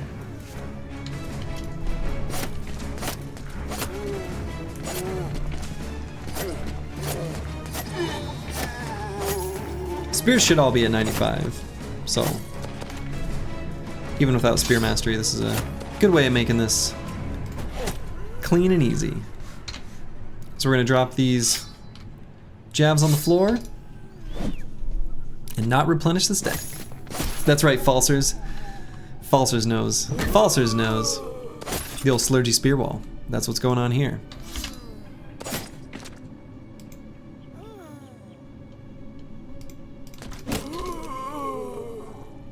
You love to see it.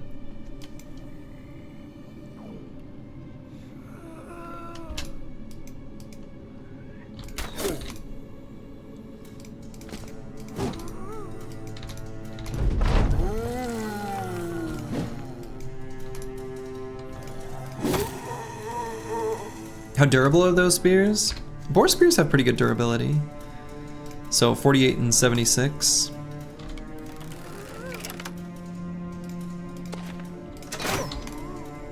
Enough for your power. They don't lose durability when they attack flesh, only from hitting armor.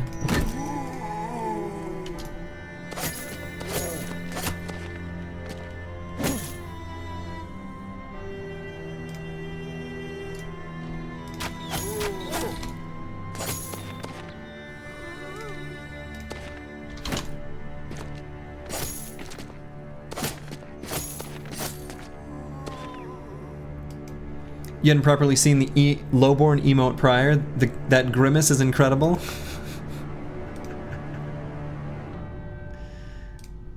We've got some fun things. So did you not get your Dota meme reference? Enough for Do My Power? Do I know that? Do I know that one? I might not.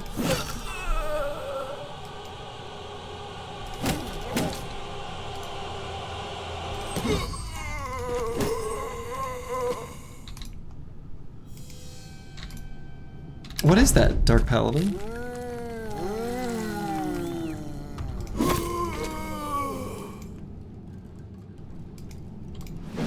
When this squad rolls up, you know it's gonna be the one? Hell yeah. Enough for Do My Power. 11 years ago? Oh man. Incredible. I don't know that I might have missed that meme. That's vintage, yeah.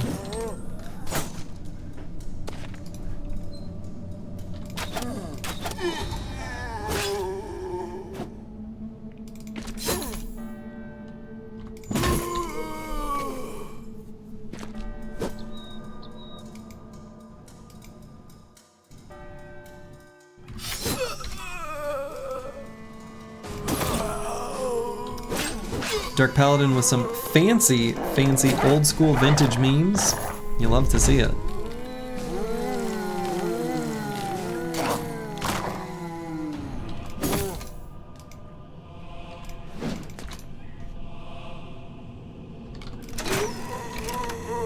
I know a lot of older memes for a lot of weird situations and contexts. But certainly not all. It's a big internet out there. Like a series of tubes. It's pretty complicated.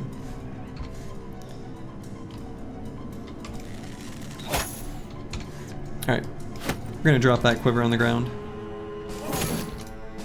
What determines if a zombie respawns or not? I think they just respawn once. Unless that necromancer's doing it.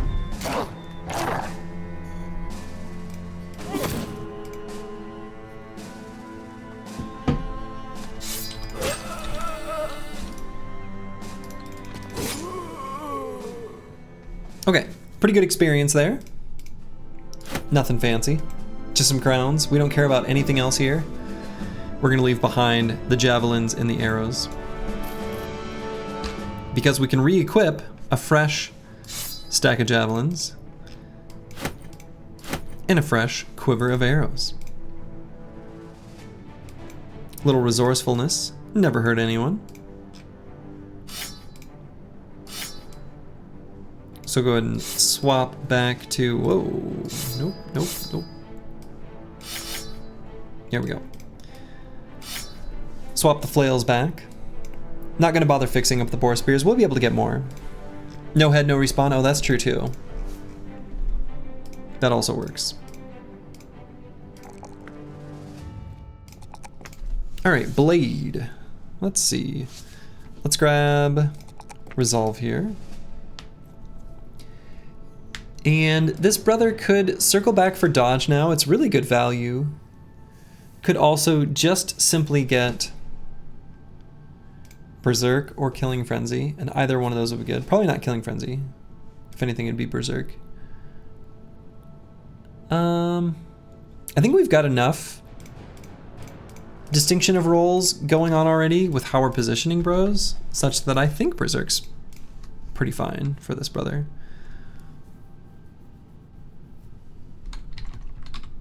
Cool. All right, we're gonna let this little pack of undead go too.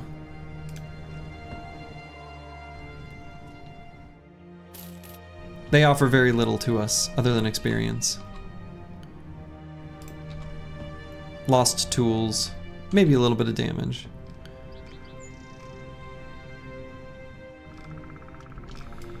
So let's see, I should probably return to civilization. A little bit low on food.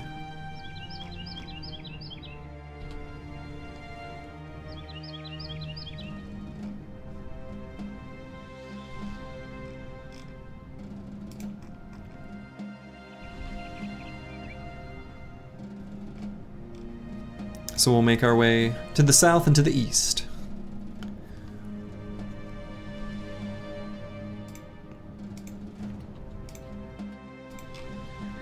Our old stomping grounds here. When the company was still young, when Run 28 was just in its infancy. Ooh. A southern caravan. And let's see, our relations with southern, yeah, so there's one southern city-state that I'm going to leave as neutral, because that can be an opportunity to get the belly dancer. Now here we've got 9 conscripts. It'd be lovely to get some Southern Mail shirts. Let's make sure everyone's got a dagger. Yeah, we would also like to get some sword lances. That would be cool. We would like that very much.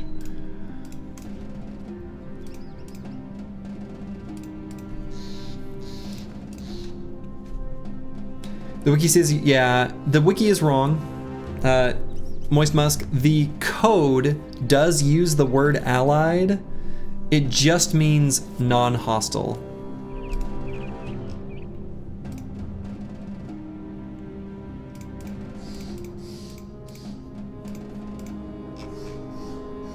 All right, just a quick double check on armors. Can maybe replace this one. Yeah. Well, no, we'll leave it for now.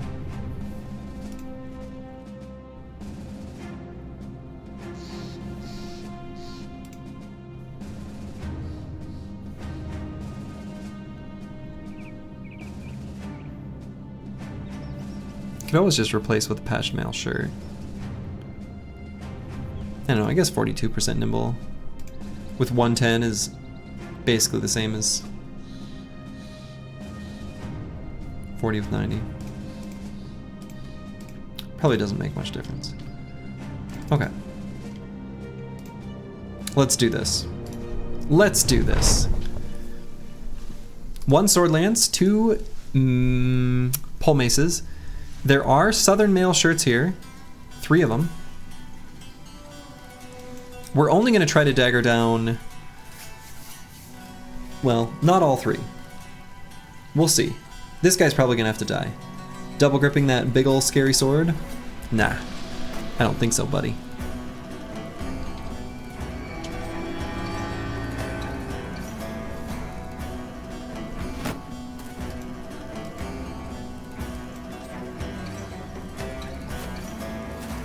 So we're gonna scoot and shoot.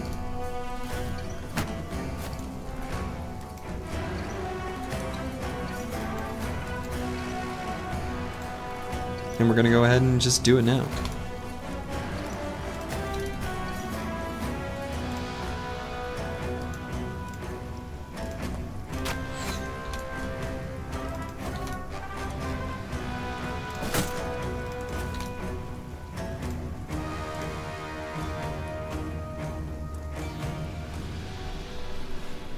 If this were only sword lances and no pole mace, I'd feel more comfortable just like sending the heavily armored guys to go engage them directly. But the pole maces could do pretty good damage to our armor, so not gonna do that. Looks like one of them backed up. Questionable. Ooh. Pierced cheek. Got him right in the head.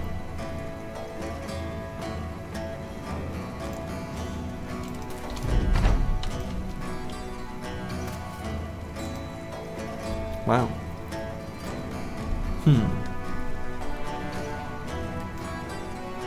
Could hit the double gripper with a wiggly bonk for a satisfying ka-chonk. I like what I hear. Alright, I think I'm gonna move forward and just hit this guy in the head with cola. That's some good damage. Alright.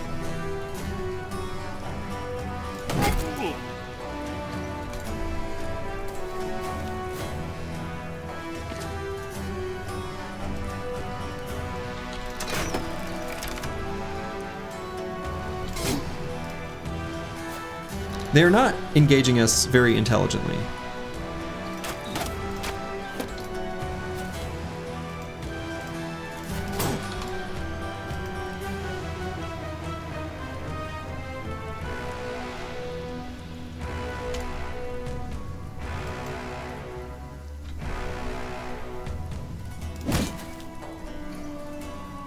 Still want this guy's armor. A conscript is the donkey's only friend? Is this Shrek? Is this a Shrek reference? In the wild?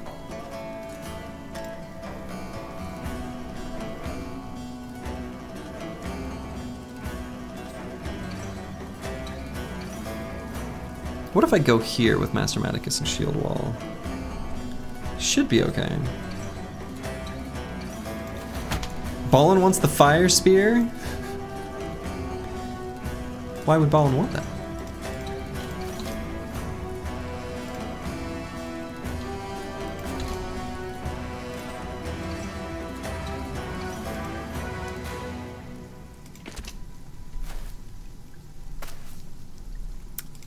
They move so bravely forward. Alright, I guess we're not getting that armor.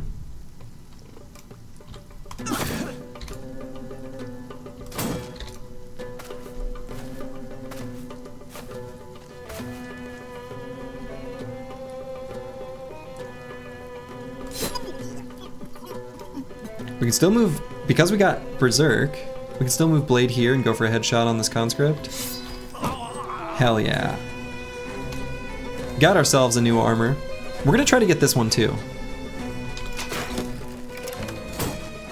The Southern Mail shirt is good enough to try to get. It's basically the best nimble armor you can get that isn't like from the assassin's garb or whatever.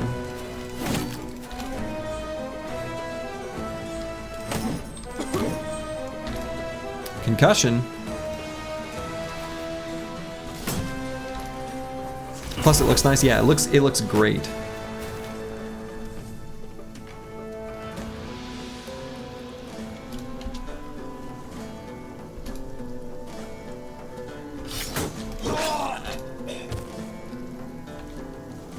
We could stun this guy. Well, we could try to stun that guy. And I'm gonna try to walk out of zone of control. I don't want to accidentally hit him.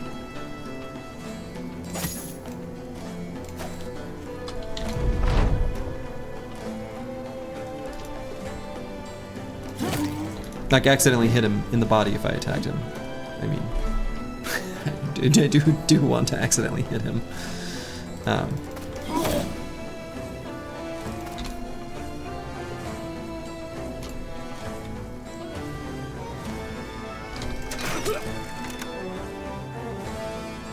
No, Sword Lance didn't drop. Sad.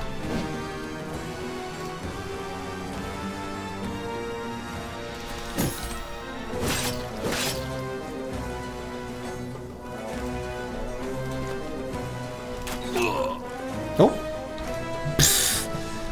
That's not who we were aiming for, but hey, we'll take it.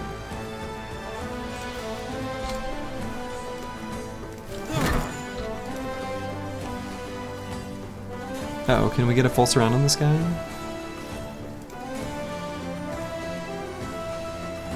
Yes, we can.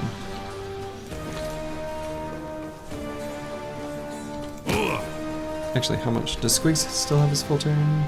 He does, okay. Hell yeah. So we didn't get the Sword Lance.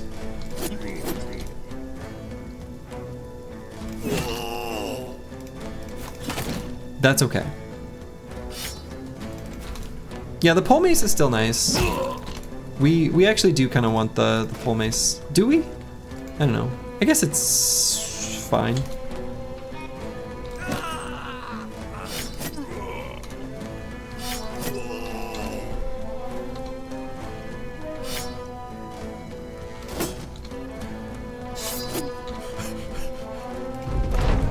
Fire spears are dope. Fire spears are dope.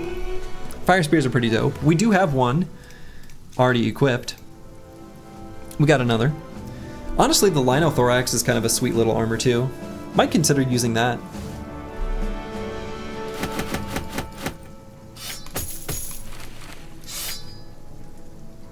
Very nice. The most annoying sound in the game has to be the berserkers giggling like little girls after landing a hit on one of your bros.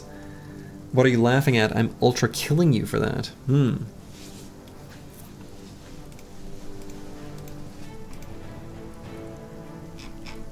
Very nice. So, yeah, didn't get the Sword Lance, which is really too bad. But the Southern Mail shirts, these are great.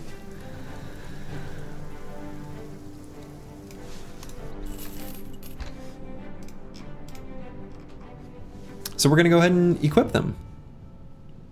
The linothorax too, so we've got these, the linothorax is pretty close to the padded leather in terms of efficiency, but you can wear a slightly bigger helmet with it.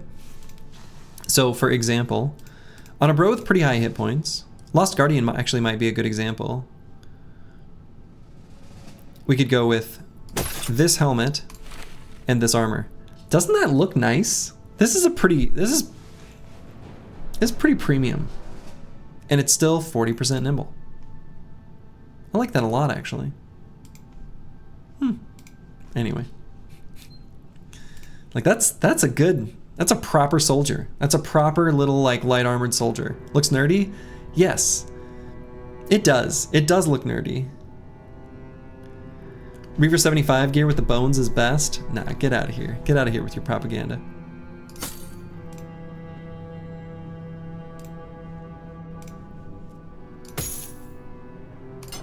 Alright, we'll go ahead and pop this attachment onto one of these Southern Mail shirts.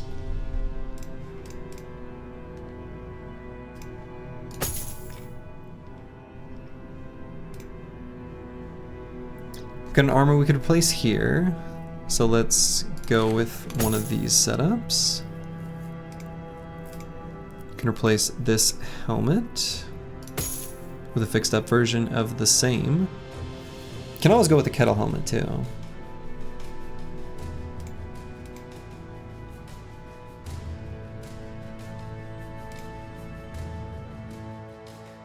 That's true. Reddit loves its forged bros. I do too.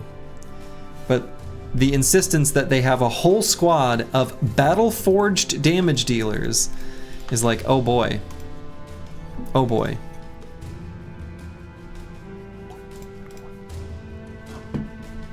Alright, so we did get these pole maces. They're nice.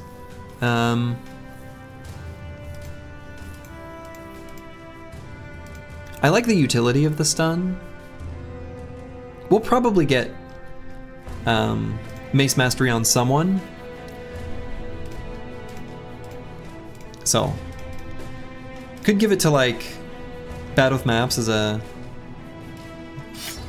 weapon in reserve. Possibly even to Ragged Edge 82. I don't know. I guess his accuracy is pretty low. Maybe we'd just rather have the pike. Do we have the bandages equipped on anyone? No, we still have the bandages. I did not use the bandage. We still have it. Put it on our banner. The pole mace isn't better than the mallet? No. No. And it's confusing. Because if you were to look at these numbers, you would look at this and you'd say, okay, 60 to 75. 40% damage ignores armor. 40 to 70, 50% of damage ignores armor. You would think those are pretty similar. Like, close enough, right? But this game deceives you. And it's stupid. And I wish, if I could go back in time, I would tell the devs to fix this and make this less misleading.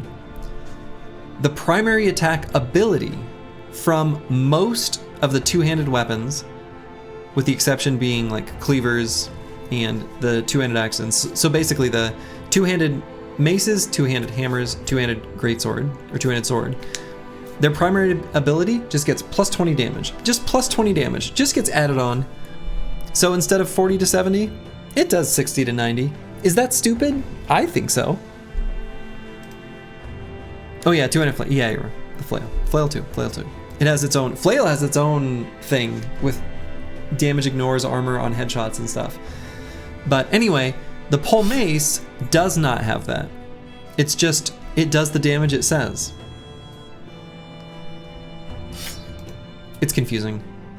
And I think it's dumb. But I don't make the rules.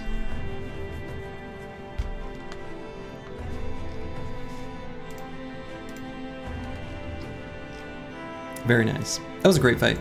That sure is dumb. Yes, it is.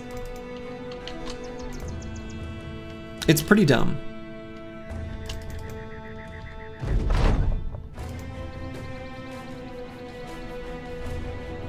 Okay. Get ourselves an event.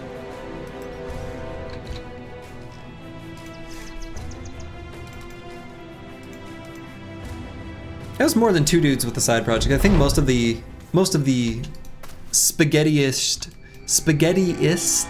most spaghetti-like? Spaghetti-ist. That's not a word. Anyway, there's a developer named Raps who did most of that. But it did start out just like 2 dudes in a project, which is pretty cool. You're gonna need an explanation about the loot on this run. We gave someone the power of music early on and lost it.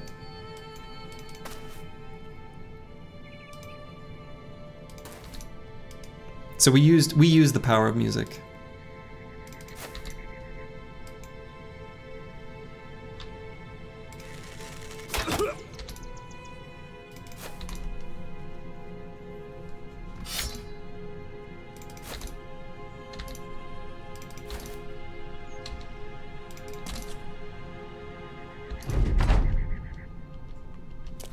Yeah, we got some random caravan guard. Gave him the power of music.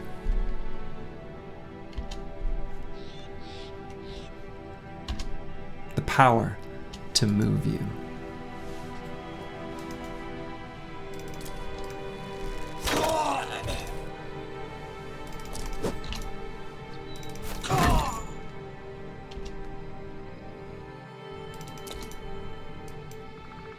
One day you'll sit down and work on your game and other jokes you tell yourself.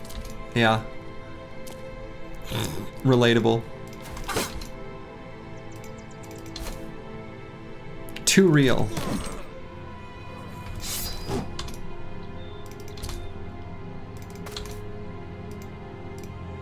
Alright, let's send Battle Brother. That's the spirit.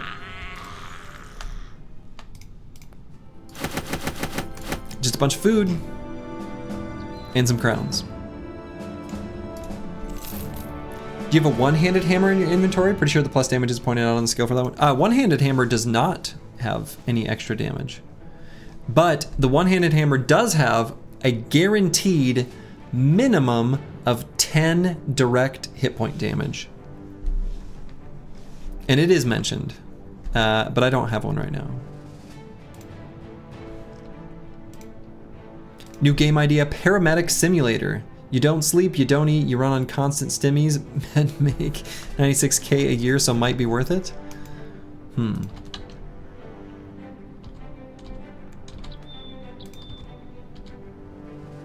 Are those actually the working conditions of paramedics?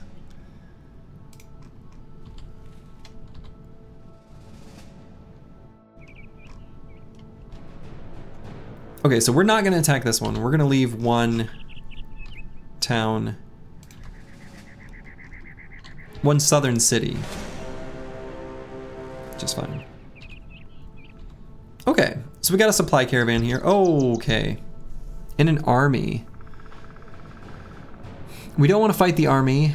We wish we could fight the supply caravan. Oh, the army might... We actually might be high enough level the army doesn't want anything to do with us.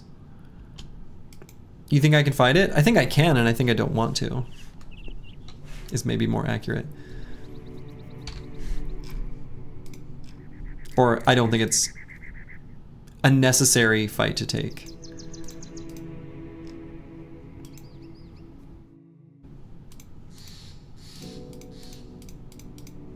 Yeah, I mean we could calculate it, but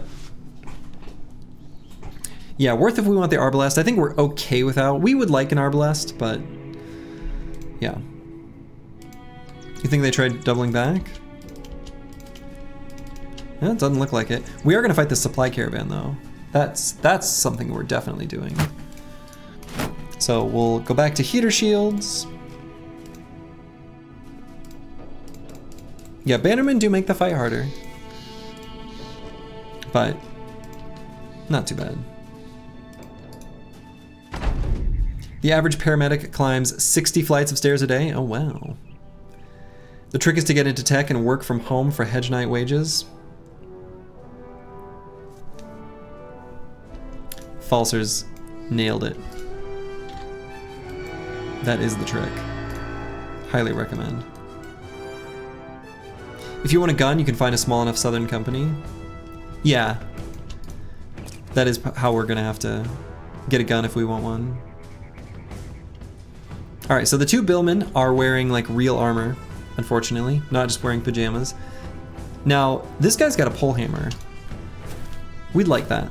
That would be nice.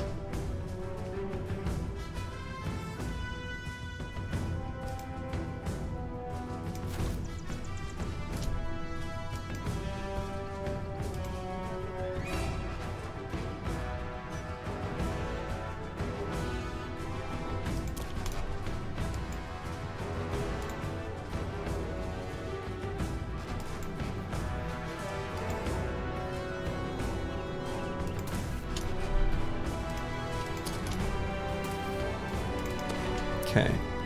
I love that they love these high grounds so much. Makes them predictable, you know?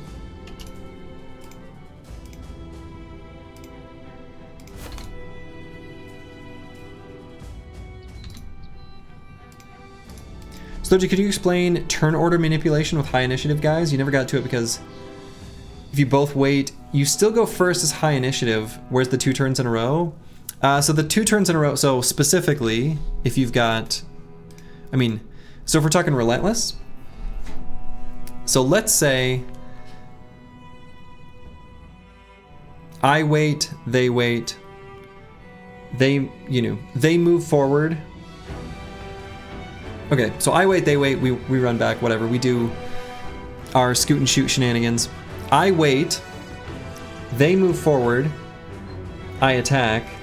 Because of relentless, waiting doesn't give us the penalty and we can attack again at the start of the next turn. There's more situations where it happens than just having to have relentless. For example, against Ancient Dead, if you watch the way I fight Ancient Dead, you'll notice that like I'll just move back 2 hexes, let them run to me, and then I get a double turn. Yeah, it relies on the enemy rushing you, but you can make it so that they have to rush you. Azul Crescent, hello, hello. Thank you for the good luck. The run is the 1, and it is going well.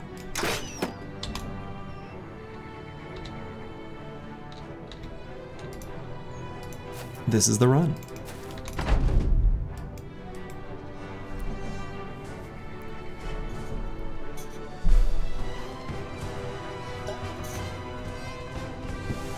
You've been messing up by always using spacebar?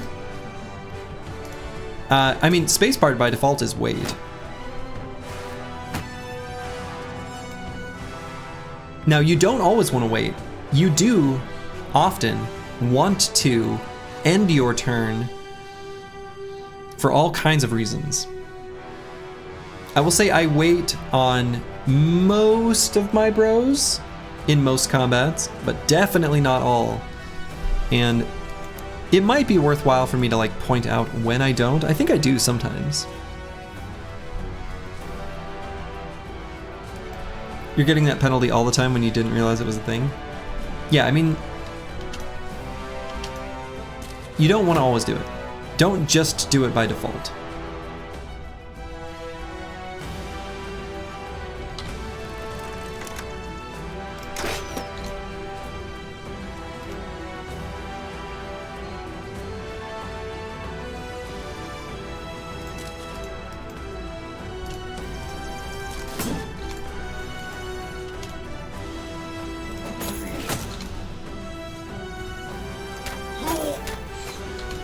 Pretty good shots by the Chaucer.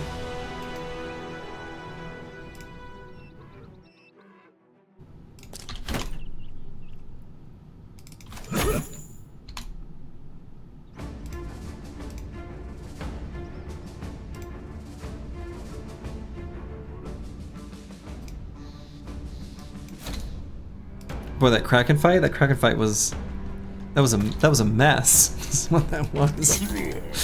Is that a master class? I feel like that fight is a mess.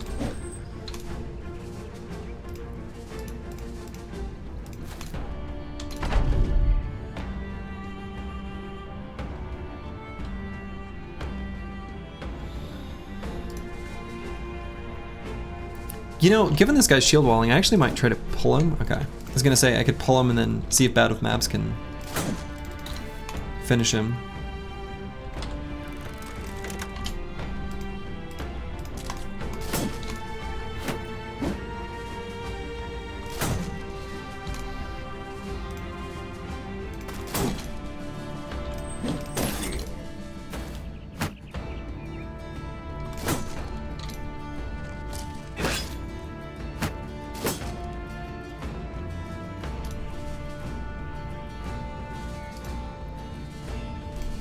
Yeah, that fight was such a mess, ball installing.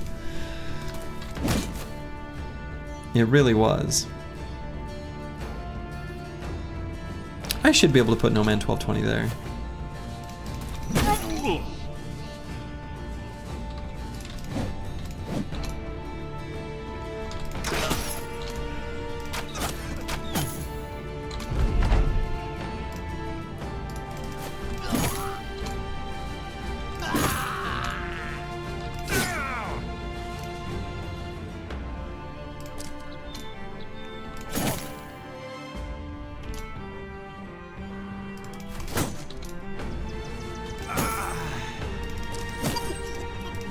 Okay, Cola just churning through them.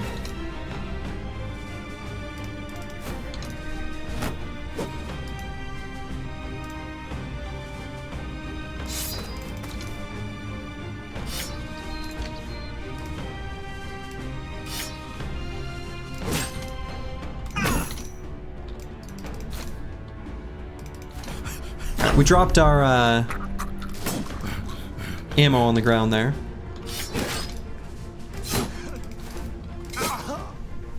Sweet. Clean. Clean fight. Very clean. Woo, baby! Hell yeah.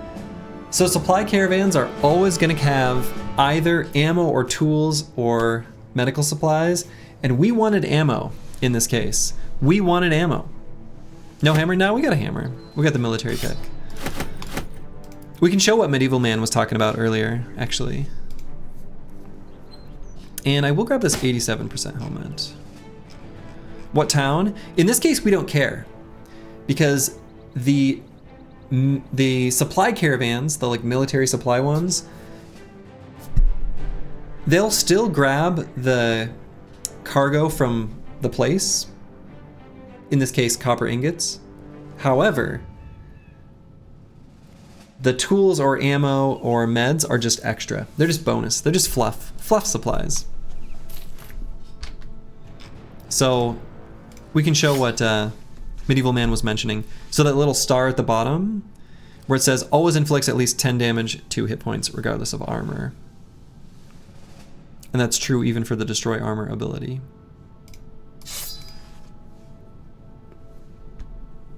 You meant the two-handed hammer? Oh, the pole hammer. I see what you're saying. I see what you're saying. Yes. Yeah, the pole hammer didn't drop, which is sad. It's very sad. What's the pole mace say? Is this like a setup for a joke? What did one pole mace say to the other? Actually, we don't need these extra quivers. All right, maybe I would feel okay taking this fight. We do want the Arbalester's crossbow. That would be nice. It's odd the two-handed hammer skill doesn't put the whole plus 20. Yeah, it is. It is. It's terribly misleading. It could be much better. Okay, I am gonna take this fight, I think, but first I'm gonna go to the bathroom one more time.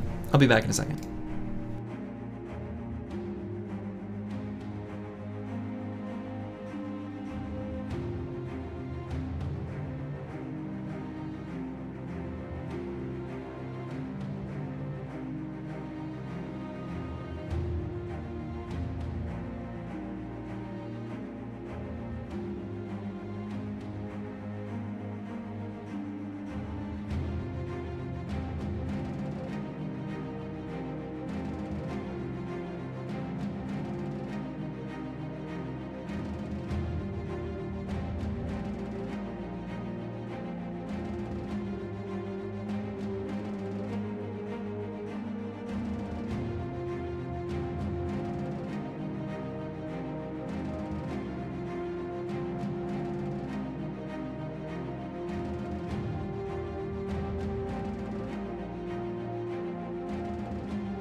I've returned. All right, so if we're gonna take this fight, first things first, think I'll go with the tower shields again. Not kite shields, not heater shields, tower shields. Heavy crossbows are dangerous as hell. True. That's why we got piles of hit points and 9 lives and nimble. All right, let's give Cola a different armor setup. Let's give him one of these, considering that leather lamellar was damaged. Put him next to his buddy Lost Guardian. They've got kind of the same setup going on.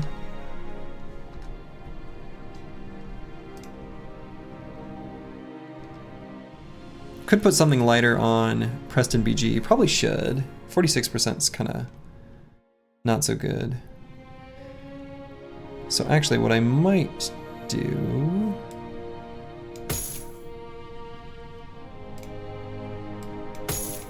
let's throw this on here. Let's put our banner in this nice looking setup. We can have Lost Guardian and the Chaucer matching.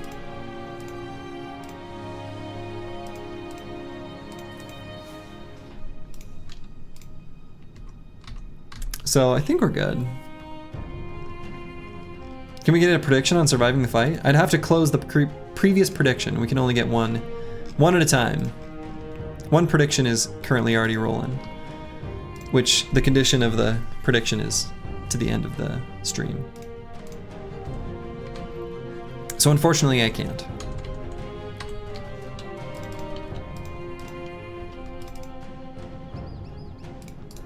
All right. 2 Arbalesters.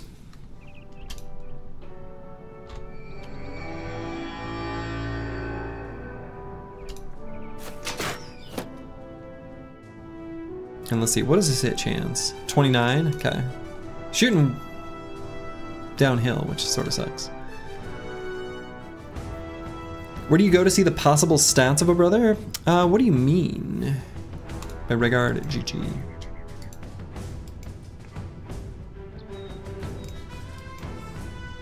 You wonder how goofy a strat running crossbows on everyone on the front line is? I mean, it's okay. It's not bad, it comes preloaded.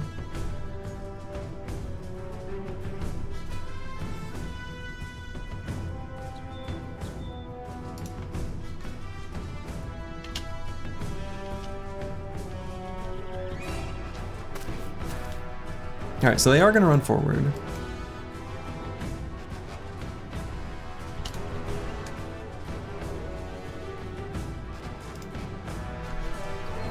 I don't think someone will run down to there, will he? Probably not. When you recruit him, I mean, he could just be a nerd like the rest of us and memorize all the ranges. The nice thing is, so when you recruit him, it's kind of easy because you know they're going to gain exactly 10 levels worth of stats. And if you know the ranges of the rolls, which honestly won't take you that long to memorize, whether it's like 1 to 3 or 2 to 4, then you can just look at the bro and just know.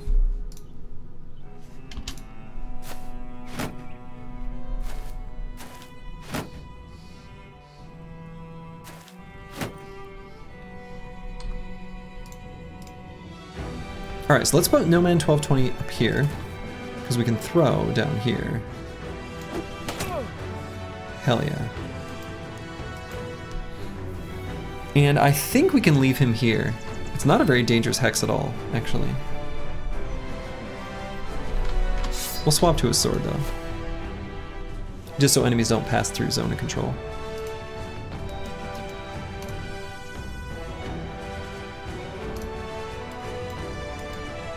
This hill makes things a little bit awkward.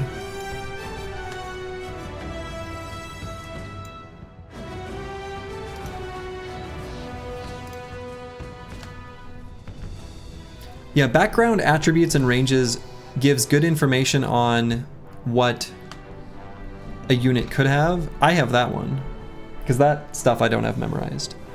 But yeah, background attributes and ranges will give you this information on the tooltip here. Of just like information on, well, the background. It's their attributes ranges. Yeah, backgrounds have an influence, yeah.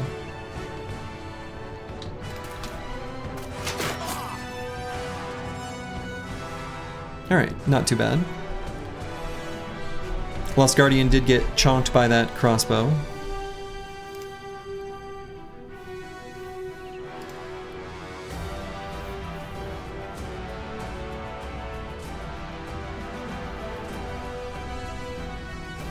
I really don't want to split the squad. I don't want to send anyone down, but I don't want to run all the way around up either.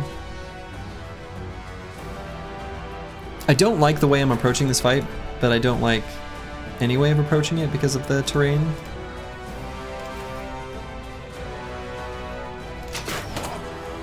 Whew, Lost Guardian almost took out this Billman in one attack. It goes without saying, but you do love to see that. So if I put Cole on this high ground, Cole installing over here.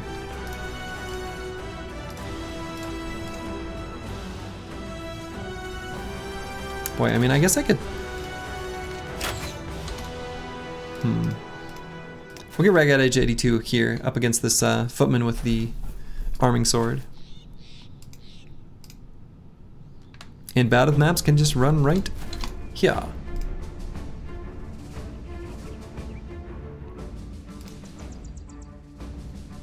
And I'll just have Master Maticus hold this spot, I guess.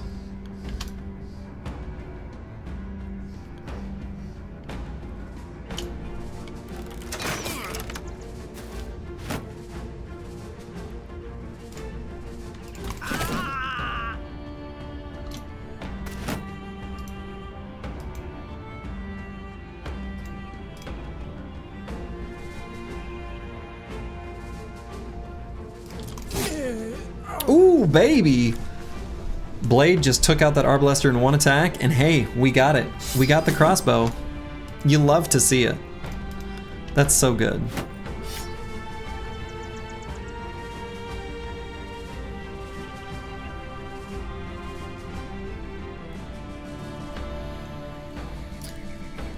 And let's wait there.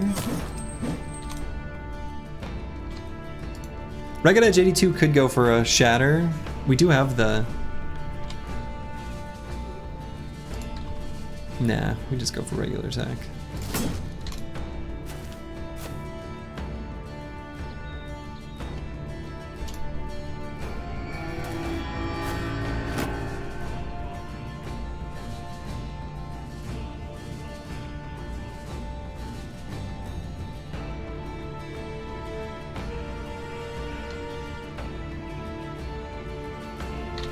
Here I think we just shield wall.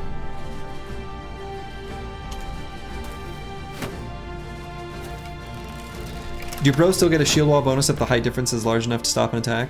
I would guess they don't. I don't know the answer for sure. But I'm gonna roll on the assumption that the answer is probably no.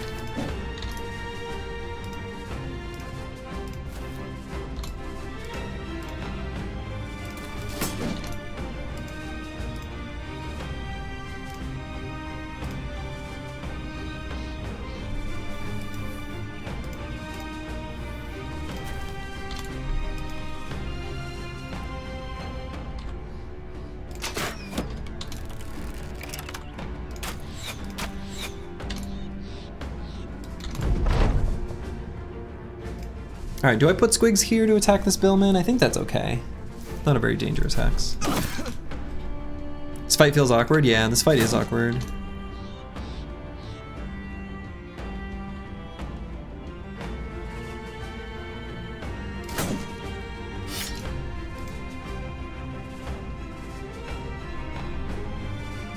I'm like mildly tempted to go for the shatter just because of the pushback. I actually want it right now. Okay.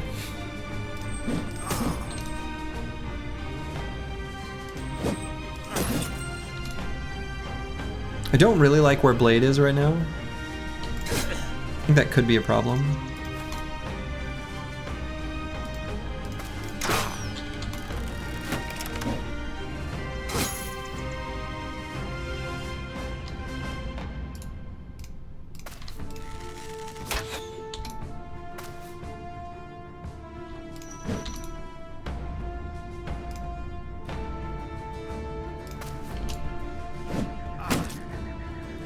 Yeah, no, I definitely don't like it.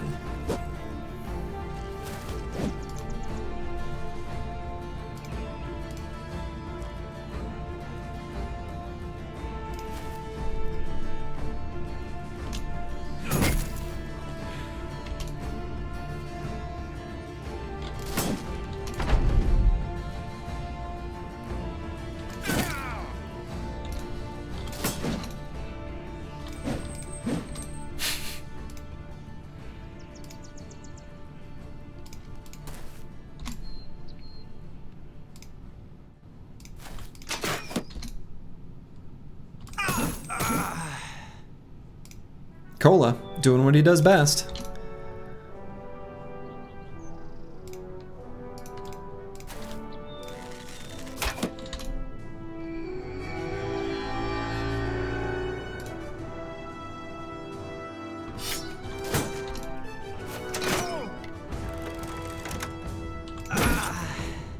Headhunter activated. Bad with maps. Gave him a good old ka-chunk.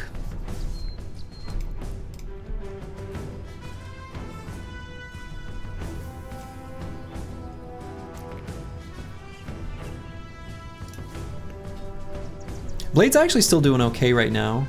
I'm more just worried about a potential future. I'm gonna wait on No Man to see if we need to intervene there. Nice, still okay.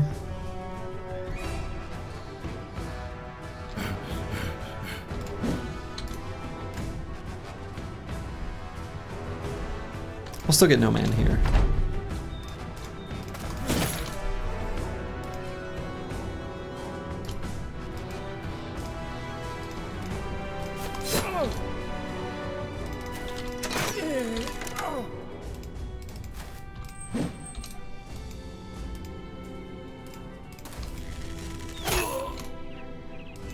Huge kill, yeah.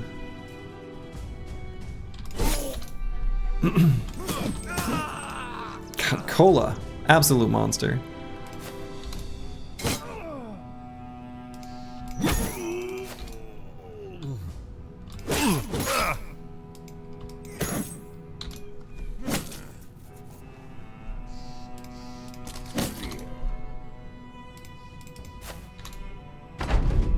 Blade with almost no helmet next to an arming sword and banner had you sweating? Yeah, I mean, I think in this case, you know, once we've got nimble and a pretty good health pool, don't get me wrong, it's still concerning. It's still concerning, but it's not so bad.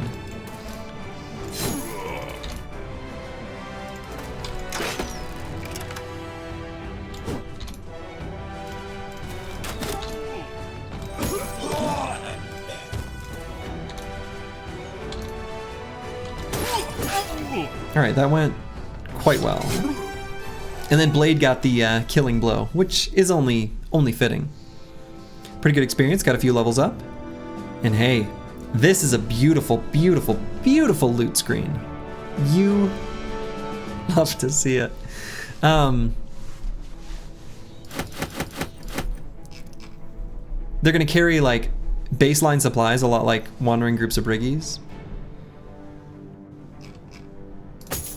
Which is really nice. Really like seeing this pole hammer. We're gonna grab another bill hook. We'll grab both heavy crossbows. These helmets are fully repaired. I think we do take these.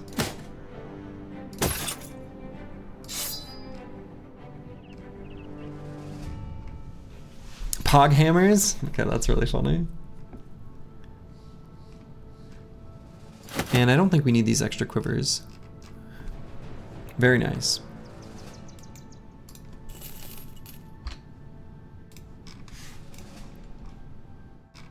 So we're, of course, gonna go ahead and equip one of these heavy crossbows. Something that is an option for No Man 1220 in the future is we could always go with something like this and swap to the shield, and then he'll just have his fist, which he's not going to use as a weapon, but it keeps enemies out of zone of control. It's a thing. We could do it.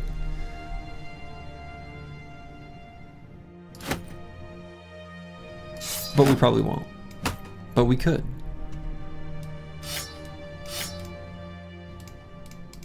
I don't think there's anyone with, you know,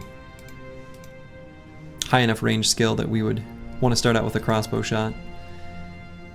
I don't hate the idea, you know, whoever was saying it earlier, talking about starting with a crossbow out. One thing that can be nice about that is kind of like the trash adapter of old. If you start with a crossbow equipped, then if you've got fast adaptation and quick hands, it's like, hey, if you hit, great. It does good damage. If you miss, also great. Your first real attack is gonna do genuine, real damage. It's like the trash adapter light. We've only got fast on a few bros, and it's the bros that are already ranged bros. That's all. Anyway. Pole hammer. Could totally put that on the Chaucer. He's got good accuracy. He doesn't need the pike anymore. Let's give him a reach weapon that can do some real stuff, you know? It's the meh adapter. Sure. Yeah, exactly.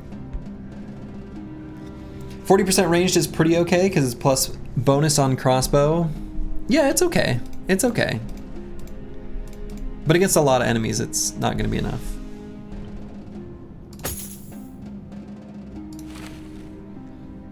All right, so we'll swap that armor.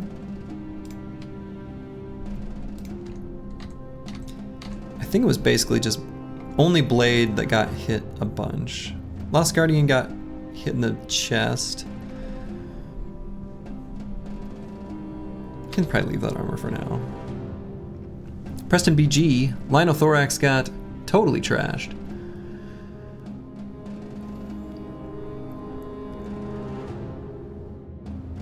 So we just swap it with this setup.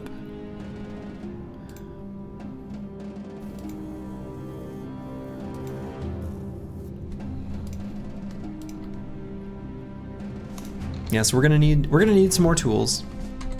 Not surprising. So let's go ahead and do our level ups. And on the Chaucer, let's just keep grabbing hit points, I guess. And then on this brother, what do we want to grab? Fearsome's pretty good. Fearsome would be a pretty good choice.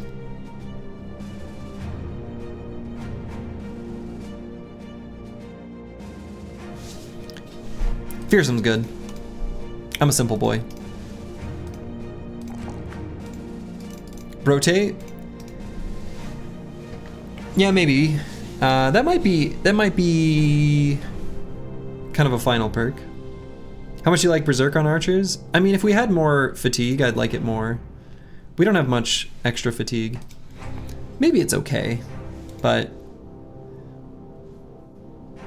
it's probably not bad.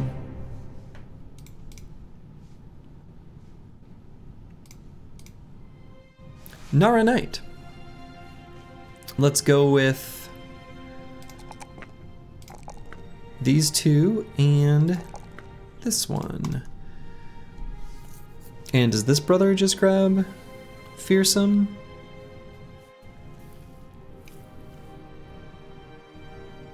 Or maybe Quick Hands? Quick Hands pretty good. I think I like Quick Hands quite a bit. Is there any time you would take Rotate over Footwork for a bit? I mean, I would never take Footwork ever. And Rotation, I normally don't take, but I do take Rotation on this run because we don't have access to Smoke Pots. Is Overwhelm worth on this guy? Yeah, we could do Overwhelm. We could do Overwhelm. Probably will eventually.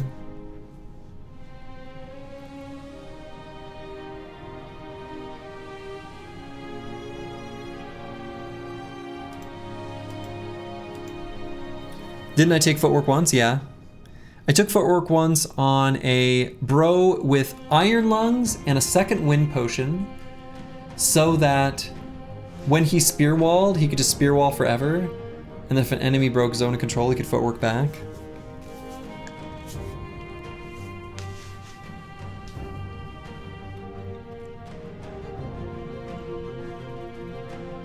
Yeah, it was for the Madman fight specifically. Yeah. Yeah, we could grab Overwhelm. This bro's fast. He's really fast. Screw it. I think it's fine. Fallen Stalin. This bro's pretty good. Let's grab Resolve. Now, this bro's got good fatigue and also has athletic, so we're definitely taking Berserk. Hey, you're welcome back, Seeding.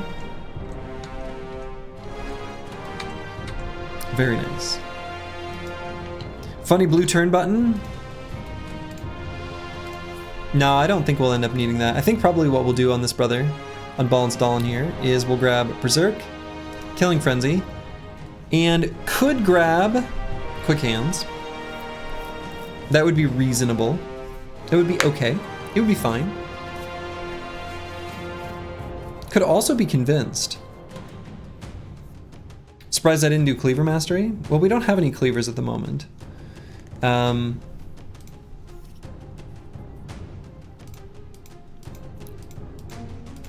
It would be nice to have one cleaver brother, not only for the Barbarian Madman's cleaver, but for, you know, just it's good. Yeah, we'll get one from a legendary location. It'll be a long time in the future, and the problem with that though is that we don't know if that cleaver is going to be any good or not. Two-handed cleavers, unless they roll well, are kind of not that good. I would just rather use, like for example, if the Barbarian Madman cleaver doesn't roll like at least a decent roll in either armor pen or damage, ideally both, but you know, if it rolls neither of those, or even if it rolls one but rolls it poorly, I'd rather just use a military cleaver or an orc cleaver or anything else. The two-handed cleaver is kind of a meh weapon. What about whips? Whips are nice, they're handy. So this is the kind of brother that, like, yeah, I could be convinced to grab Cleaver Mastery. We'll want it on one brother, I think. And it could be that brother. Could also be Squigs. Either one would be fine. Watch it roll shield damage and fat. Right, I mean, that's the thing, is like there's a lot of rolls, like of the possible combinations of rolls that the cleaver could have, a lot of them are pretty unfavorable. High roll two-handed cleaver feels great until you stay out. I mean, even if it's good, it's good, right? You like pole plus whip, 5 plus 4 AP. It's okay. It's okay.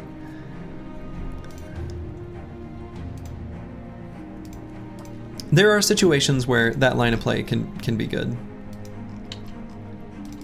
So.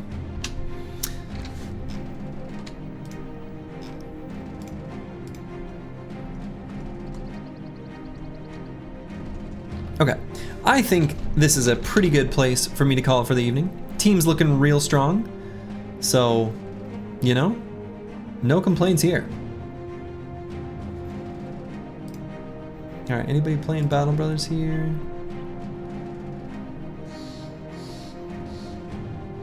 All right, looks like someone's playing Battle Brothers. Oh, actually, I know where I'm gonna send you guys. I know exactly where I'm gonna send you. So there is a person who was hanging out here a while ago who started doing a similar kind of run to this one, and as much as I'll be embarrassed to admit it, he's made more progress than I have. But I'm gonna send you guys over to Battle Pashi. He is playing this same kind of rule set as far as I know. Am I on tomorrow? Yes, I will be on tomorrow, and it'll be a somewhat abbreviated stream, but I will be on tomorrow for more adventures. And tomorrow, I think we're gonna go ahead and crush this abandoned village. And so, to all of you, wherever you are in the world, make it a good one. Ta-ta. This is The Run.